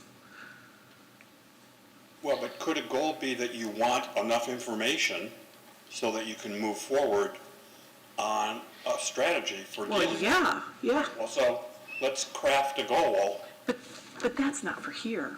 I mean, that's like a next month goal, right? Oh, it is a next month's goal? Yeah. Really? Is it? February. So in February, we're gonna have an agreement that we as a council can That evaluate. that is the hope and goal. Oh, okay. So then we don't need to deal with it here. We should be dealing with it at another time, but not here, not today. It's not a today discussion, I don't think, unless you want to. All right, this is a good time for a break. Before you take your break, Mayor, please. No, can I just- want it now. Can I just read I would just read this one? Work with key partners to promote economic development strategies, yes or no? Or vitality, economic vitality, Yeah, that's a very, very broad category, but Yeah. yes. That's a, We can put a lot of stuff on it. You good? yes. Okay. We're going to recess for 10 minutes.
that too. I just wanted to embarrass me. No. We'll reconvene the special work session for strategic planning. I'll turn it back over to you all. Thank you. So we just want to review where we think we are with key priorities. It was pretty clear we want to have municipal services and all those things that it means as a key priority, economic development and all those things that it means as a key priority. But then we also thought we heard a third key priority being communication with the residents and the public in general, with three particular goals: educate the public about the role of government, create city dashboards to track and monitor service delivery, and to host some type of neighborhood training session so people could understand what it is that we do in government, ask questions and get some answers. So we thought we heard that this was a third key priority. And maybe 3 is a subset of 1. Because it really is. I don't know about communication. I mean, it's more than just communicate. If you communicate, it's just like, well, I'm just telling you what I'm doing. But it's more engagement, partnership. I don't know, something more than just communicate. Engage with residents and public. It could go under number 1. Municipal services, part of that is to communicate what the services are. It is, but remember, we want we've got the residents up above, but, I think it's ongoing, but it has been, I think, an issue when we came back in 2020. It's something I heard a lot out on the campaign trail. And, we were talking during the break. It's tough. it's very tough. It's tough to, communicate with citizens because they're living their lives and they've got stuff to do. And, soccer games, church groups and work and everything else. We tend to hear from them when something is going to directly impact their lives. Mm-hmm. And then once that gets resolved, then they move back into living their lives. They do, plus the elderly, if we have 50-some%, whatever, that are 60 and over, I mean, they want, a digital board, they want a flyer on their door, they want, a robocall, they want it in their utility bill that they pick up in the mailbox. I mean, those old-fashioned ways, other than just social media or something, and it costs money, And then you also say, I put a note on your door, or I put it in you didn't read it, I mean, it's ongoing struggle. It's hard. It is very hard. But you just need to touch all those different, like Swiss cheese layering, right? Different ways, and then you'll touch somebody. It also, like educating, you got to tell them 7 times before they remember something, And I think Ms. Costelli does a great job with her staff, but I think She does. talking about strategic thinking, we've got to continuously find new ways and the ways that people want to be communicated with, and that is a moving target. I mean, I don't get social media, I hate it, It's a necessary. but it's part of life nowadays. But we can also, as elected officials, we can do more and be out and make it intentional, and, we can put some of that on us, but it's exhausting, and, our pay goes down to 75 cents an hour. But you're right, I mean, you can put messaging on people's doors and they still don't read it. Or don't remember, or gets lost, or, yeah.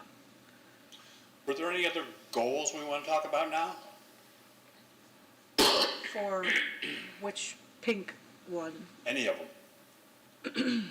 Well, under development of the economy, I discussed with you a little while ago about a goal that I have, and I'll float it out to see how everybody else feels about it. But we've got a half of a city block that's going to be transferred to PSTA, and we're going to be the owner of half a block in the center of the core of downtown Clearwater. And I know the city manager's talking to the county about the other half, acquiring that, probably the end of 23, beginning of 24. I think that if if you wanted to have specific goals, my goal would be to get that acquired by the city, that full block, and go out for maybe an RFP for development on that block in '24 and see what we can, by then, things are gonna be coming out of the ground all around it, and it's a key parcel. I think we should be thinking about how to develop that. Reactions to that? I think that strategic partnership with, people, developers, businesses, whatever, but again, I'm leery about identifying key partners on a 5-year strategic plan. I think that's an annual, the annual goals rather than the 5-year bullets. Well, it's the only thing specific I could come up with a time. For economic development? Yeah. Yeah. I mean, I'm okay with that, I agree with that, but I just don't know that, You don't see that as an overarching goal? overarching 1 to 5 year thing. But let's not lose that Right, opportunity. right. Any other overarching goals? Well, I think, wherever we have the resident engagement or communication, I think, reinforce sustainability practices with our residents and businesses, or educate them about that. I think that's a great 1 to 5 year goal. It's part of Greenprint. We may want to, I don't know about identifying stakeholders and documents on here. I think we can reference Greenprint because we've got Greenprint, or maybe we don't because we already have Greenprint. But, I think to realize the Pinellas County Housing Compact is important. And so that could go under our, economic development and housing. I think certainly we need to have some housing bullets here for us and our residents, if that's their number one concern. If we know we have to get our residents to be an educated workforce in order to move into higher paying jobs, if we want to have these university hubs or centers or partnerships to attract or develop higher paying jobs here, I think that needs to be there, but Can you please restate that goal? the goal about the housing compact, I think it would be to partner with, I think really it's do whatever it takes to enforce the countywide housing compact, or to move forward with, to realize the goals of the Pinellas County countywide housing compact. I think if we put that on there, it certainly communicates that we're partnering. It's not all on our plate, but we need to be active players and be accountable to this that we've all signed on to. And it's just another way to say, yep, I know I signed on to it, and I'm going to look at it all the time. And as we set our annual goals based on this thing, that we've got the housing compact front and center. Would there be a role as a driving force, or you don't That'd be want to go that wonderful. Obviously, you don't want to go that far. Well, that's one of the things, with all of these goals, I think if we choose all these overarching goals, are they all equivalent? Or is there a hierarchy? I don't think we've decided that yet. But you will decide it. We won't. No, I You will. recognize that Yeah. fact, because again, it goes back to limited resources. Limited resources and timing and the economy and whether or Right. not there's another hurricane coming or 3 in a row, whatever the Well, environment annually, is at that yeah. time. Wouldn't annually, you'd have a hierarchy that would shift annually for the 5 years, Absolutely. right? Well, there is every year. It's called It's the the budget. budget. Right, right. I mean, that's ultimately how all priorities are ultimately determined.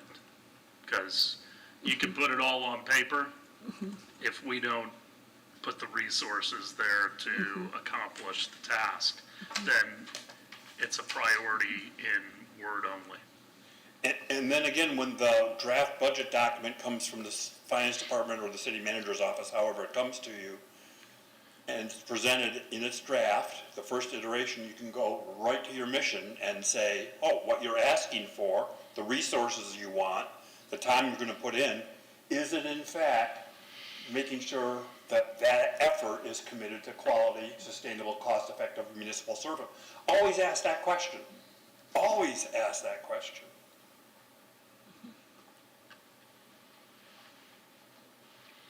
Anything else you want to do on goals? If not, we have just one more assignment.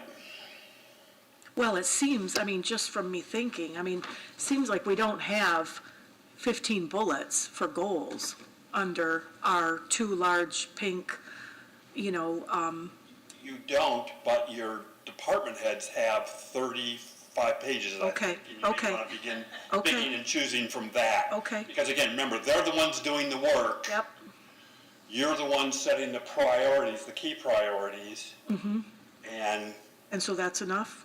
You think- I think okay? that's enough Okay, for now.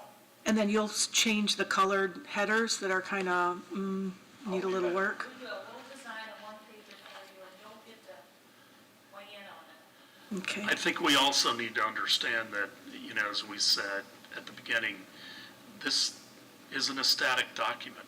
right, If in a year from now, it's determined that either we've accomplished one of the goals and we want to add something new, or we want to reprioritize, that ought to be occurring. Because in local government, the dynamics are always changing. Always changing.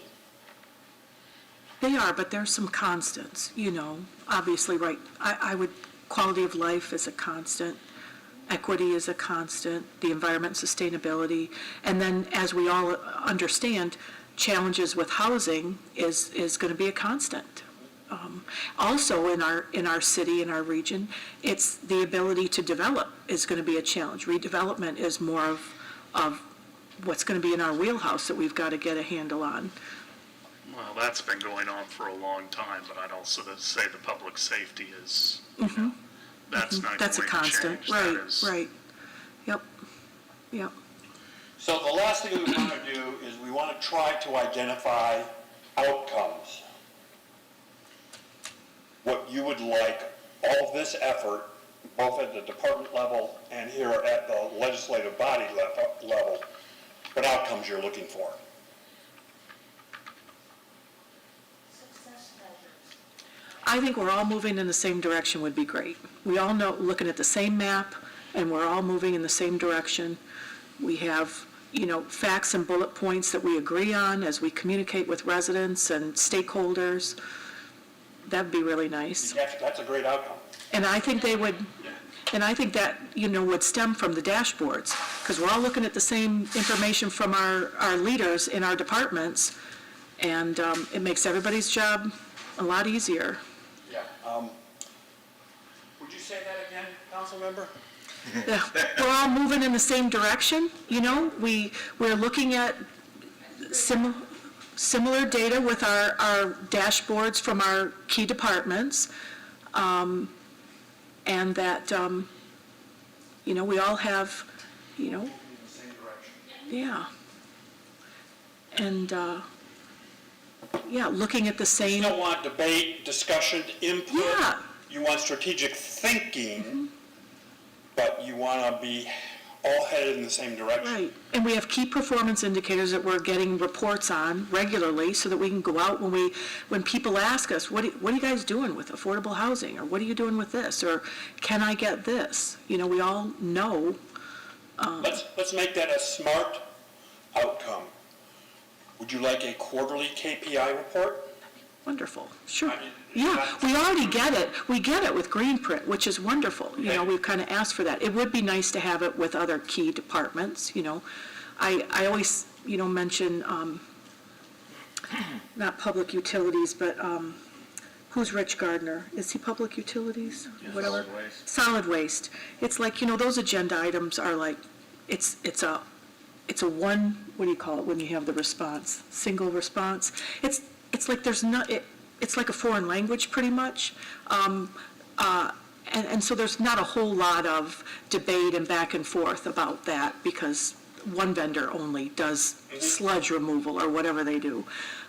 So they might not need a You big mean a single dashboard. source? A single source, yeah. Okay. Yeah. But anyway, there are 5 key departments maybe that really we need to interact with the public about, that we get asked about. I still don't see the filters that I was talking about earlier for our decision-making process and necessary thresholds.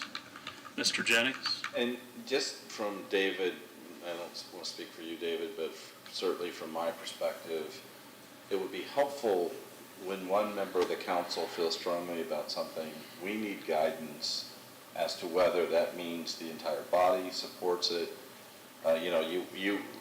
You reference KPI reports every quarter, and I heard you say that, but I didn't hear anyone else say it. So it's sometimes very challenging for us as staff to know which direction to go in. And that's something that I should do a better job of, but if I don't, you need to ask the question.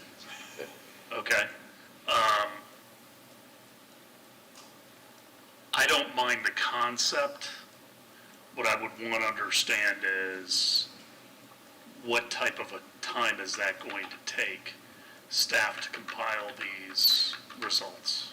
Yeah, all of this. It can get overwhelming, takes time. and it means you're not doing your primary jobs. And so I work with numbers all day long and compiling things and ultimately making decisions with them. But I also want to make sure you get your primary work done. And so I think without understanding what that's going to take from a staff perspective, I have to reserve how I feel about it. I don't know about the rest of the council. Well, I would like to know how the departments feel about providing this information quarterly. Is that something that they feel comfortable with, or is it unreasonable? Maybe, I don't know. Because when you said quarterly, I was like, that's a lot of work. But I might be wrong. But if you're not measuring, how do you know if you're performing what needs to be done? Exactly. You really have to measure. That's correct, but I think there's danger in the council. Okay, that is the responsibility of him, and if he's not doing it along with his assistant city managers and the directors, then that's when we get rid of him. Okay, there is a line though, and I have seen it over the years, where council members want to run the city. And we forget our role, which is policymakers. And so there's accountability, and I think we expect accountability, but that fine line, I think we need to make certain we don't cross. Does everyone agree with that? I mean, Yes. Yeah, I agree. because that's in our charter. Yeah. Yeah. That's not Frank Hibbert saying this. No, I agree. That's, I get that, but I'm all about, and you all, I think are I as think well, is about, everybody is. about measuring and reporting out. And I think if we can choose 2 to 3 key performance indicators for a few departments that are really touch our residents, that are priorities for our residents, I don't think it's too much to ask for that. I mean, if we want to start with quarterly and if it's overwhelming, but I mean, we're data driven. I mean, you can run queues on spreadsheets and data fairly easily if you're keeping good data. I mean, it's not like you're sitting there going through a bunch of papers and compiling things generally. I don't know. I mean, maybe we could think about key performance indicators and have people from tech or some different departments tell us how cumbersome that would be.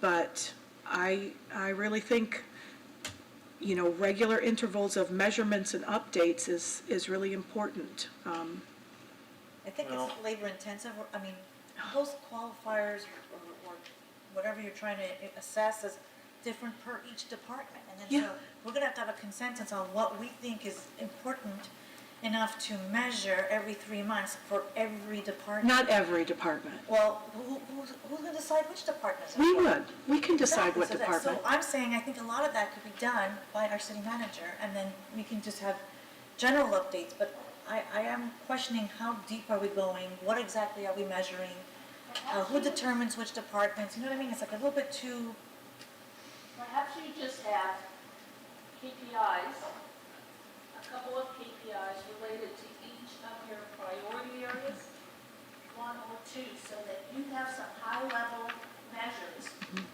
not department-specific, that relate to municipal services, economic development, housing, and where's the other one? Communications. Communicating with the public.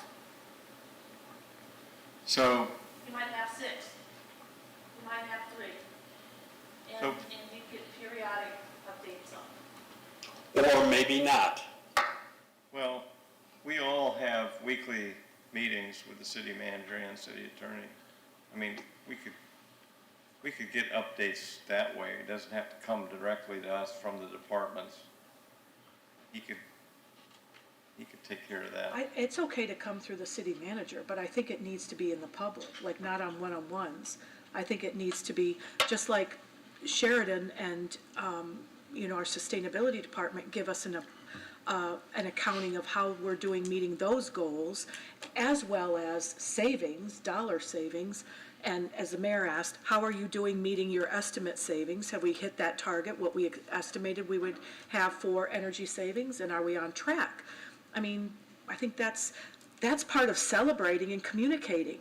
It really is. And selling our brand or whatever we want to say, being leaders is being transparent and celebrating, wow, they set these goals and man, they've got KPIs and they have a report on them quarterly or biannually or whatever. It's part of leadership. Well, we do have a biannual state of the city by the city manager. Incorporated then. That's to the public because he says it during a meeting.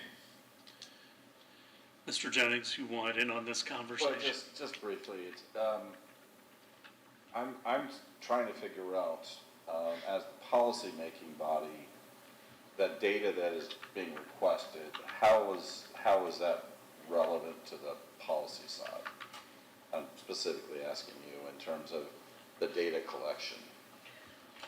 Well, because the residents that I interact with, tell me they care about things like, the environment and housing and safe streets and more bike paths and things like that. And so they elect me or us to advocate for things like that. And so I say, hey, can we do this and this?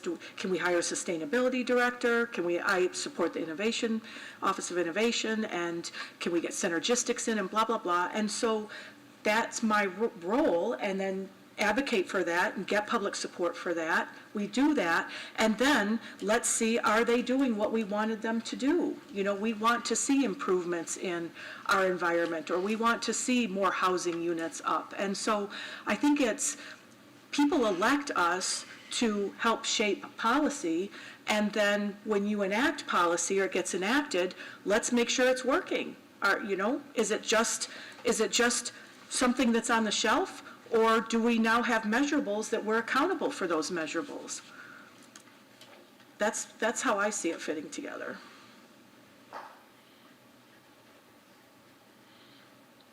I think that's a discussion we'll need to have. You need to think about how you would, how much time it takes and how you would report things, and then we can have a further council discussion item. We'll put together some information and bring it back. You need a picture of Clearwater, by the way. It's offensive. What is that? Tampa. Oh, I didn't. Ooh, That's bad. that's our analyst back home. So Well, flip the button and just go to the next one. I'll go back There you there. go. Well, you can go to wrap up. Or I'll go back here. I even asked that question. Yeah? It's all pictures of Clearwater. Huh. We're gonna deduct $50 from Oh. your, Well, the question I have. Communication. Before we wrap up this conversation, in terms of outcomes for success indicators, staff are all moving in the same direction. Absent KPIs, how will you know, how will you assess if you're moving in the same direction? So maybe there's another way at this. Well, first of all, I think we're going to vote on your final iteration. Hopefully it will be a unanimous vote, or we will tinker with it to the point where it will be unanimous. So in that respect, we'll be moving in the same direction. I mean, we are going to have differences of opinion up here because there are different philosophies. That isn't going to change, which still goes back to some of the filters I want, which we've never gotten to. But that may be for a different discussion. I mean, I look at payback periods, return on investment, and I think we ought to have thresholds in which things that don't exceed those thresholds get kicked to the curb. So turn that into an outcome for us. Turn your filters into an outcome. Well, so back in 2008-9, we were in the Great Recession, and we were cutting back on staff, and we were also making changes to all of our buildings, trying to economize and make them more efficient. And at that time, we had Honeywell as our partner, and we decided that if it didn't have an 8-year payback, that wasn't something we were going to pursue. That was the number back then. And so we prioritized that. One of the things I said earlier, which we didn't talk about, is there are certain things that you will do within the city that don't have paybacks. There's intangibles that you get from the decision. And there's nothing wrong with pursuing those things, but at least own the fact that there's no payback on them, or the payback exceeds whatever threshold you've set. But I do think on a lot of the investments that we make, you know, it ought to be, we ought to set some thresholds. And that is, you know, a criteria that then excludes certain projects. Or you have to go find a better way to do it. And I think we've had a lot of discussions up here, and that's one of the things I was hoping to resolve through determining some numbers. But I don't necessarily think it needs to be in the strategic plan. It's something that we ought to talk about, though. Maybe not here today, but I don't think it's an unreasonable request. What sounds to me like a methodology for decision-making. It is. It's a decision tree. Yeah, right. Which I don't think is part of strategic planning, but you may want to craft a decision tree for projects that may or may not have an ROI. Or different types of, yeah, I think that's a good thing. I would go back to, though, you asked the question, how are we moving in the same direction? If we've got it, that's one of the key outcomes. And, you know, Mayor Hibbert said, well, we've got it in the language that we agree to, and hopefully we're all unanimous. I get that, but I get that language is just language, and that we've got to measure it. And so I would come back to that. We don't have to decide today, but language is great. I've got a contract and I've got it on the shelf and this is it. But if we don't have the accountability, transparency and accountability part to know how we're doing, to track it, it's just language, it's just words. So at some point, we do need to have, Well, but the issue right now is we've set some goals. We don't know how much those are going to cost to achieve. Staff may come back and say, this is the number. And you vomit all over it because there's no way we can pay for it. or we can take it in small chunks. We take it in small, it's a 5-year, you know, That's death by 1,000 cuts. It could be.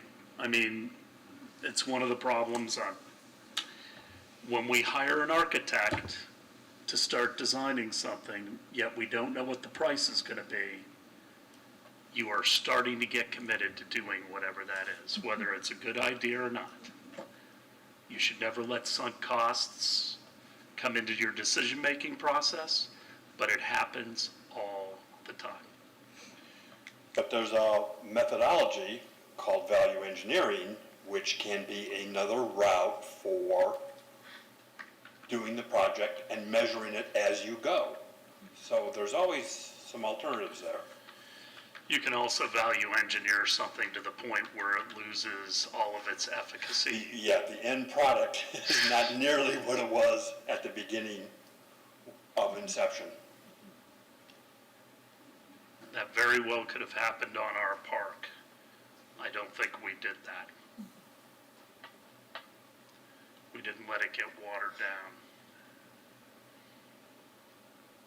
As an example.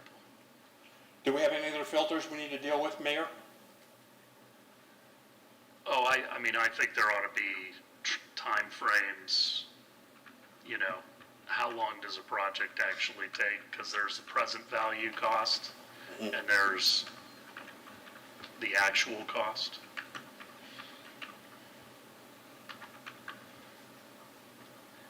And, you know, we tend to build things, and so those costs have been escalating pretty radically. We also have a history of changing our mind back and forth and extending the length of things that adds cost a bit. It can. Time is money. Yep. Okay, I got the sense that you want us to wrap up. Is that where you want us to go, Mayor? No, we'll go till the cows come home if everybody has things to talk about, but, I mean, if we're getting close. Other key outcomes or successes. Right? All moving in the same direction, you're gonna establish this decision-making thresholds, criteria, filters, right, all those things will come later. I think an active engagement with the community along the way is important. That the community feels included or at least aware of what's going on. And, you know, they can't be here to comment today. They can write in, call in, use their 3 minutes at a city council meeting if they want to give a little feedback. But I think effective communication of a strategic plan we're super proud of is a good outcome. You know, it's a new day, new energy, new motivation, new direction. You really need to celebrate it. It's been over 11 years. I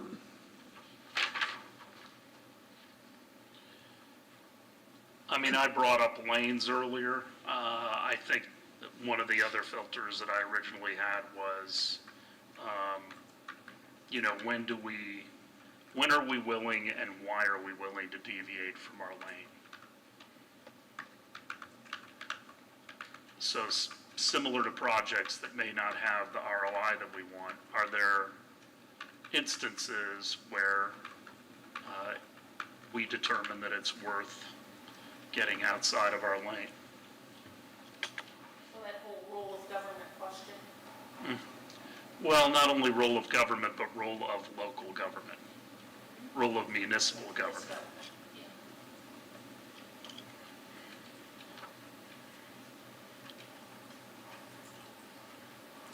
I'm okay with staying in our lane, obviously, you know, I'll stay in my lane. My lane's busy enough. But if somebody in the other lane is not doing their job, we better do all we can to get them to do their job. I mean, that's part of our job.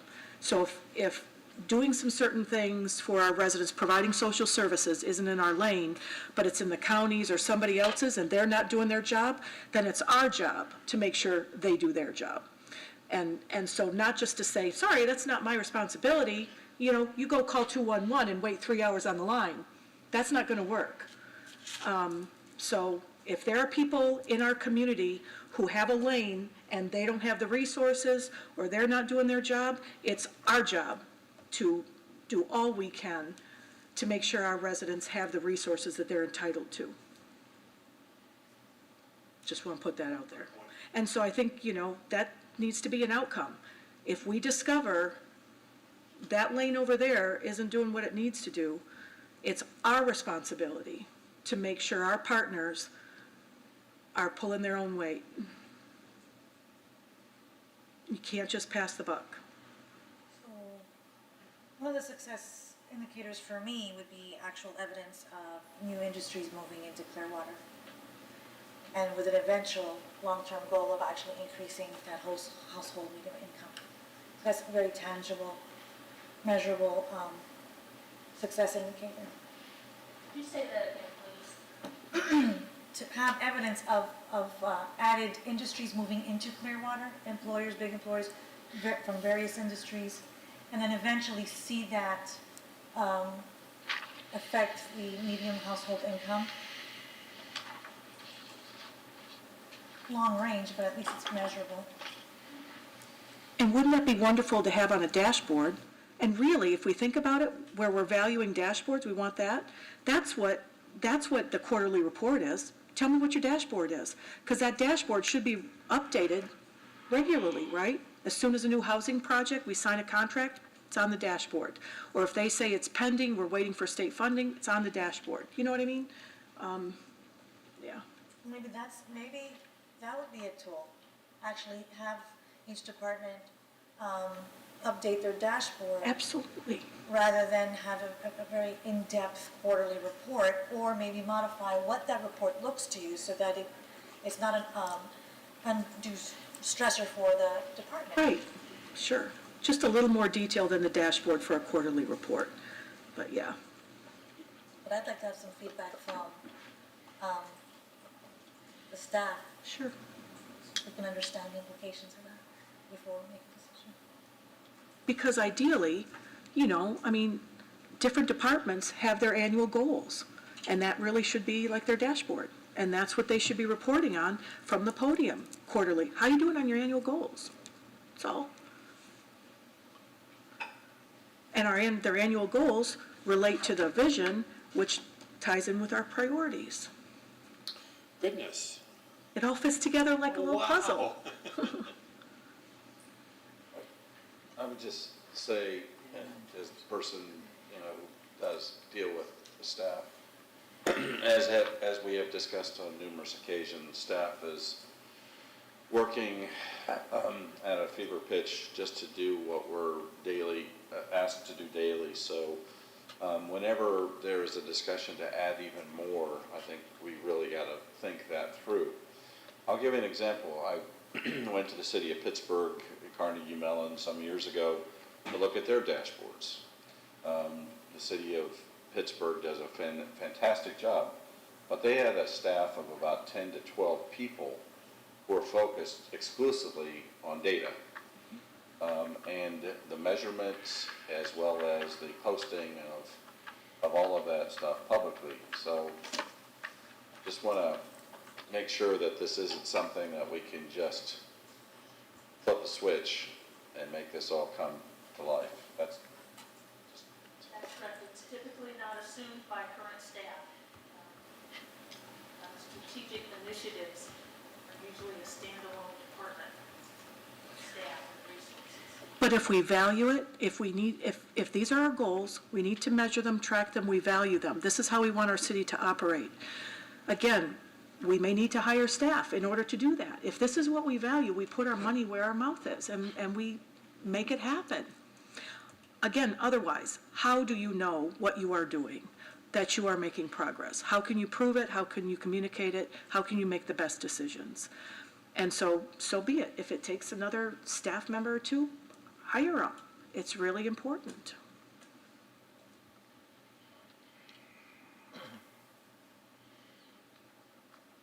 We'll make that decision after getting more information.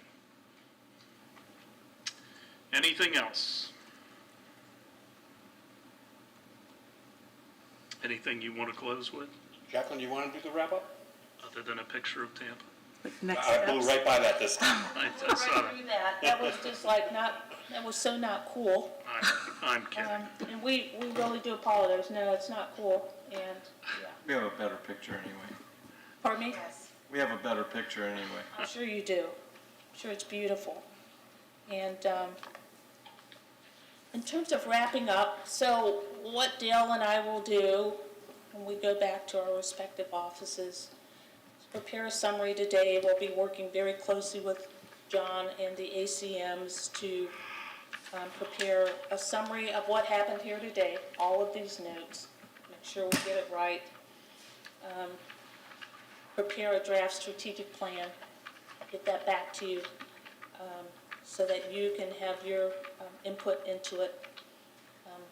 Once that is, you all finalize that and hopefully adopt it, then we'll be working with John and the department directors to prepare an implementation, the action plan, right? With, goals, timelines, who's the lead responsibility on it, what are those additional resources from other departments that may be needed. So it's a very detailed action plan. It's the roadmap, and that roadmap, that action plan, then gets ideally incorporated into department work plans. So you all have to, of course, guide that based on what gets adopted in your budget. So we thank you for your time, your very hard work today. You did a lot in one day. We always recommend that you try to do it in 2 half days, but you wanted to do it in a day, and you did it. It wasn't always easy, but that's okay. We're there. We have a lot of good work to go from. You'll see it again. You'll fine tune it. You'll tinker with it. And so we thank you for your time. Well, we thank you. This has only been 3 years in the making, so don't accuse us of finishing goals quickly, but at least we're going to get there. So we'll look forward to seeing the draft plan. Can I ask, will you share those, the draft of the notes, share the notes from today with us, or would you rather not? We certainly can, Okay. yes. Okay, and then I think we have on the January calendar a strategic plan meeting. Do you know what that's going to entail, or is it tentative, or what? So that actually should say goal setting. Okay, It's actually, it is reserved for goal setting. Okay. But we will be rescheduling it to a different date, the beginning of February, because Mr. Margolis is not available. okay. And will goal setting involve you all, or what's that going to look It's like? mostly budget. It's kind of what I was talking about earlier, is for us to receive guidance from the council. I thought that was a huge missing piece this past budget cycle of having, I spoke with each one of you individually, but having a body give us direction. Okay, so goal setting in February for the budget, but will we have this finished document in front of us as we set our goal setting for the budget? Certainly will. Okay. That is our plan. Woo-hoo. So if you all go ahead, move forward and adopt it, we will certainly, we're going to get those workshop outcomes to you, work with John to get those to you, get your input very quickly, and then start preparing the strategic plan document and the one-pager. Sounds great, thank you. Very good. It was a good meeting. Anything else for the good of the order? All right, we're adjourned. We'll see everybody Monday.